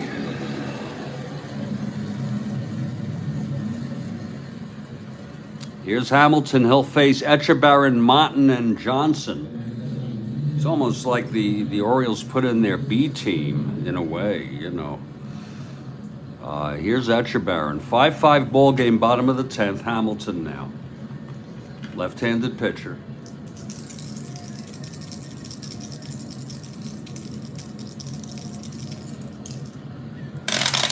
There's the pitch. It's 4-7 right-handed. Grounds it to third for Kenny. And he throws him out. 1 down. Here's Kurt Motton now.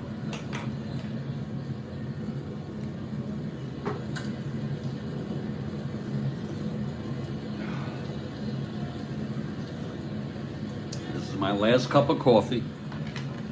And it's a good one. Okay, Motton, he's got power against left-handers. My Lord, he's got power against left-handers. He's got power against right-handers. Jesus Christ. We'll keep him in. He's retired 5 in order. Here's the pitch to Motton now.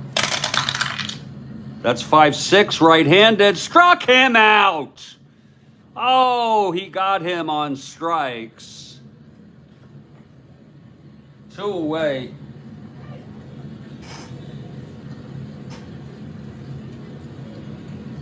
And here's Davy Johnson, and Davy's got power. You remember one, you know, he used to hit maybe, 7 home runs a year or something. And then he goes to the Braves and hits, 43 frickin' home runs? And I'm saying, what the hell? What the hell is that about? Do you remember that, folks? Traded to the Braves, 43 frickin' home runs. What was that about? Did part of it have to do with the ballpark? Here's Davy Johnson now. 2 outs, bottom of the 10th. Davy is the winning run at the plate. Here's Hamilton now, lefty-righty.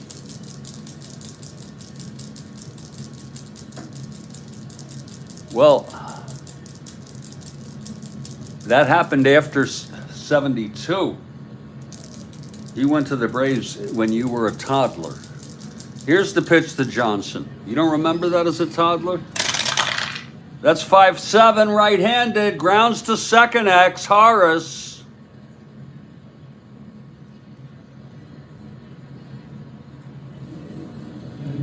.216.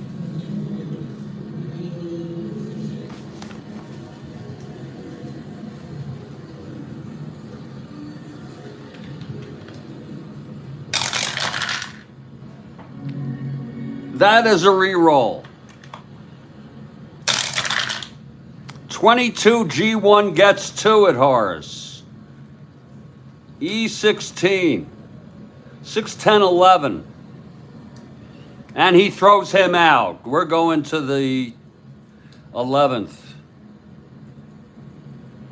And I think it's fair to say that this game, with the help of all of you, or many of you, or much of you, has been a legitimate ball game. It has been played fairly. The only question is, someone may say, well, why didn't you bring in any of the Robinsons or Boog? And I gave my reason already.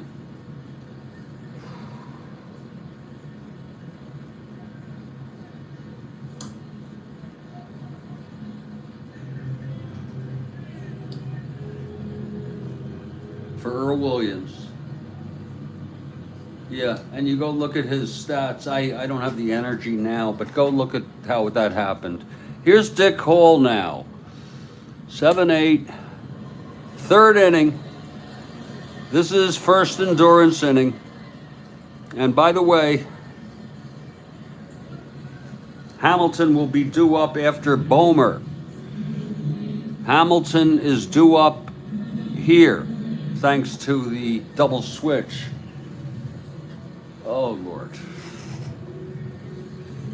Here's Big Dick Hall now. Johnny Ellis.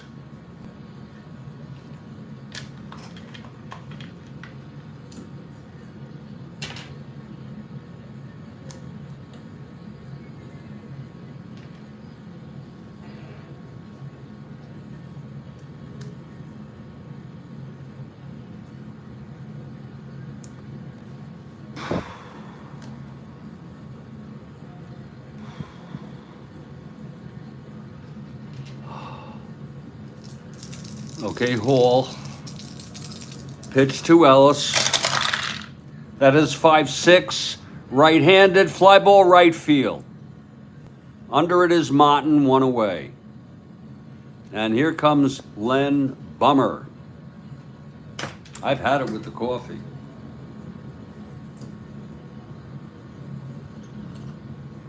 Earl Williams was a catcher, wasn't he? He was a good hitter, too, wasn't he? Lord.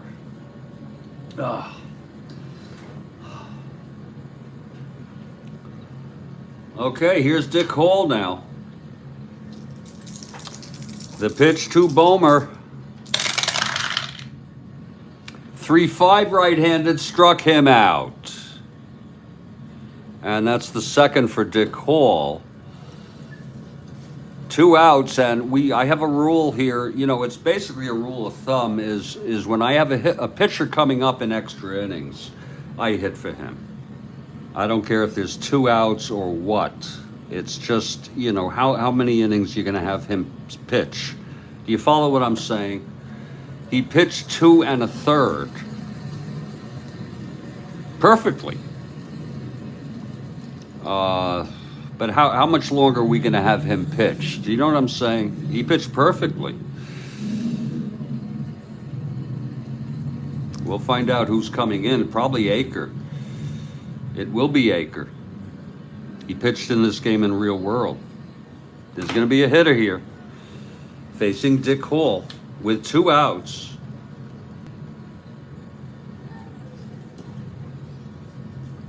Aker, the right-hander, has been warming.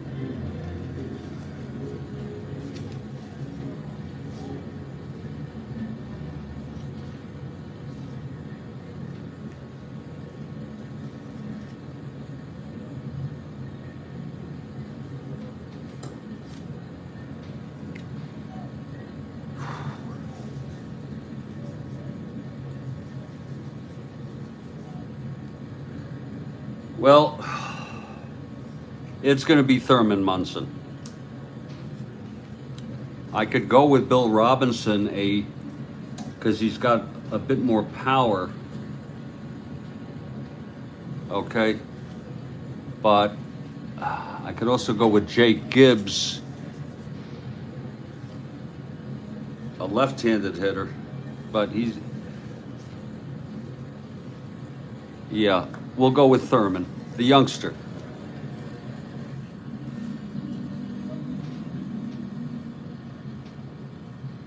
Can I do a double switch and let him catch? I'm still learning that. Here's Munson, because,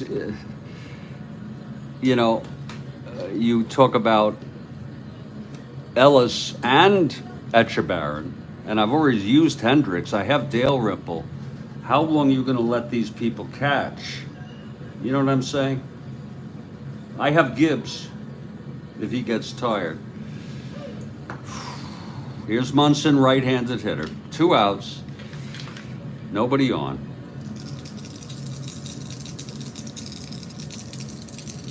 Pitch from Hall. 6'9", right-handed, struck him out. Oh boy, the pitching has really been something here in the late innings. We'll take Munson out.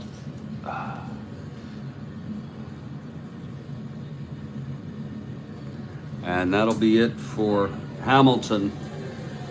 There's a new pitcher, Jack Aker now, a right-handed. Taking his warm-ups. 7-8. He's pitched 3 innings, Hall, and he's due up this inning, so he will definitely be hit for, unless the Orioles win it before. Okay, here's Aker now. Chico Salmon, we are done with coffee. At a cost. I'm gonna do the other stuff with a Klonopin if we go into the 12th. Here's Chico now. Chico 2 for 4 today, a double, singled, and scored. In fact, he scored the tying run. Here's Aker. The pitch to Chico. That's 2-9, right-handed. Struck him out. Oh, Aker. Oh, with a changeup. Fooling him. Fooling Chico. Oh, Lord, was that a beautiful pitch. 1 down. And here's Bobby Floyd, who hit the big triple to knock in the tying run.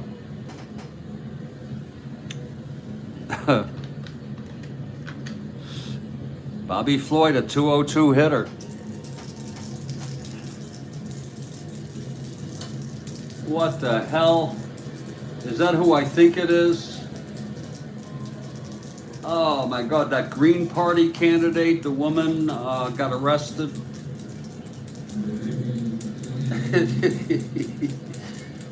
I think people need to get their shit together and understand. I don't even want to get political on any of you right now. But what's going on the campuses? The only good thing about it is there has not been any violence to speak of. I'm talking about serious violence. That's the good thing. We live in a country where you're allowed to protest. I mean, if you set up, I guess, you know, I don't want to get political, but maybe they shouldn't set up encampments, shouldn't set up tents on the property of the university. I'm sure they have some rules about that. That I understand. But we live, the First Amendment is the most important legal principle I think ever created, for better and worse. Here's the pitch to Floyd. 6'5", right-handed, grounds to short X. That's from Michael. 327.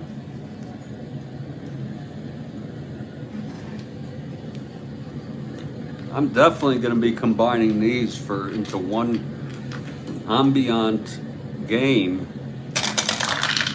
Oh, Michael 327, 17-3. It's a G1 gets to it. E27, that's 5. Uh-oh, 10-14. That could be trouble. No, he throws him out. Nice play by Gene.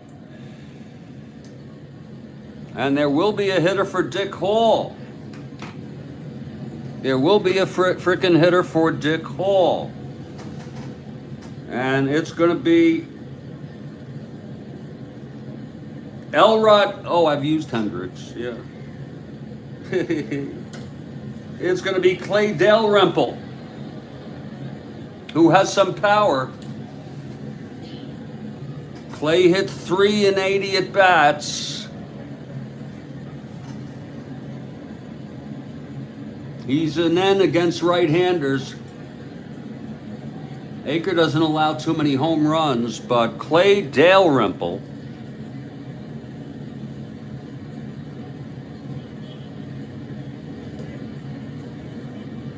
the last catcher available, should stay in the game. He should stay in the frickin' game. The only problem is Etchebarren bats fourth. We'll just have to take our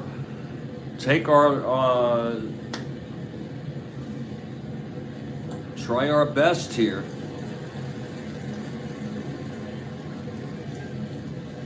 If anyone has any objections, let me know.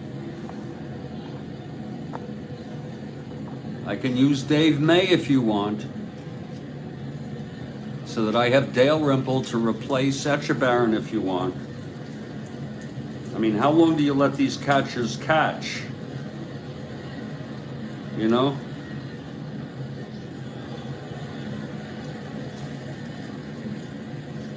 I can use Clay.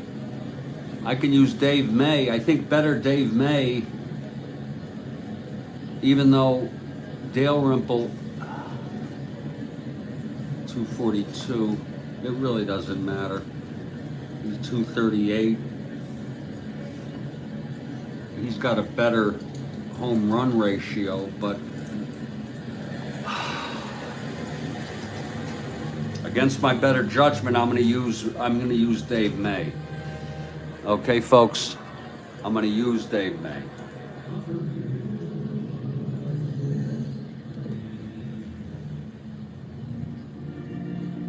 I'm really sorry. I just can't see using the last catcher. If any of you have objections, let me know. Please speak up. Here's May now.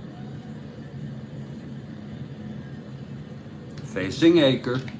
He's got end power. He's got some home runs on his card. Here's Aker with 2 outs. The wind up, the pitch to May. That's 3-8, and it's a base hit by May.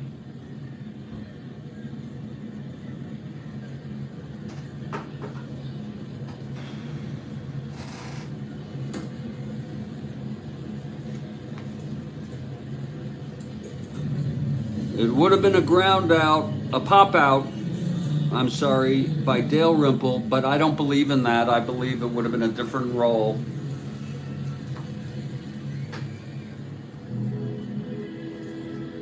May is on.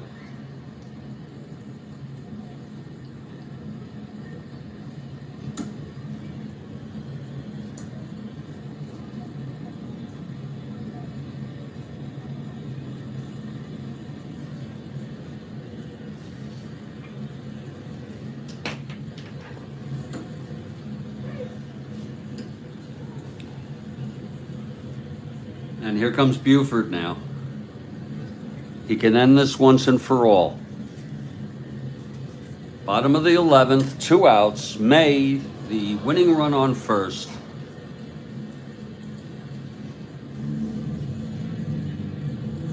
Not being held. Whoa, Aker a +4, +5. Max. Whoa, wait a minute, May. 1-13, 1-18, 1-16 with a lead. Whoa. He's being held. Do we send May? Do we send May with Buford? I am so conservative, I'm just going to let him be held without a lead and hope Buford hits a home run. And again, it's a Kathy, you know, it's because they're batting now. There's nothing I can do but let Aker pitch. You know, you could walk Buford, okay, but why put someone in scoring position? Here's the pitch to Buford. May being held. That's 3-5 right-handed, and that is a base hit by Buford. It wouldn't have scored May anyway. He goes to second and holds.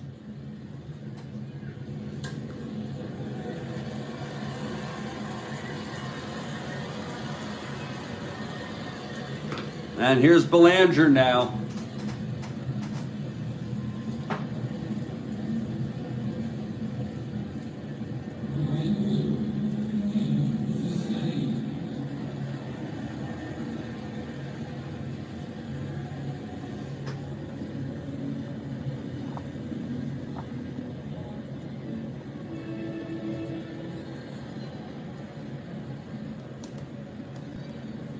Okay, Aker.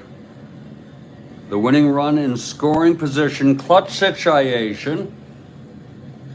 Buford on first, May on second.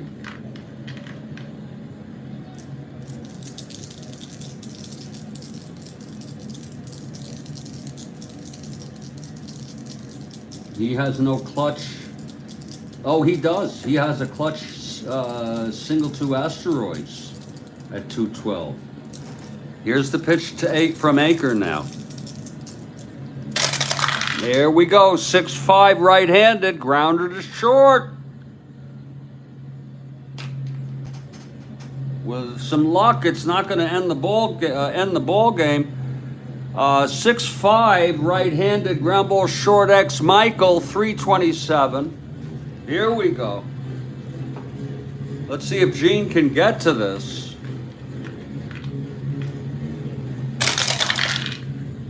8-3 G3 pound. No one being held with first and second. No one frickin' being held. When you have that with first and second, it changes. We held May, but once it went to first and second, we're not holding anybody. And that's a fact of how I play. I have to say it out loud when there are new configurations on the base paths. Okay, so it is a G3 picked up by Michael, E27, 468. And he throws him out. And we're going to the 12th. And folks, I like to just show you the integrity. Okay? When I have, these are not snoozers, Kathy Harden. This is no frickin' snoozer. Folks, I had May on first being held. But once Buford singled, it was first and second. Who am I going to hold? I have to say it out loud. Exactly, Ben. And I have a house rule that after every change in base running configurations, you have to call the hold out loud.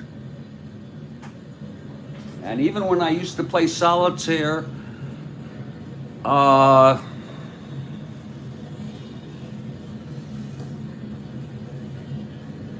alone, without broadcasting, I would say you have to do it out loud because I can't think it, just if I think it, come on, that's it. Say it out loud. So, Aker strands 2.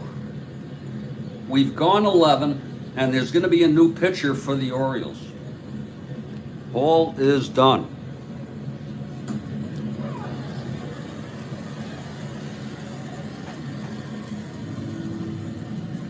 And this is the pitcher's spot here.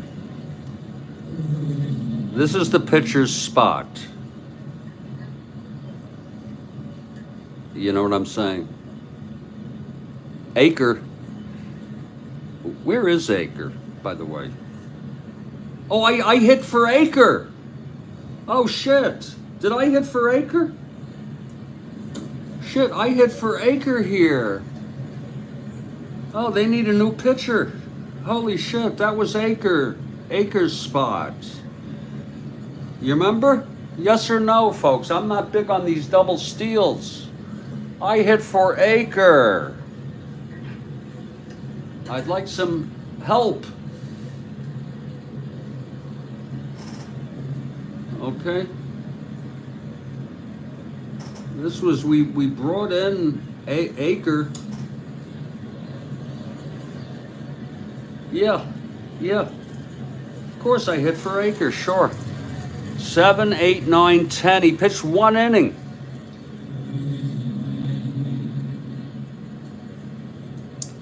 Seven, 8, 9, 10.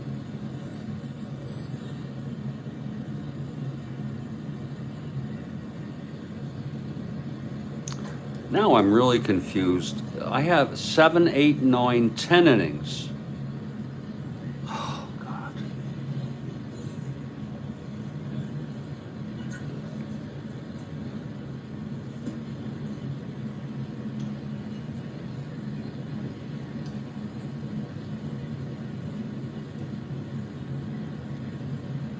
Did Hamilton pitch 2? Oh, I am so confused now. Can someone help me out? Aker pitched 1 inning here.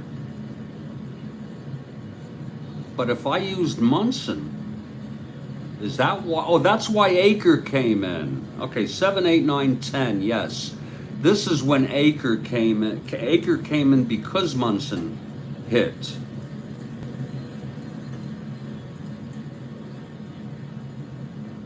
Right?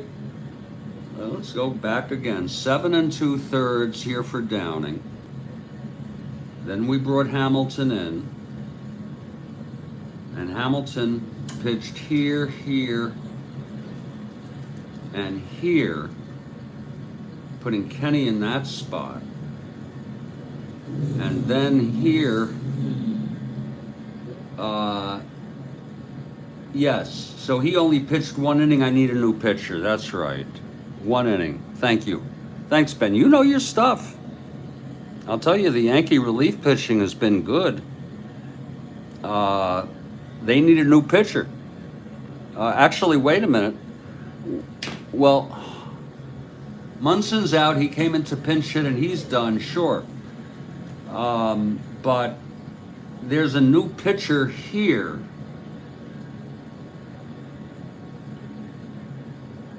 Aker pitched here.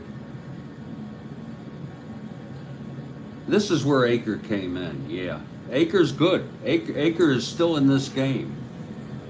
Aker is still in this game. Yeah, but Aker is still in this game. Okay? He is still in this game here.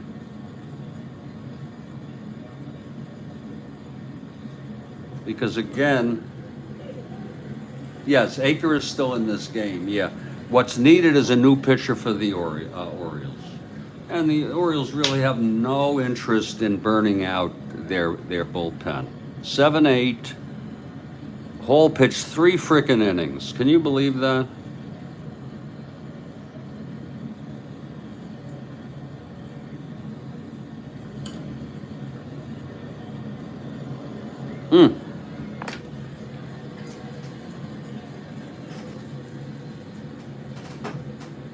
Right.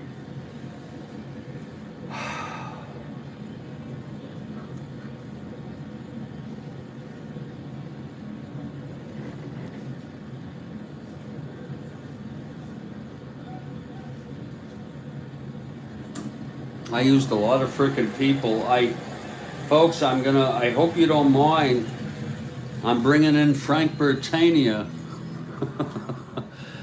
because again, I'm playing this as if it's a real situation. Earl Weaver used Lopez, Rickert, and Watt in the prior game. Why use them again? Why frickin' use them again when you have already clinched the frickin' division? Okay? And I know Britannia looks juicy there with a 5.62 ERA,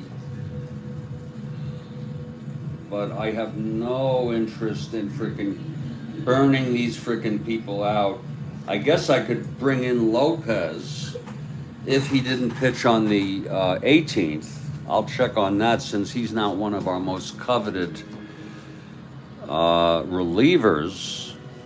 And we're going to have Kenny, a left-hander, due up, and Lopez, a left-hander. Horace and Gene, both switch hitters, doesn't matter. I'll bring in Marcelino if he did not pitch on the 18th.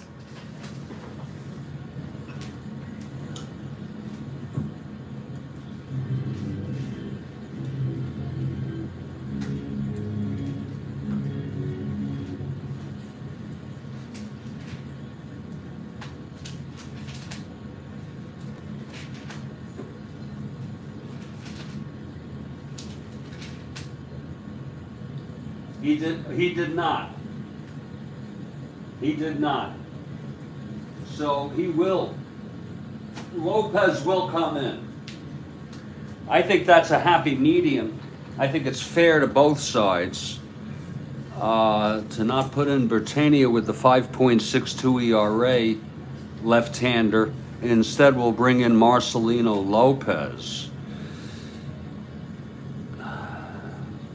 We don't need to frickin' be using Watt or Rickert. We already used Hall because he hadn't pitched in a while.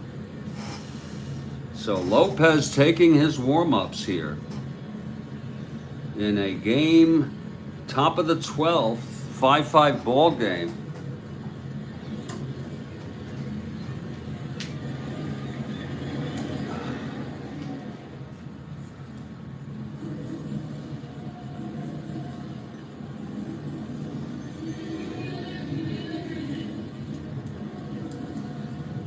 This is going to make for a nice ambient ball game.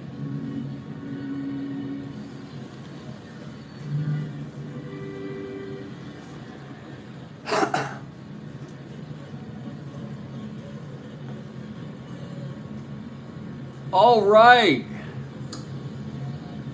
All right, Ben Witz, you're a welcome guy here. You're part of our community here. I see you all the frickin' time on Steve Aquaman. I see you with Steve Aquaman. You always participate in text, and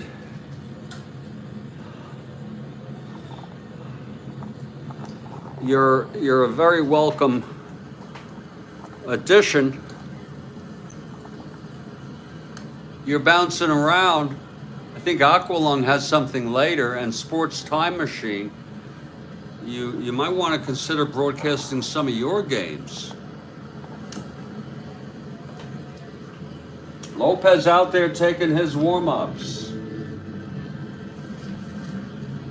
And I'm going to take a little warm-up myself, if you don't mind.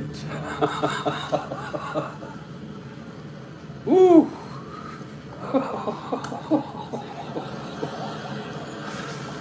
Woo!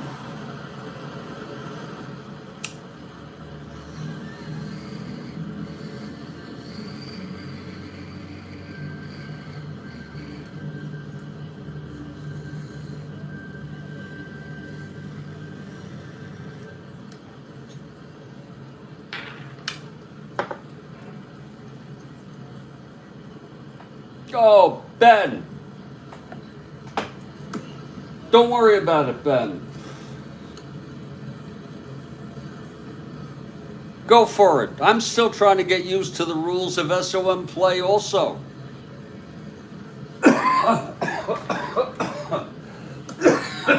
YouTube, Jeffrey Gutterman.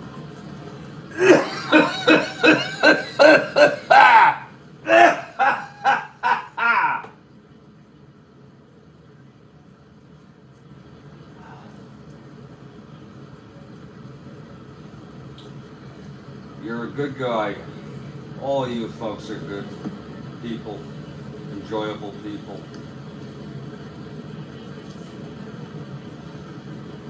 Here's it, Yankees.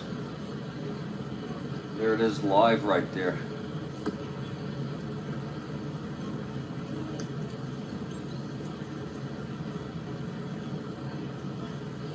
I can't believe, top of the 12th. Isn't she something, Beyonce?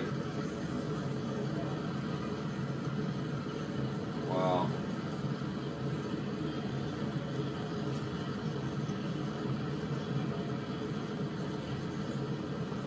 Oh, Lord help me, God.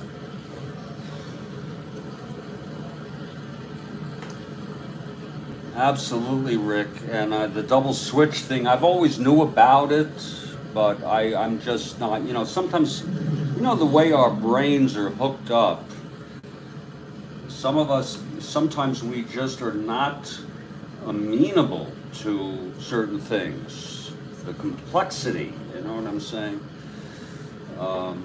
But I think that this game has been played fairly and accurately.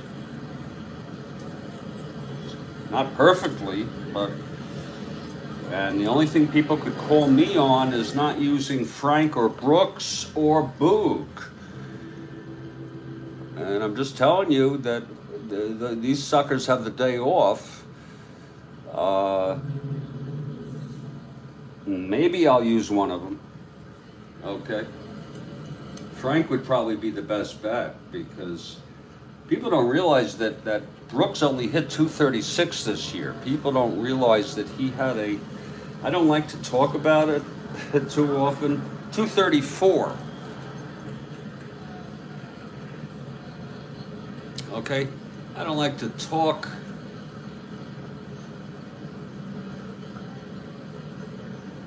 about it that often. Okay? But he is still Brooks Robinson. He still hit 23 homers. Okay?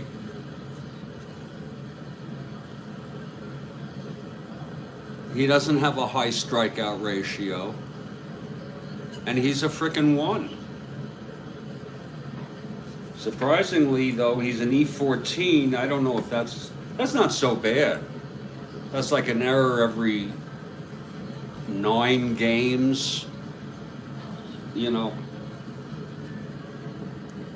The best of them make errors. I'm going to go use the lavatory. And the only person who says they feel absolutely possibly able to come up if needed is not Frank Robinson. He has a terrible groin injury. Okay? It's bad. The only person possibly is the left-handed hitter Boog Powell, and I create that in fantasy. That is a last resort, but they don't need to win this game. Don't you understand? As far as the Orioles are concerned, this is an exhibition game, and this game, they should forfeit this game and stop burning out their pitching staff. But the bad PR is just, you know what I'm saying?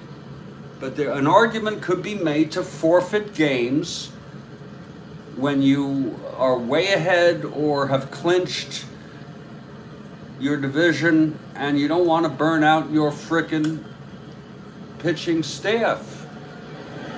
You could forfeit the game. You could just have the team be ordered to go in the clubhouse. Don't come out. But do you understand the rationale, folks? Rick, do you understand the rationale? And this is not the first time I've brought this up. I'm going to go take a quick one And then we're going to get back to this bottom, top of the 12th. Lord. Uh, really? I mean,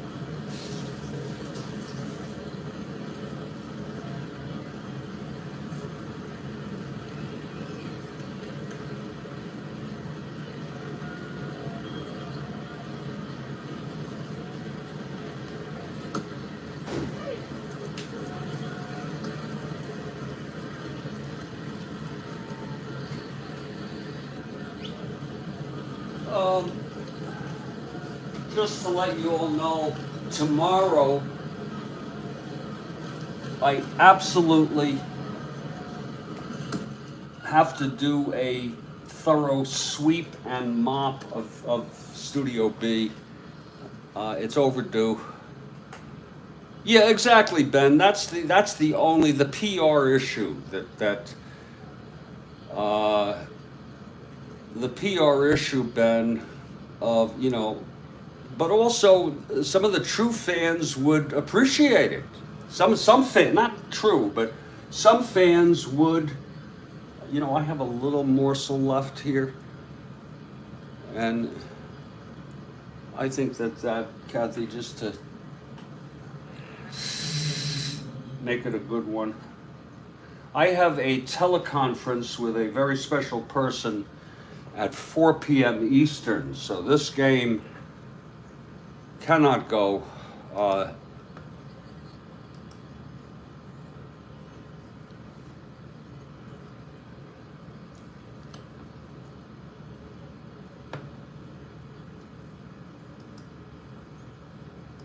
Past that, I don't think it will.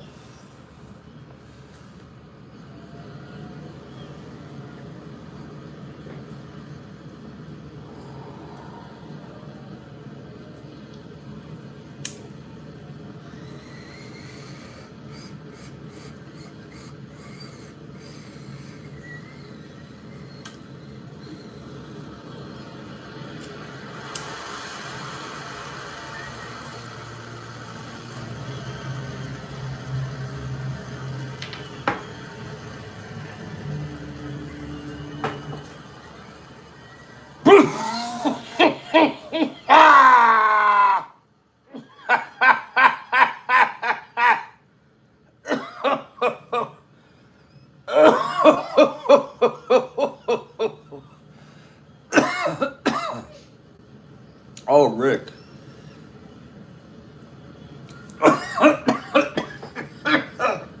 You're so right. Plus, he always had power. Brooks always had power. In fact, there was one year, wasn't he MVP in '64? AL MVP. Wasn't he frickin'?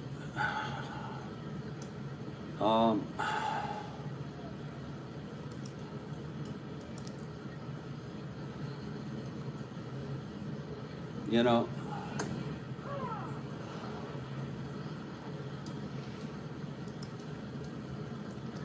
wasn't he frickin' MVP in '64?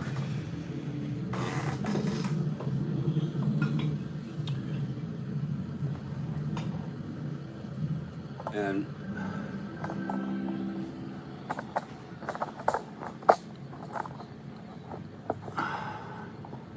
I hope you can tolerate that. So those of you who are anti-weed or don't like weed or don't like even watching people do weed, I understand that. And I ask for your sort of just look the other way and don't count me out. Okay? Don't count me out because of that. Here's Marcelino Lopez. There may be some practices. Thank you, Ben. You see, Ben, you are You know, I'm fond of you. I am really getting to be very, very fond of you. You know, it's a personal choice, yeah. Uh, this is Marcelino Lopez. And we've talked about Marcelino. You know, when I was a kid, I had a make-believe world. I had my make-believe baseball team, but I also had my make-believe world. And the name of the world was Marcelino. Exactly, Ben. Exactly, Ben. As long as you don't interfere with other people's rights and break laws. And I don't think it's I don't think it's unreasonable in a democracy with a First Amendment to say that you can't set up tents on the lawn of a university. Okay? You also can't obstruct. As far as assembly goes, I think you have a right to assemble. There is even a right, are you ready for this? There's a right to hate speech. But damn it, if there is hate speech, okay, and that's First Amendment. You can say what, but if there is hate speech, others have the right to condemn it. They can even return it with hate speech, which I don't think is a great idea. And as long as it does not get violent or infringe on the rights of others or break any laws, you can have a back and forth yelling even. Okay? You just can't cross the line. And then the last thing I wanted to say, which I think is yes, no enticement also, which by the way is that's a legal determination that is not easy to make. But there was one last important thing I wanted to say. Oh, yeah, here it is. Some people call it chaos. And I think this is important. I really do. Some people call it chaos, unruly. Again, if it's not infringing on these very specific laws of prohibiting certain speech, because the determination about free speech is made by the government officials in the end. And at the very end of the day, judge. But the point I want to make is if you think this is chaos, if you think this is messy, well, welcome to democracy, okay? Democracy is not always neat and tidy. Okay, I said it. And as far as this business with being anti-Zionist, there is no one definition of any word. And if you want, I will go to the mats with you. I'm not talking to you, Ben. I'm talking to everybody. To say that word meanings are undecidable.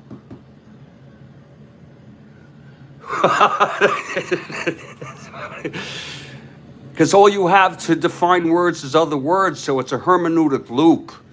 So what Zionism means depends on your definition, and you can entertain multiple. I'm Jewish, but the point I want to say is Zionism. Does it mean I support the state of Israel? Yes. Then call me a Zionist. But then I'm also a Pakistaniist. I'm even a Russianist, a Chinaist. I am for any nation state to have its right to exist. But if you mean, there are other meanings of Zionism, such as, oh, this gets very complicated. Oh, yeah, humanists, absolutely. And I'm Jewish, you know, and, you know, it's a big discussion, folks. I'm agnostic. I'm an agnostic Jew. What does it mean I'm Jewish? I'm born to parents whose parents' claimed to be Jewish and maybe followed the Jewish faith for maybe, I mean, it goes before Jesus. Okay? But I'm agnostic, and my loyalty is to one country, but I'm not hyper-nationalist. But if I have to have a loyalty, I am a U.S. citizen. I have no patriotic loyalty to any other nation, including Israel, just because I'm Jewish. If you want to, if the rest of you want to do that, if you're Jewish and you want to do that,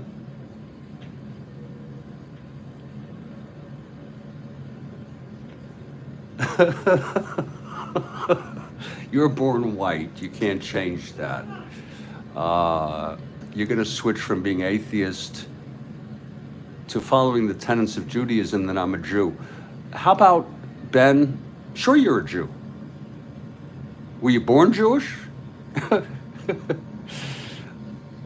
In other words, atheism to me has nothing to do with which religion we're talking about.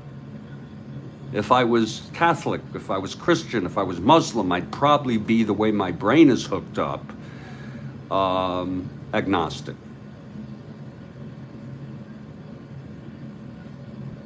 Now, if someone, your dad always said to us kids, German, Jew, and Kickapoo.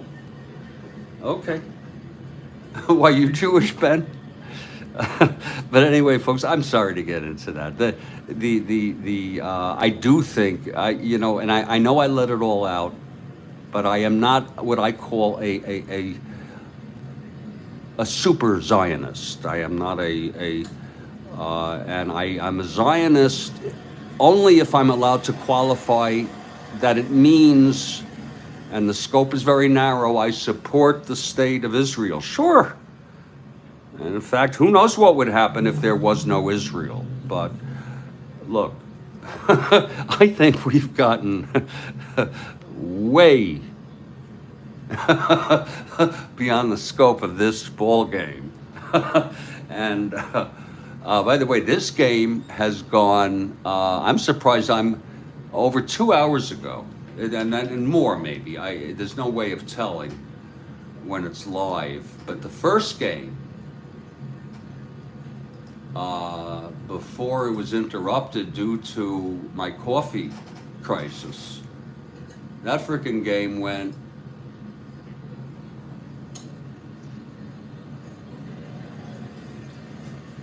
where the hell is it? Oh, 2 hours and 50 minutes. Oh, okay, 2 hours and 50 minutes, and this is 2 hours and 40 minutes. That's over 5 hours. I have at 4 o'clock. I have a call. That's getting me a little anxious, but let's go ahead. Okay, let's go ahead with this ball game.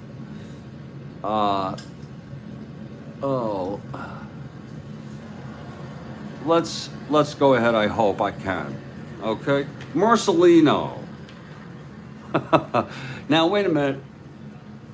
Jerry Kenny is due up. Whoa, Jerry Kenny, look at that. Ain't that cool? That double switch is a sweet, sweet thing. Lord, thank you guys for helping me with that. I don't know why this thing keeps veering over, but I want to keep all the action in the cards. Yeah, move that shit. Yeah, there you go. There you go. Move that. Get that right. You got to watch it on the screen there. You can even go over just a little more because the edge of this dice, there we go. There we go. That's perfection. That's amore. Okay. Kenny leading it off here in the top of the 12th. It's Kenny. Whoops.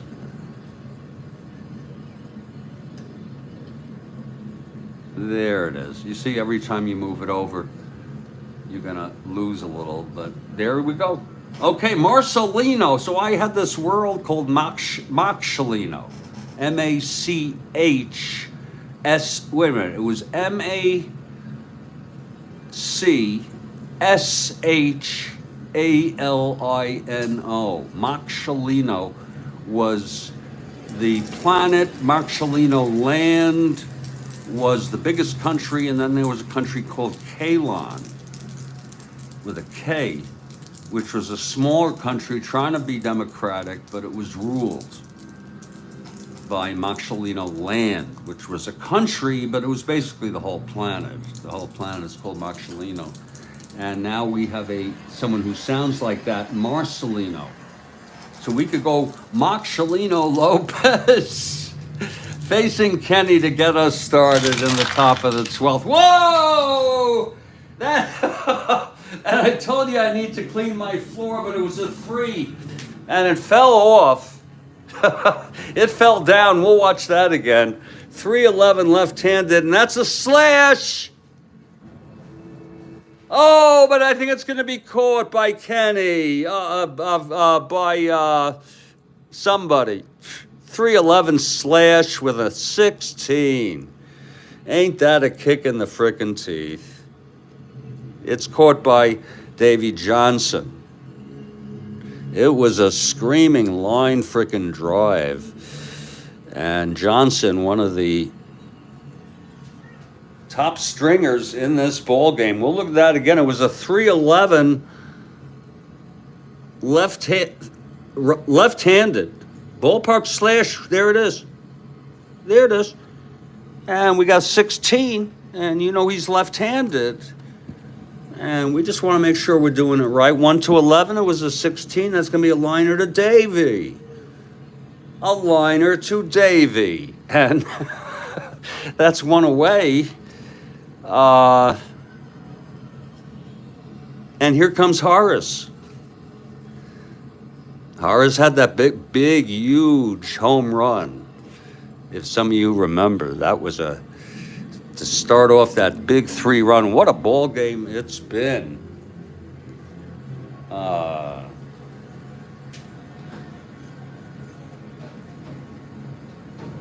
am so fucking messed up in the head. I am so...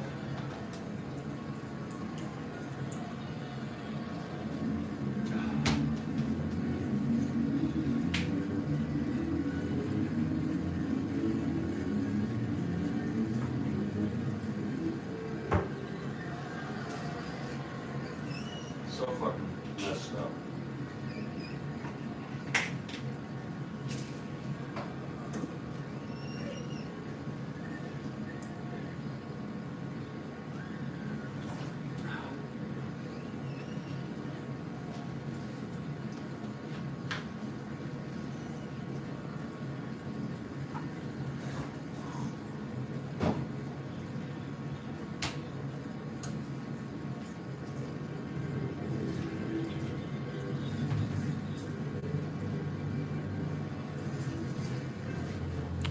Okay, here's Horace now.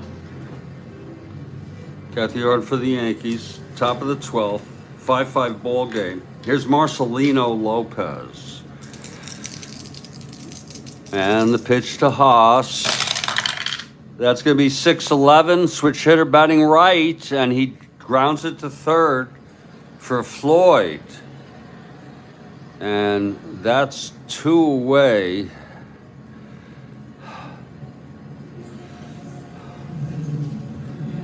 And Gene Michael, the batter, Etchebarren has caught all the frickin' way here. And I'm just hearing now, this is his last inning. This will be his last inning. Clay Dalrymple will be replacing him. Ellis says he's fine. Okay, it's an intuition. Here's Gene Michael. It's a long frickin' game, so please. 4-5 switch hitter batting right struck him out. And that will retire the side. Lopez, quite effective in his first inning of relief. Quite freaking effective. And like I said, there's going to be Aker will come out for his second inning. That's where I got hung up. There's going to be a new catcher for Andrew, even though Andrew is a better hitter than Clay. In fact, they will bring Clay in next inning. That's what we'll do. You think he can handle it, Joel? You say Andrew's all right? Okay. That's all I needed to hear. That's all I freaking needed to hear. And you think Ellis is doing okay too? Or you do not know? You know, some of these guys will catch 2 games of a doubleheader, folks. You know, some of these guys are just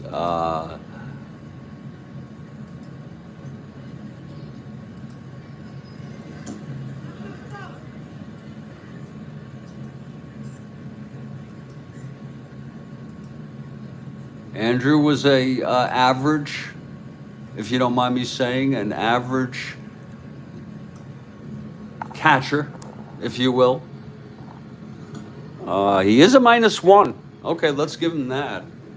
Andy can go to 15, and then Orland doesn't know. Oh, shit. Oh, that's not fair. I think we'll let Ellis continue that. I have Jake Gibbs. I have Gibbs and Dalrymple. Okay?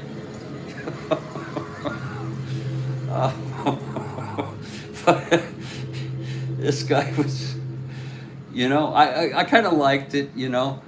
They had Etchebarren and Hendricks. They basically platooned. And they had Dalrymple, a third catcher. Someone was always healthy enough to catch. Okay, there were times when Hendricks was out, when Etchebarren was out. You know, you take a lot of, you know, every catcher needs a little time off. There are some that were just workhorses, weren't they? I'd have to go check. I think Bench was pretty much of a workhorse. Yeah, you have people like, what's that guy named Ryan? Is he on the Phillies this year? There's a couple catchers who are freaking workhorses. Mike Ryan, is it? But Ellis, I'm hearing Ellis is going to be okay at least through the 13th. Then we'll have to reevaluate. I mean, I got to make some decisions here. But we know that Andy is okay. And we're heading to the bottom of the 12th. This is a chance for the birds to put an end to this madness, okay? Which it has been. It will be Blair, Andy, and Kurt Monton, and Johnson. And Chico hit, I think, pretty well, didn't he? 297. They've got to score a frickin' run. That's going to be Aker, though. The right-hander in his second inning, a very, very elusive guy to me tonight, because I've just sort of realized he just pitched one inning. And he's going to face Blair, Andy, and Monton. Here's Blair.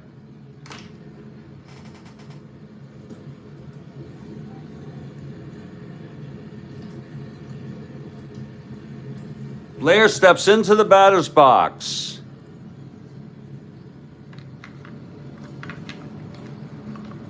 Aker gets the sign from Ellis. Oh, shit, I'm so sorry, Ben. I am so freaking sorry. He steps off the rubber for a moment. This was a day when you could step off the rubber. You could frickin' do whatever the hell you wanted.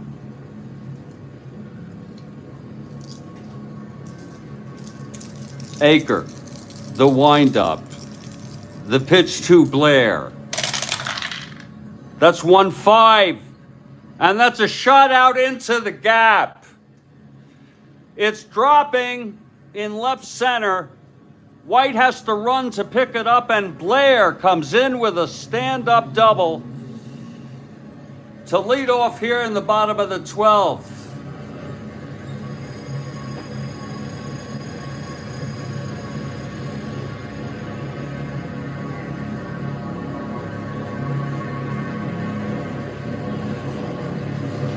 Oh my, oh my.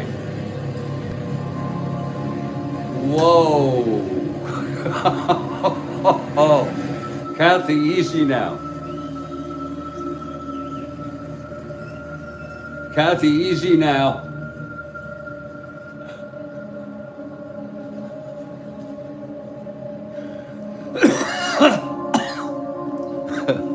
Which two disengagement rule you talking about, Ben? I have no idea. Really? What's going on, Bill?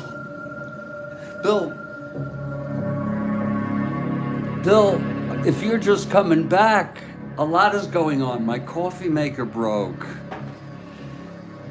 You knew about that. I had to dump it. I got a new one. And in this very broadcast, I assembled it and prepped it and used it and continued this frickin' ball game.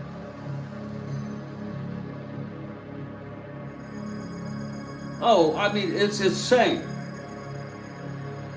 It's insane. I just can't take it anymore. I say, you know what? Screw it all, Ben. Yeah, you're here for the duration.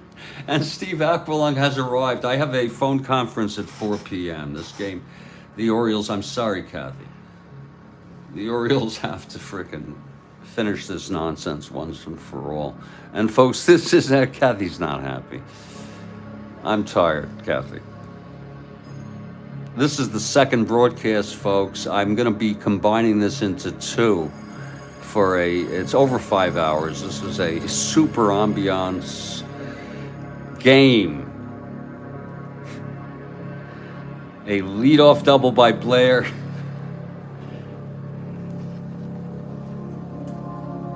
And here comes Andrew now.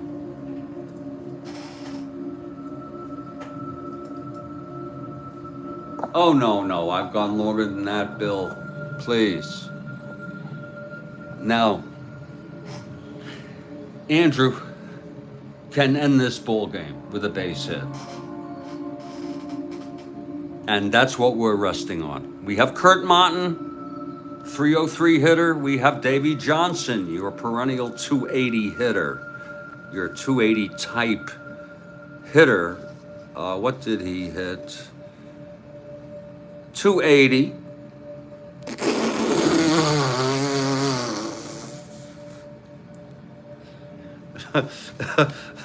So I think we're going to have Andrew. He's a debunter.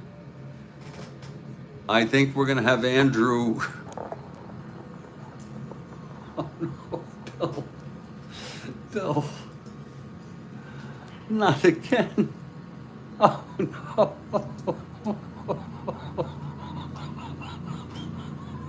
Not again. Oh, please. Oh. Shit.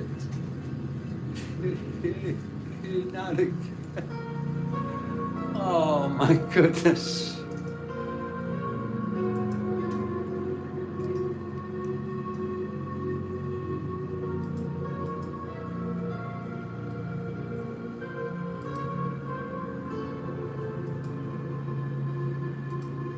Not again.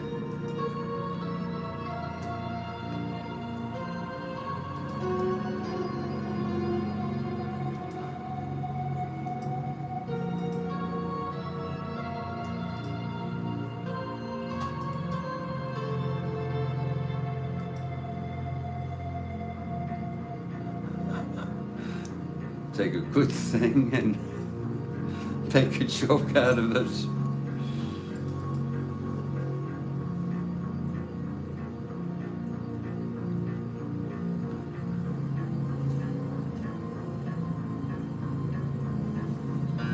I can't even find it now.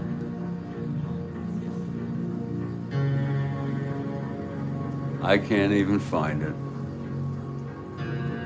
You know? And I can't find the good blow up. For some reason, I can't even get that good blow up right now.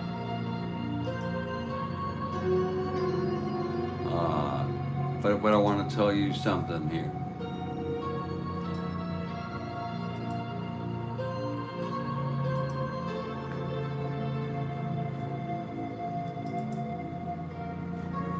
Was that Don Mossy was a good man. And I gotta believe that's him with his son.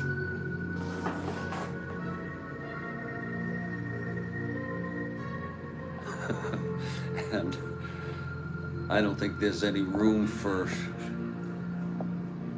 jokes.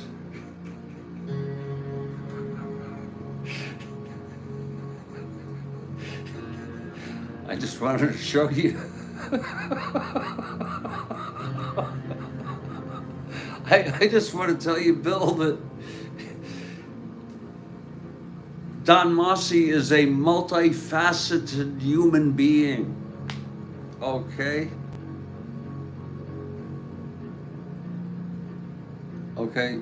He was good. Wasn't he on the Tigers? Wasn't he on the 61 Tigers? I am really sorry. Just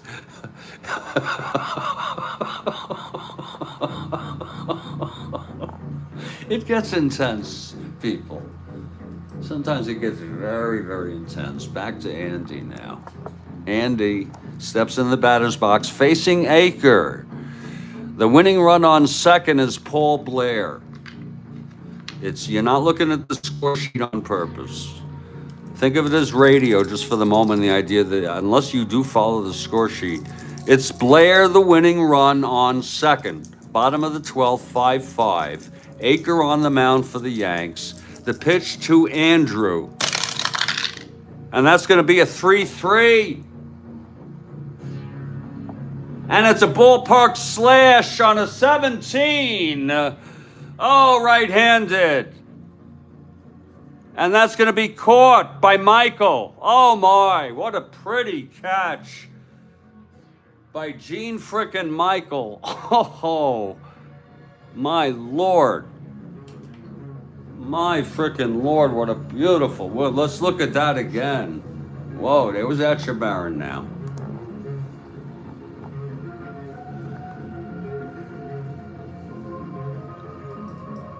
Etchebarren. at the plate.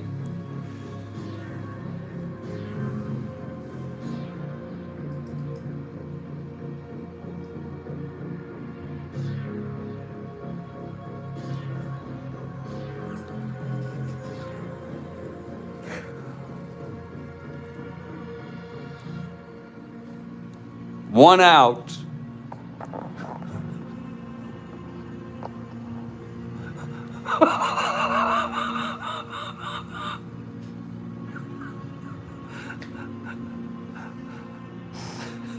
It was a screaming liner.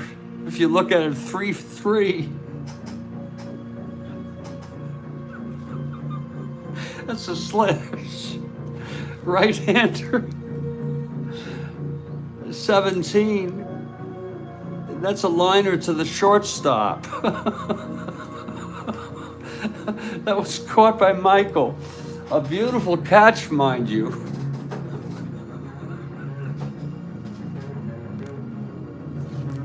And here comes Kurt Martin now.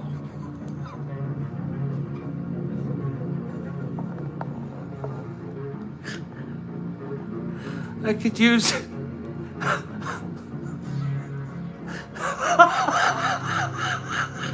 I could use this for every guy in the line. Here's Martin.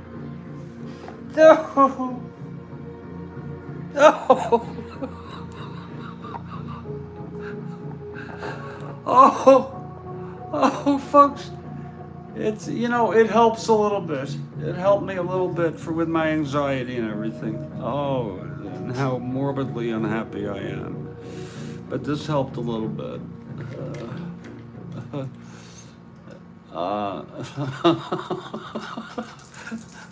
They called him Stick. You're right. You're right. I was having trouble remembering that.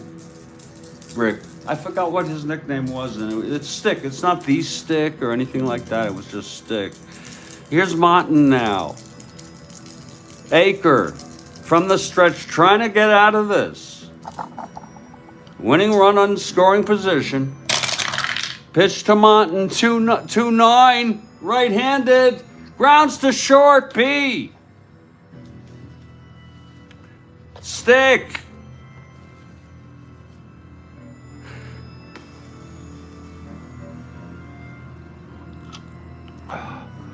That's a 6. It's hit the stick. Runner holds. A 2-9 right-handed, and that is as accurate as you frickin' get. Stick. Sticking it to him.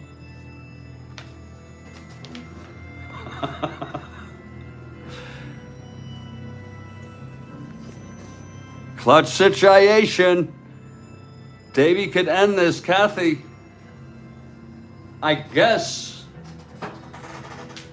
I can continue going until my teleconference. I'm going to need 15 minutes to prepare for it.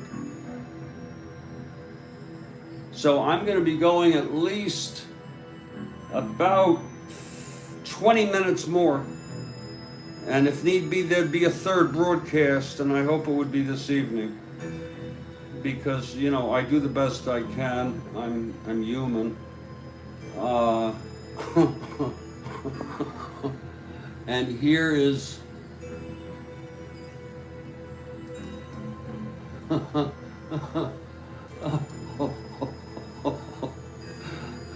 you talk about line up nicely. I'm gonna line that up so nicely. The problem is you can't get it perfectly lined up nicely, so I do a little compromise on both. Is Davey Johnson.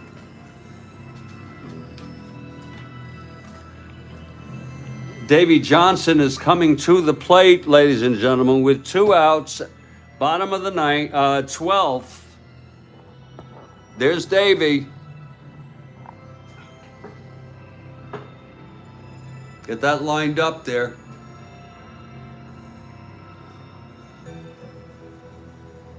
There it is. It's really lined up nicely on the left side. Actually, you should bring it down or drop. There you go. Get it down to shoulder length. There you go. Yeah, disregard the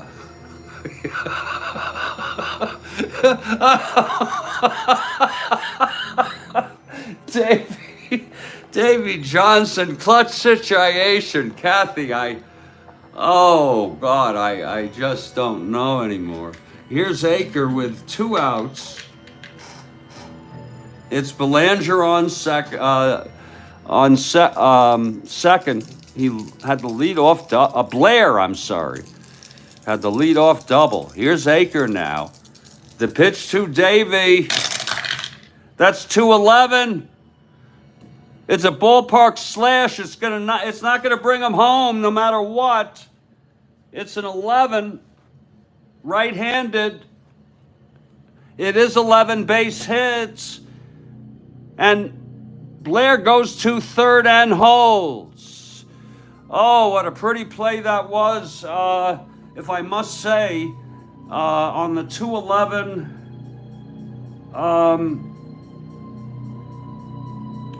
slash against the right-hander. The play by Mercer, throwing a perfect strike on one bounce. It was like a one bouncer to home. And Ellis, absolutely not tired. He is pumped. It was a single one asteroid, and it's just going to prolong the misery. Here's Chico now.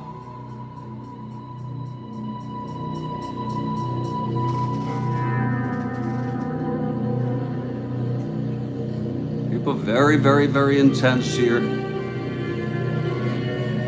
Some people kind of losing their minds. There's people dancing. There's people doing, will Chico be the man? There's some people talking in tongues. It has been a very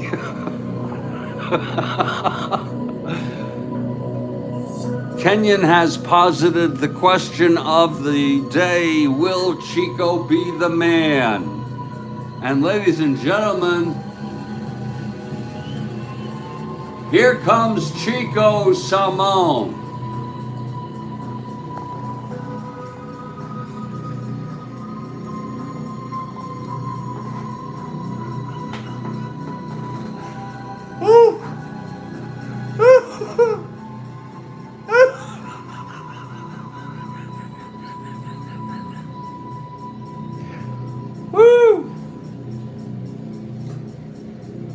Chico. He looks like a Chico. He steps in the batter's box. Aker now.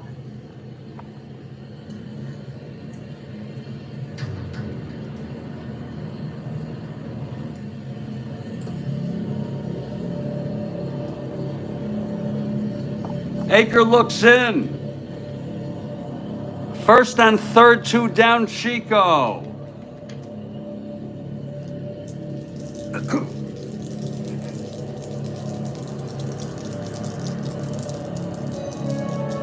Aker gets the sign from Ellis.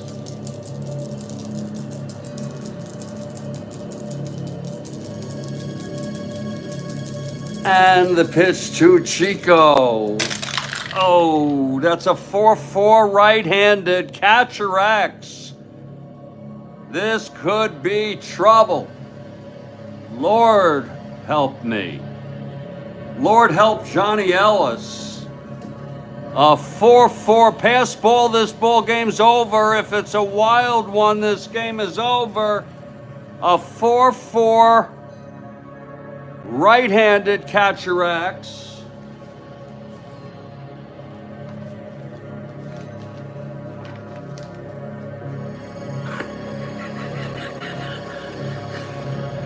Bill Ivamy looking for some PP. Ivamy wants the Orioles. Kathy Harden. In anticipation, Ellis, 4-6. Remember, Joel Horland said he didn't know about Ellis. Well, let's see what he's got. On the Catcher X, Ellis, 4-6. 19-4. It's a G3 dribbler. Ellis, a 6. 4-8-12. And he picks it up and he throws Chico out. And the side is retired.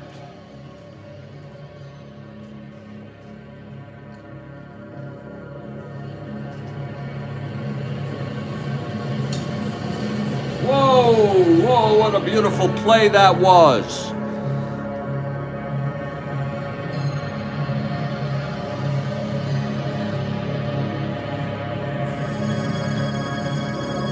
Oh, what a fucking play that was. Oh.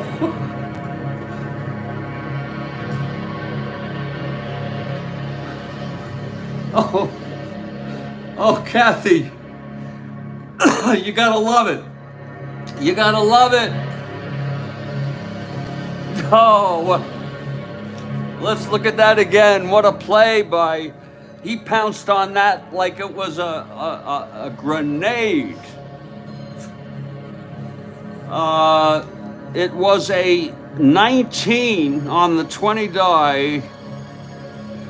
And we had said that Ellis is a 4, but 19 going down is a G3 dribbler. Okay, and that was not a frickin' error. 4-8-12. He's got a good E rating. 6. Okay. And on a 4-8-12, it was nowhere to be seen. Nowhere to be frickin' seen. And on the G3, I don't care how many people are on base, with 2 outs, and I know this intuitively, this was first and third. Runner advances, but it's the final frickin' out. Okay, and infield was back. Refer to following chart, look at the result. Okay, that is an out.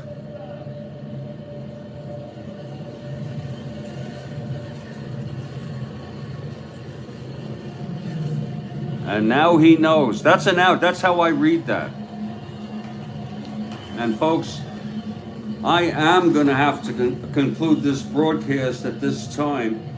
Isn't that an out? You don't have a runner advance on a clean G3.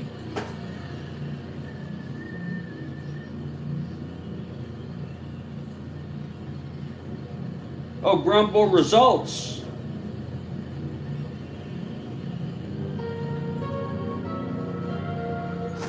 The batter is out, folks. It's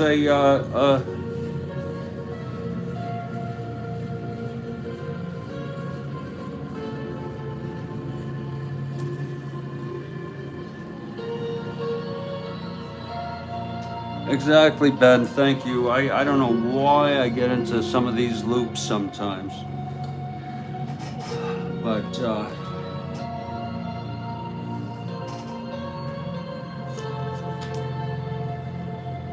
we're going to go to the 13th, but not right now, folks. This is going to be part 2. This will be a 3-parter put into one for anybody who ever can't.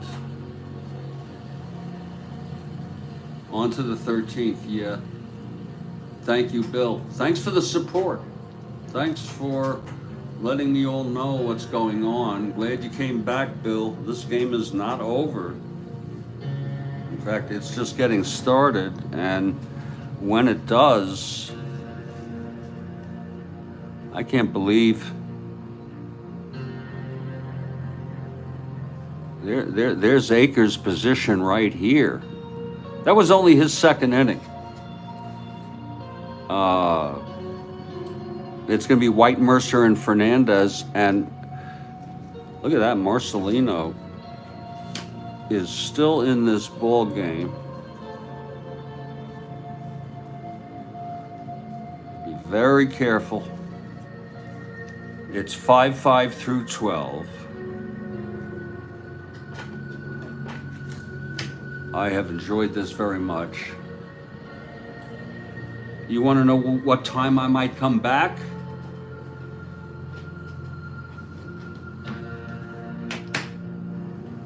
I might come back, I don't know about if I'm, maybe tonight if my call goes well. Which no reason it shouldn't, maybe tonight. Okay. Ballpark?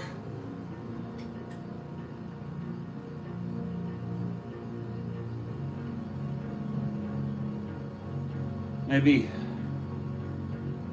because I would like to continue it for the absurdity of it. Let's say 4:30. Let's say 5 o'clock p.m. Okay? And if it's ever later than 5,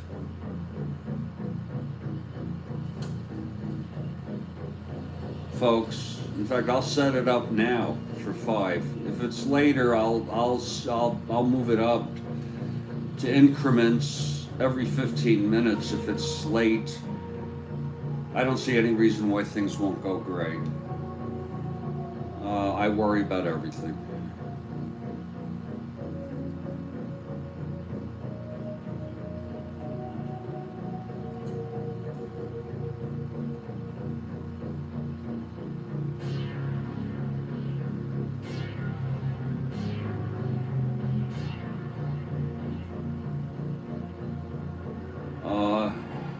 Let me try to embrace everything. So I'm looking at a 5 p.m. start, folks.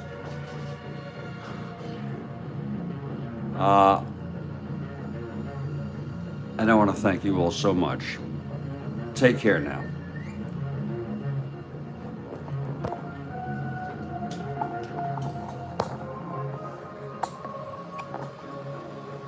Thank you, Kenya. Thank you very much, Kenya. Thank you, Kathy Harden.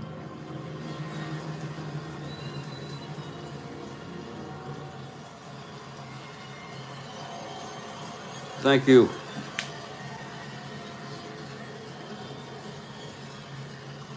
Thank you, too. Joel Horland. Ben Witz. And when you have your wits about you, things are always a lot of fun. Rick DeBar. Bill Ivamy.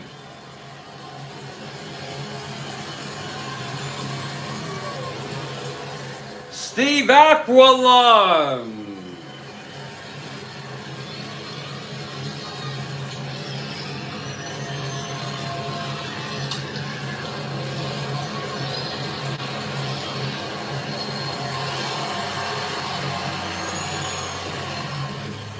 Philip Reynolds.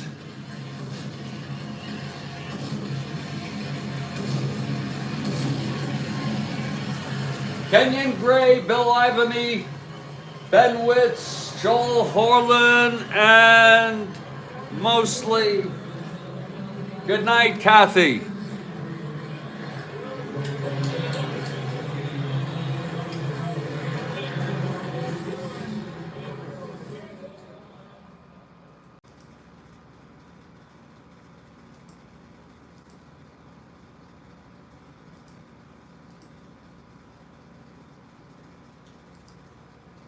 Alright, so if you need a lawyer, you should.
government.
It was quick, Kathy.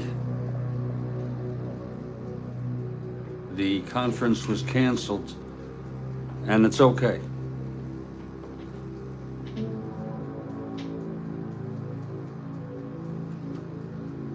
There comes a time when you have to let go.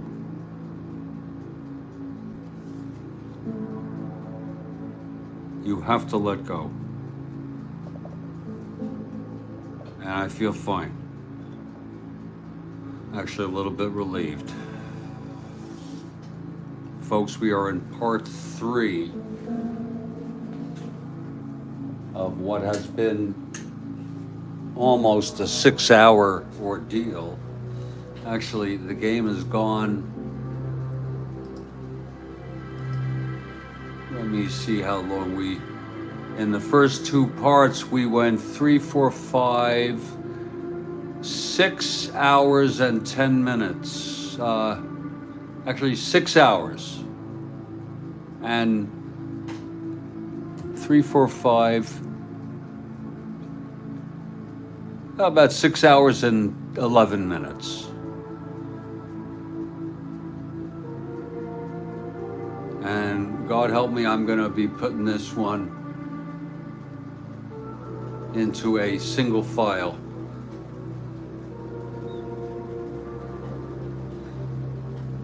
I'm sorry if Willie was taken aback, not knowing it's gonna be a little quick. It's gonna be, and let's remind ourselves, this is the first game of September 20.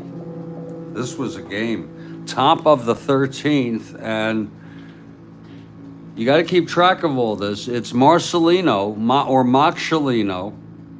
Lopez pitching in the top of the 13th inning here.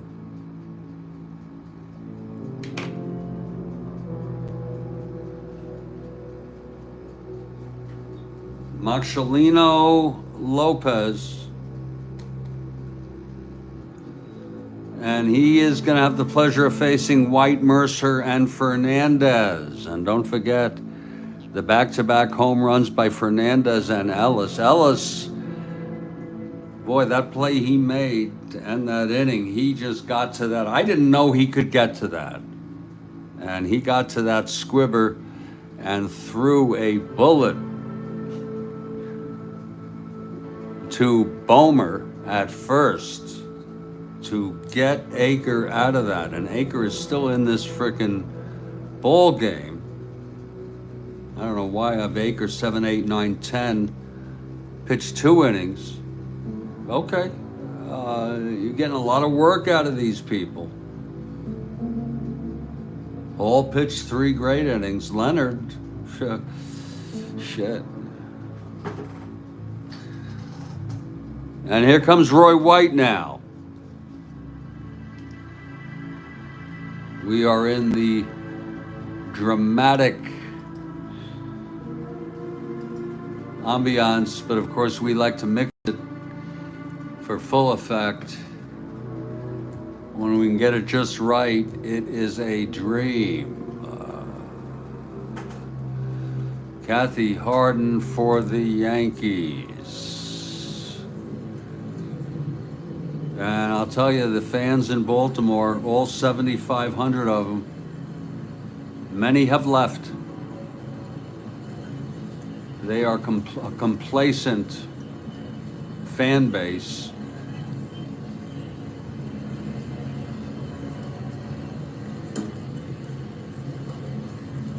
Okay, Marcelino is ready. Here's Roy now. Roy 1 for 5 today. Top of the 13th, 5-5 game. Marcelino into his windup and the pitch to White. It's 112 left-handed. Taps it back to Marcelino. And he throws it over to Chico for the first out.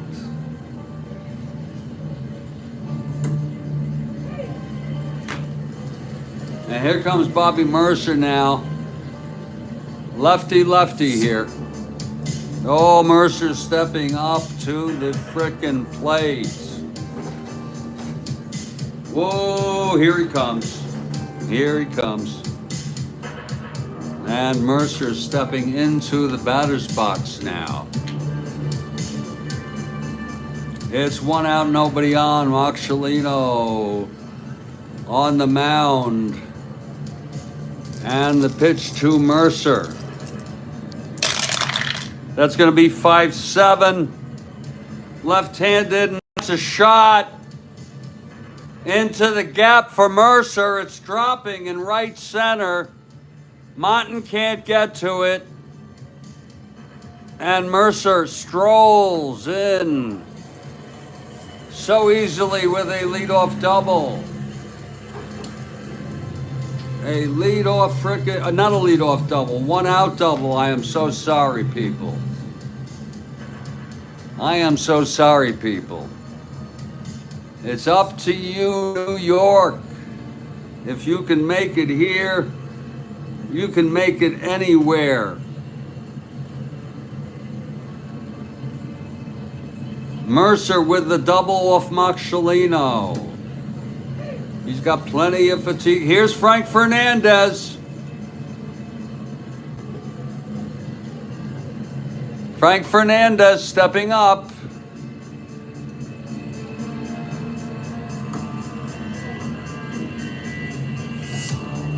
Fernandez 2 for 5 today. Had the home run in the 8th, and then Ellis backed it up with another blast, and that's what put the Yankees ahead 5-3.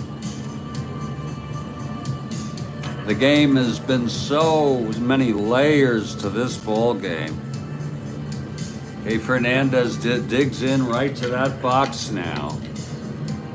This is lefty-righty, Marcelino now. With Mercer on second from the stretch. That's going to be 5-3 right-handed fly ball right X. Who's out there? Martin, a 4-3. Oh, I don't know that he'll even get to this. I don't know. Again, it's a 5-3 right-handed fly ball right X. Martin, 4-3. 4-3, 10-4. G3 gets to it. Oh, my. Oh, boy, he got to that ball. And on a 5-8-12, on a E3, which is very... Oh, shit, I'm looking on the wrong fucking line here. I am so sorry. I am so sorry. This was we caught it. We had to catch it. By default, you catch it. It's a 10-4. That doesn't smell right at all. That is an S2. Oh, boy, it's an S2. It's a single. Mercer's coming home no matter what. With the go-ahead run, a single by Fernandez. Oh, my. Look at it again, folks. 10-4. S2. Oh, I'm sorry. Martin, a 4. Now Martin's a 3. We're not done yet. 5-9-12. It's just an S2.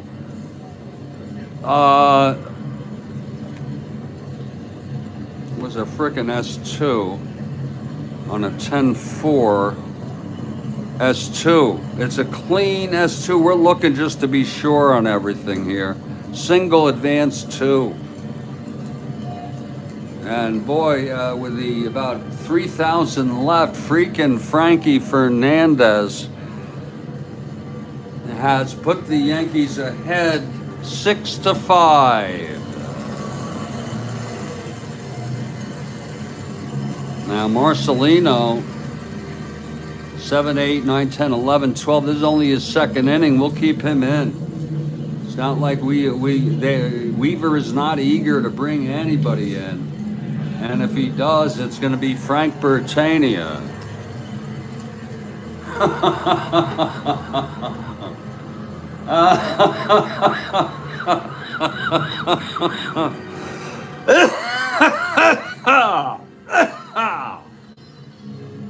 I got Swedish.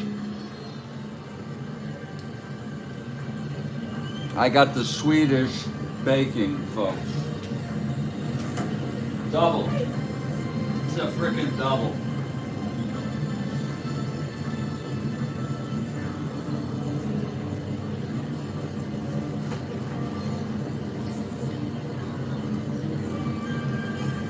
Here's Ellis now.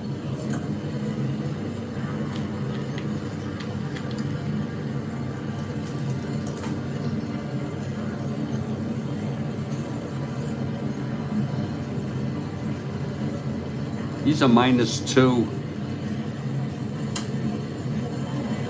-3 in case anybody cares. Ellis not being held. Fernandez not being held.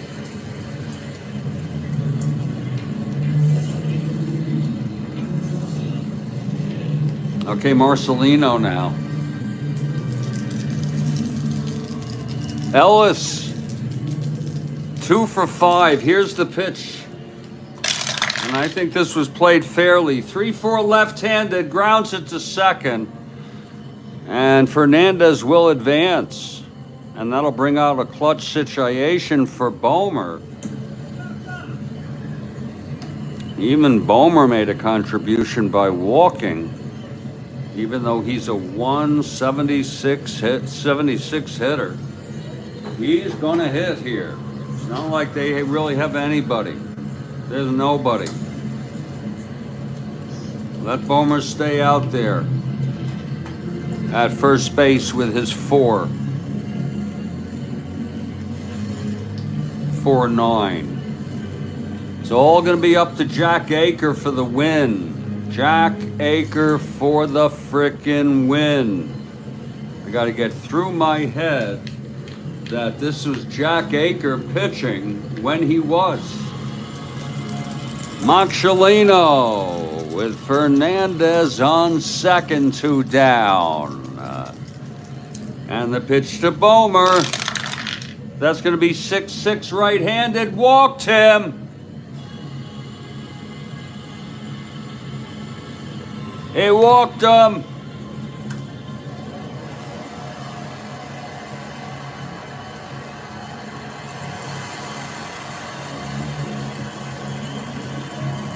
He walked him.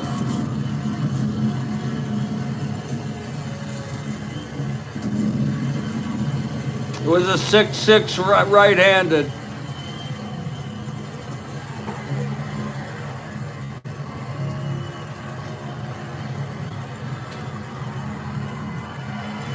Remember, there are 2 outs.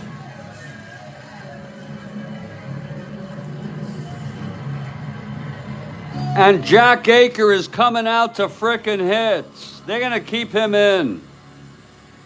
How do you like that, Jack Aker? And I think I've learned enough.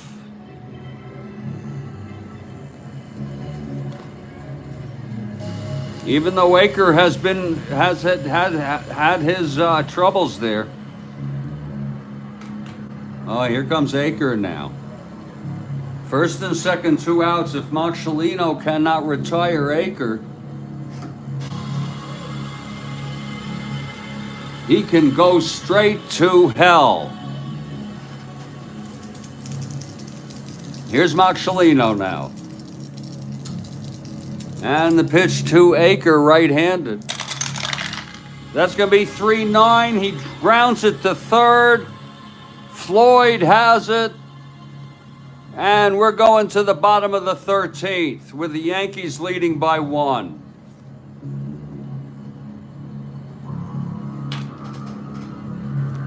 A 1-out double by Mercer. Fernandez knocks him home. He already hit the home run in the 8th. He knocks in the winning run at this point. Marcelino retired Bomer, but on that, Fernandez went to second. He walked. I'm sorry, that was to Ellis. He walked Bomer, and then Aker, in that pitcher's spot, came in because they're going to win this with Aker. Aker, the winner of frickin' record here. Marcelino, the loser. Marcelino. And here's Aker. I don't know what it is about me. 7, 8, 9, 10, 11, 12. This is his third inning. This is his first endurance inning.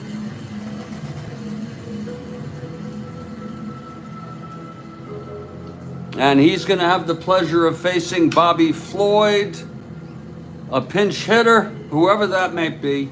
It's unbelievable. And Buford. And Powell is available. Oh, Kathy Harden, Powell is available.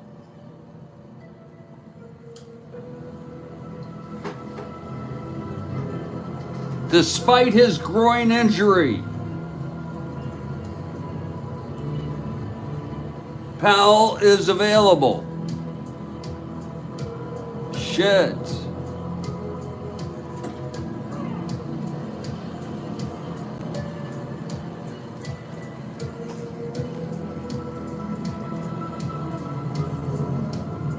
You think he wasn't suited up?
There comes a time, Kathy, where, you know, these three guys might not have played, but there's got to be a chance that one of them is well enough to pick up a stick and take a swing.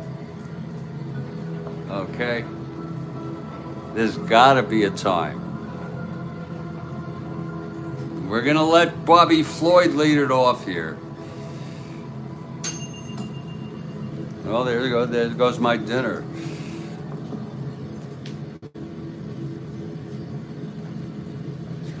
I'm not going to eat it right now. This is, I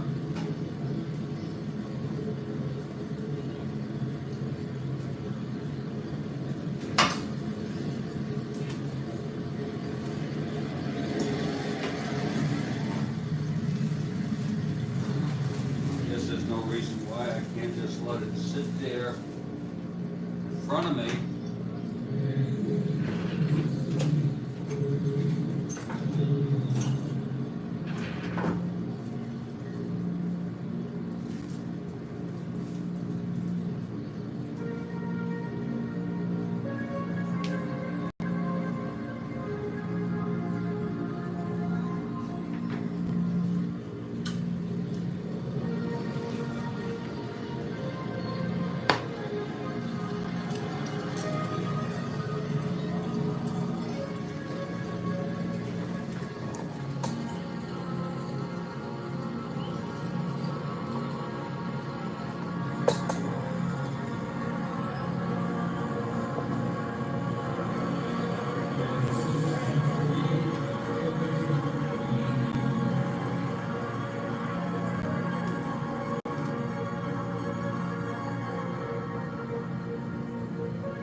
Here comes Bobby Floyd. Bottom of the 13th, 1 for 5 with the big triple that tied this ball game, but not anymore. After Frankie Fernandez, freaking Frankie Fernandez. It's almost a tongue twister. Here's Aker now facing Floyd, and the pitch. That's going to be 4-3 right-handed, grounds it to first X for Bomer. And remember, Bomer, a 4-9, that could go through, you know. Watch out. They don't have the fielding here. Pepitone would be a 1. It's a 4-9 Bomer. That's going to be 13-4. It's a G3.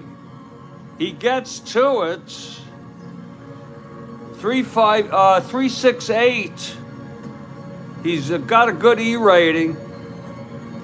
E9, I think that's pretty good. And he takes it to the bag. And that's 1 away.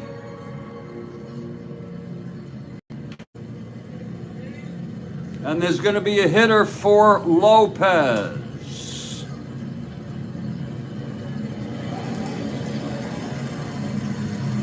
Two innings.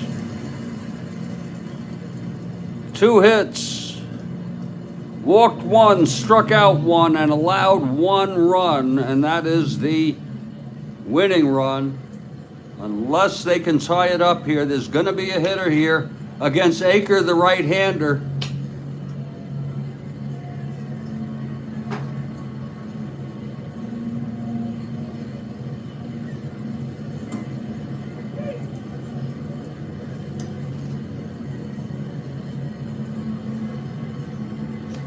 Boog Powell is coming in to hit here.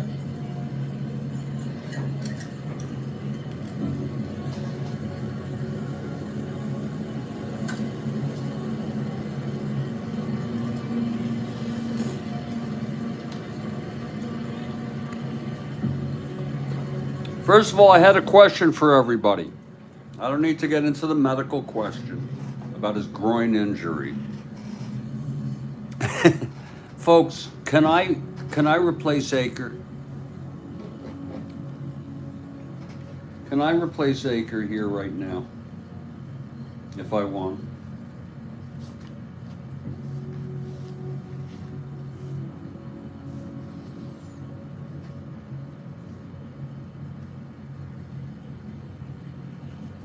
I have to look it up because I really would like some authority here.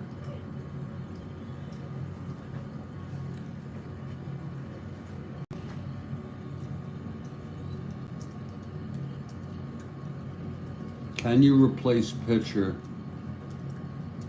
after a pinch hitter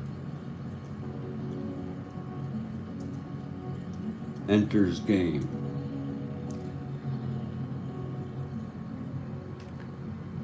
Very simple question.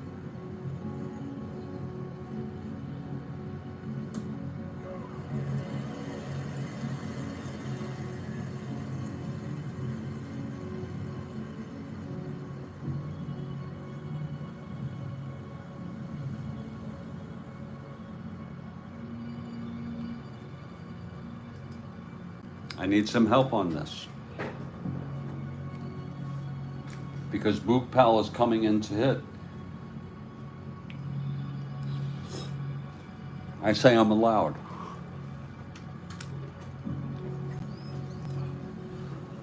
Boog Powell, who has had a groin injury, and it's been a bad one.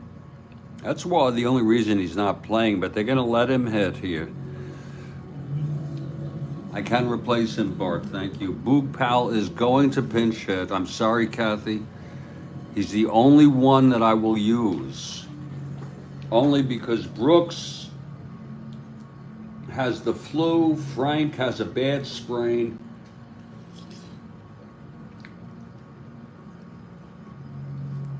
Boog Powell has a groin injury, but it's really not that bad. Not going to hurt him to swing a bat a couple times.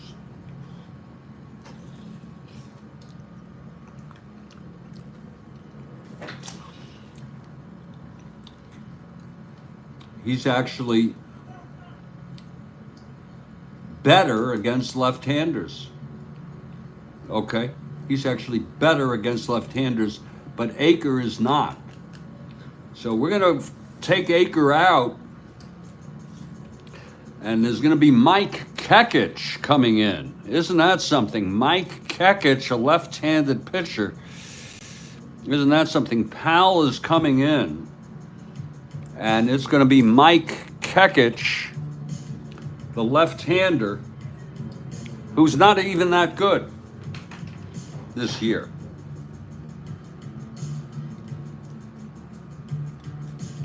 So I'm really sorry, Kathy. It's really being tested here.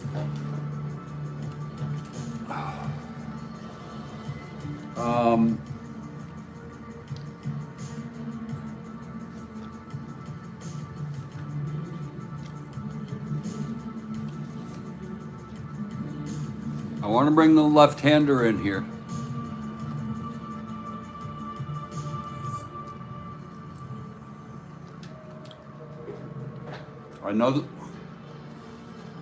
I know it's a very messed up way for this game to unravel. 7, 8, 9, 10. He pitched 2 1/3.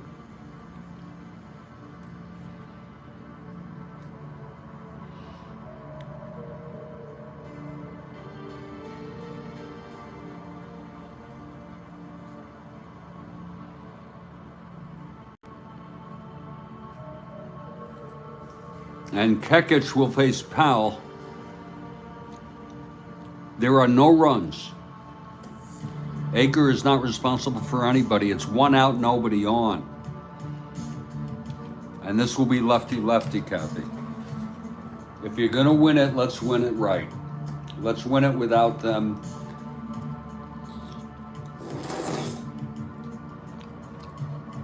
Big Boog Powell steps in. Big Boog with the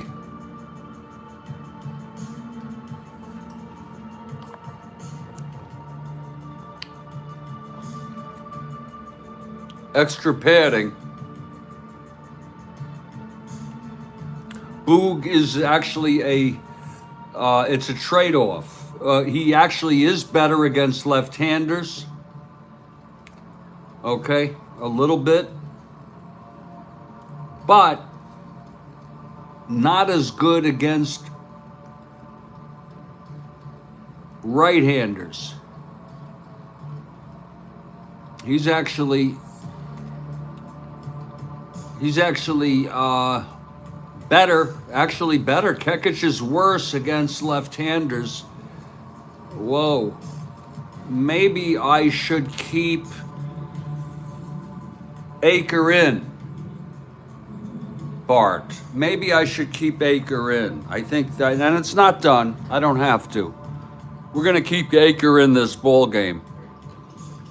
Yeah. I hope that's all right with you, Kathy. But the problem is Aker, he's got, look at this, 1-16.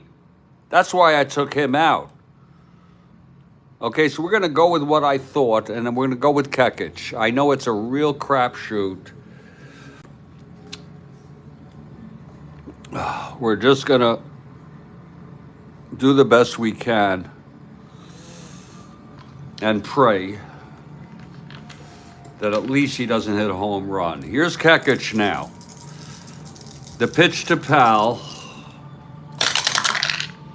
That's going to be 6-4 left-handed, grounds to third.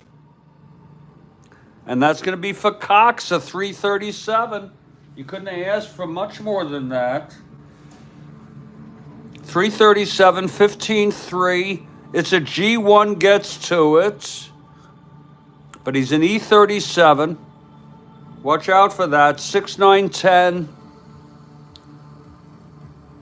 And he throws him out. In a very pretty play by Bobby Cox. to retire Powell. Wow. So they pull out the best. They pull out the guy with the groin injury. And I'm sorry you didn't all see that, but it means it's going to be Buford now. The good news is 2 outs, nobody on.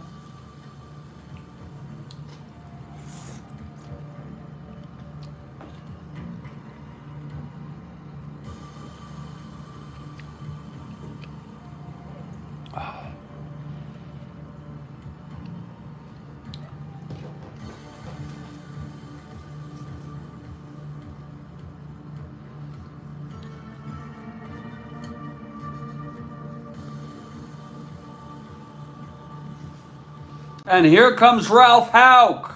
Kathy Harden, Ralph Houck is coming out, and he's motioning with his right hand. There's going to be a replacement for Kekich here. It's going to be Lindy McDaniel. Lindy McDaniel coming in. Third pitcher of the inning. Whoa. Whoa. Ralph Houck with the move. Kekich pitches 1/3. Nobody's going to get a save here. He's not responsible for anybody. And all Lindy has to do is retire Don Buford. There's going to be you like what's a nice play, Kathy? I mean, I'm open to criticism from people, but I think this was handled quite fairly, allowing Powell to hit with the moderate to severe groin injury. He had special reinforcement put into his groin area. It's a good move. Lindy McDaniel taking his frickin' warm-ups. Wow. A right-hander. You got to try for both teams, folks. Kekich is not really, he's stuck on Fritz Peterson's wife. That's what's on his mind. And Lindy is now finishing up his warm-ups here. 2 outs, bottom of the 13th. 6-5 Yankees. Don Buford, switch hitter, batting left. May say it's a good move to bring in the right-hander. What's the difference when Buford's a switch hitter? Well, the difference is Lindy's a better pitcher. Better stats. Lindy. And here's Buford now.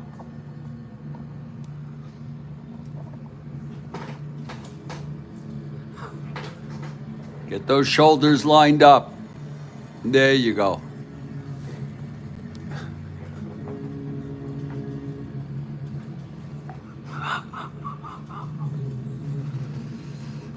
Okay, Buford now can tie this ball game. He's got the power. We know that. Lindy McDaniel.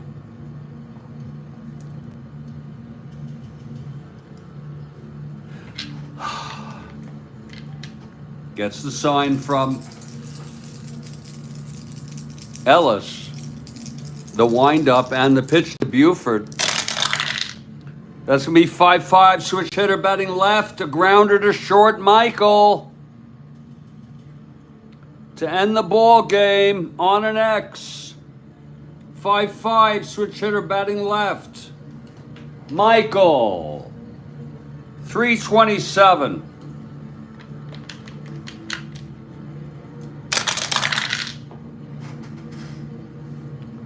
(17-3). It's a G1, gets right to it. Let's see if he can hold on to it and throw it. E27. Uh-oh, 6-11-12. Oh, and he boots it. Ah. Ah. Ah. That was not on my bingo card. Gene Michael with his, I believe, his second error of the ball game. Second freaking error of the ball. Yes. Lord, that's not like stick. Third error for the Yankees. Oh. The game that will not quit. Now Buford with Lindy. A +7 freaking hold. My God. That's +5. Christ. Buford, everything has a cost.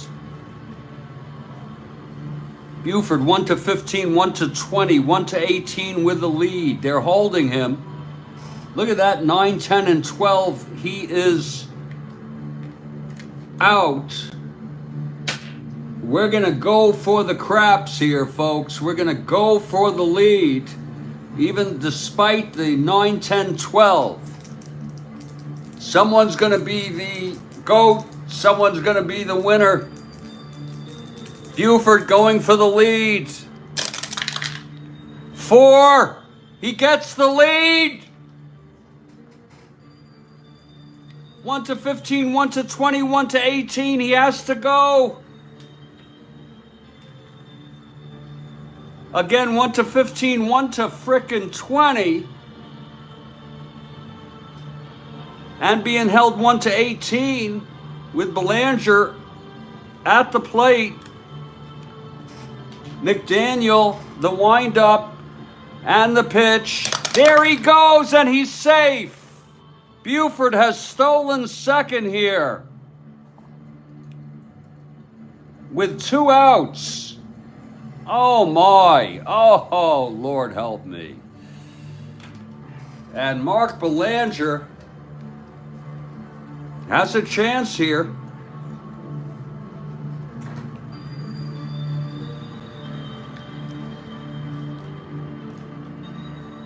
The ball is in Lindy's hand.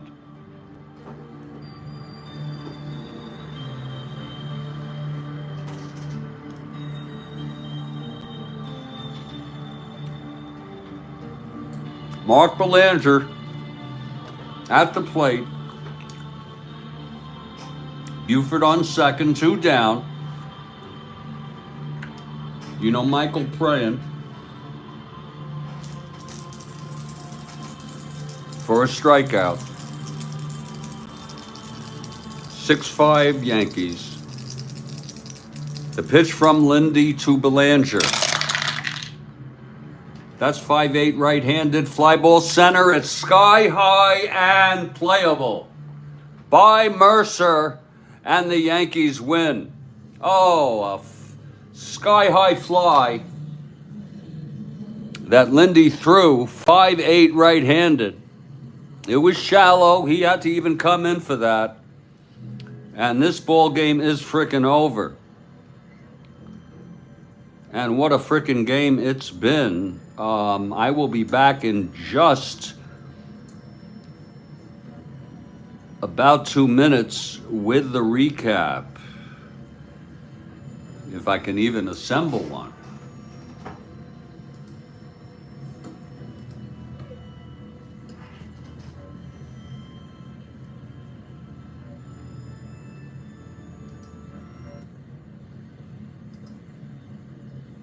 Check out these.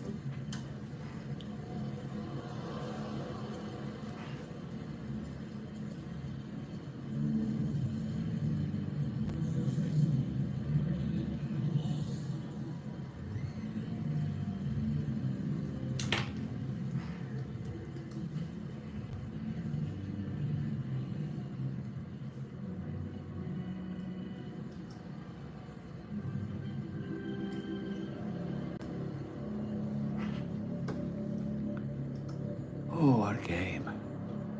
What a freaking ball game that was.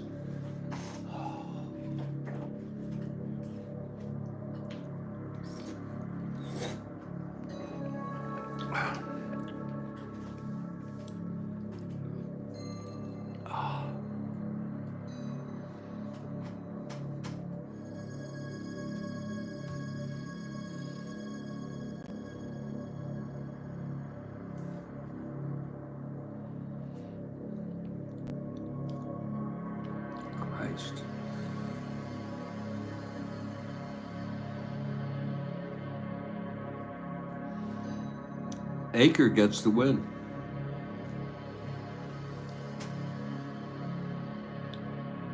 Wow.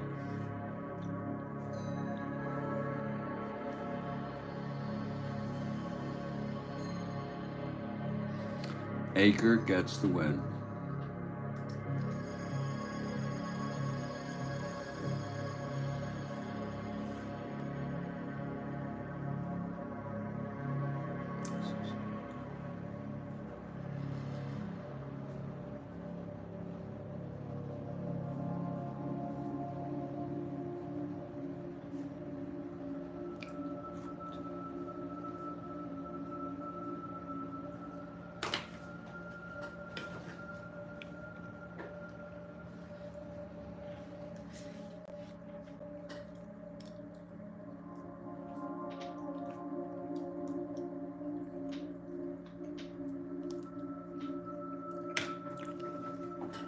I don't think I have anything.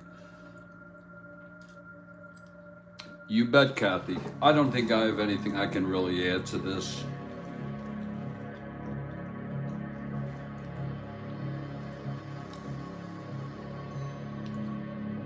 Fernandez knocks in the winning run. He was 3 for 6, 2 singles, a home run, 2 runs batted in. Aker gets the win. He was in the right place at the right time. Marcelino Lopez gets the loss.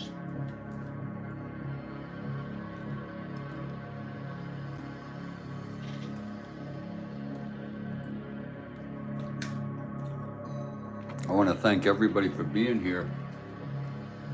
It's not even 5 o'clock, I think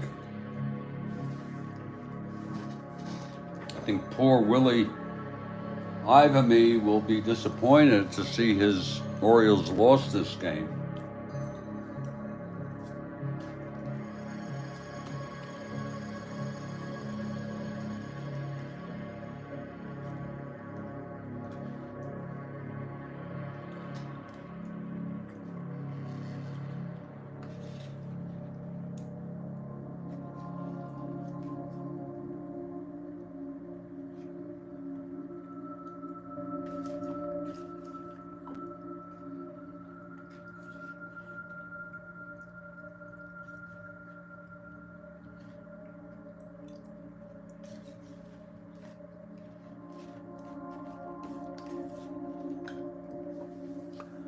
Oh, Bill Ivamy wasn't here. You fell asleep, did you?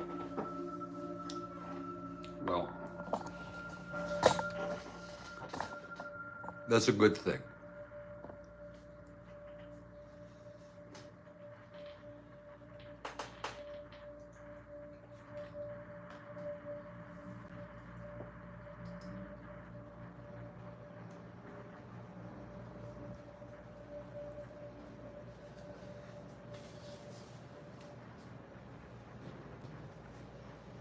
It's been quite a day for me, folks, with my coffee maker and the manufactured crisis that I created about that.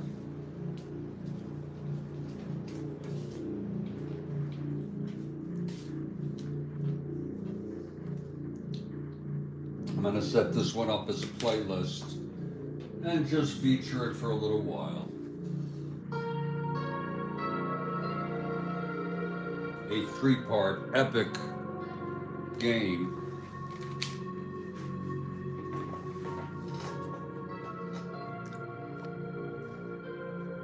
We'll catch you tomorrow, Bill. Thank you, Bill. And to everybody else who was here, thank you, Kathy, and everybody else.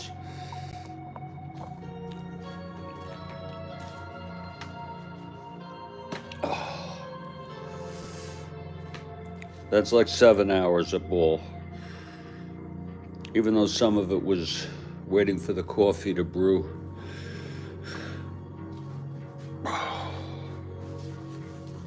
Shows you what a game Strat-O-Matic can be.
Good night, everybody.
It's only 7 minutes past 5 p.m. Eastern. And it's still bright, but I'll tell you what kills me. Come July, when it's 9 p.m. until it's pitch black. I could take dusk, but this inferno sun is not my friend.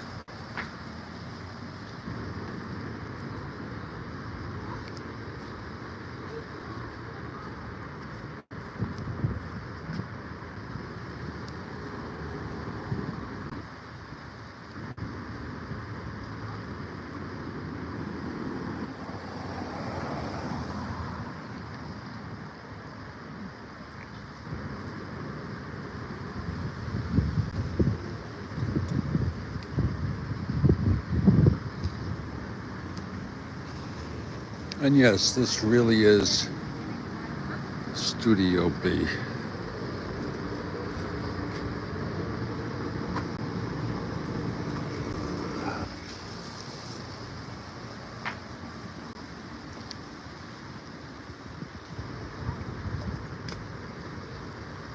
Oh.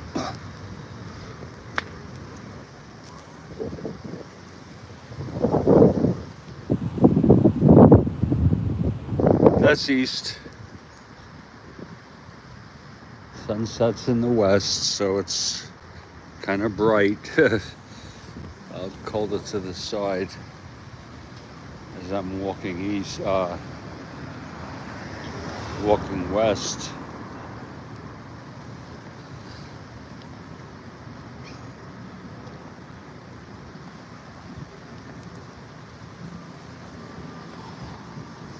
Very challenging game for me,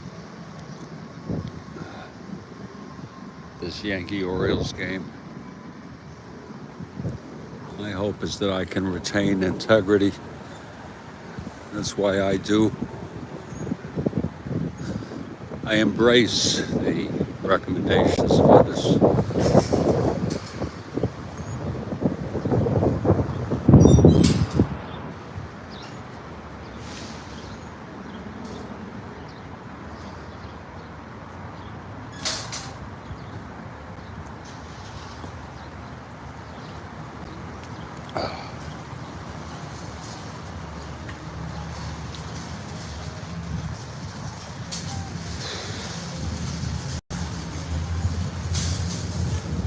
Sometimes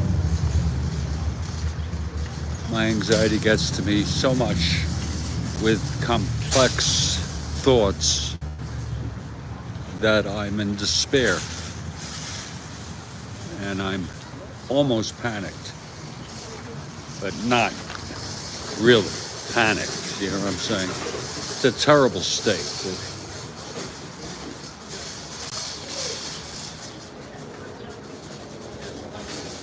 Terrible.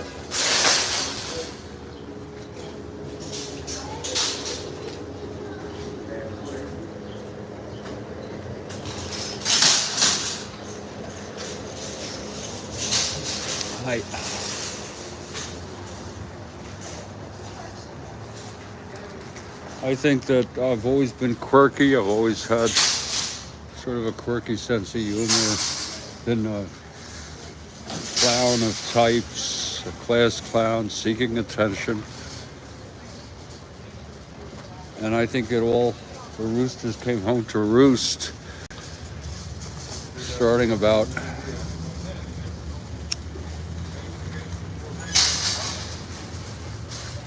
20 years ago.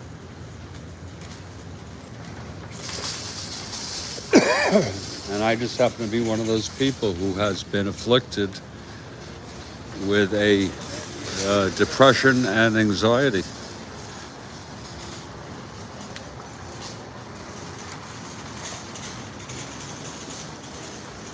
It's very sunny out here. Excuse me. It's partly cloudy. Some more clouds over here.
You wonder, say I came here from 1965, okay? I'm in 1964. That's 60 years ago. And you would look around and say, well, how is it different? Well, the cars are different. They're more modern looking.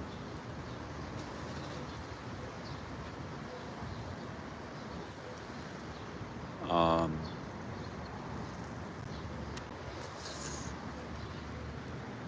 and you'd also see people walking around with devices in their hands, talking into them, almost like here's a guy with one in his hand, and he's talking to somebody. But they said they have the night. Everybody says they have the nicest room, whatever.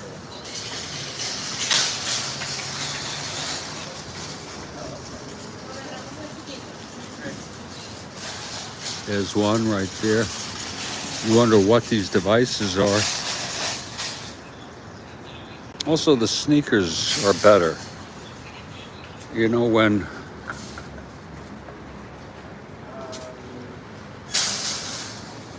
better sneakers, because when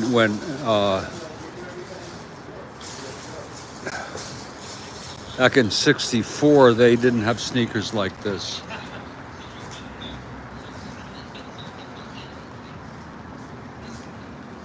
There's a guy holding a device. You know, you wonder, people hold devices, they talk into them, they read shit on them. It will probably be a guess from a time traveler from 1964, probably something like a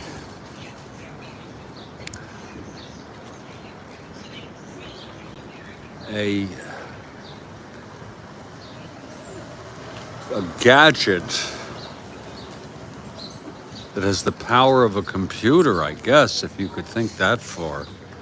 There were the power of a mobile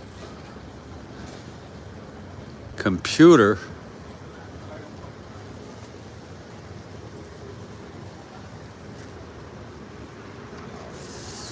We had no concept of the internet yet, even though it had been developed in the 50s under the Eisenhower administration. I don't know if it was called APRANET. It connected, it was research, funded research. It connected two computers from two universities, and they were able to send information to each other.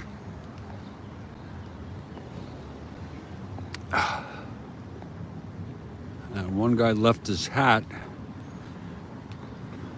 or something and went against protocol. It did something on the computer that was non-business, non-research related, and said, "Left hat, could you get it for me?" And I don't know if it was, that was the first email. It's a true story. Then they used the @ sign as the protocol. There's a great book called When Wizards Stay Up Late. Something like that. When Wizards Stay Up Late. And if you want to ever read a book about the history of the development of the internet in the 50s, it's quite fascinating.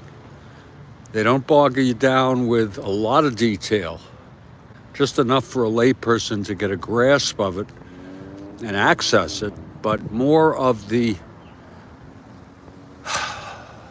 events, the relationships, the interactions, the decisions, and it was quite fascinating. When Wizards Stay Up Late.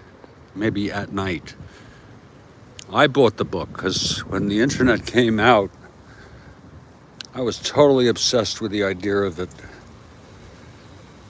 And even CompuServe, which was an intranet, I subscribed. I'm going to call it a night, folks. I am pooped. I got a lot of work to do tomorrow morning. I don't think I'm going to have a game in the morning.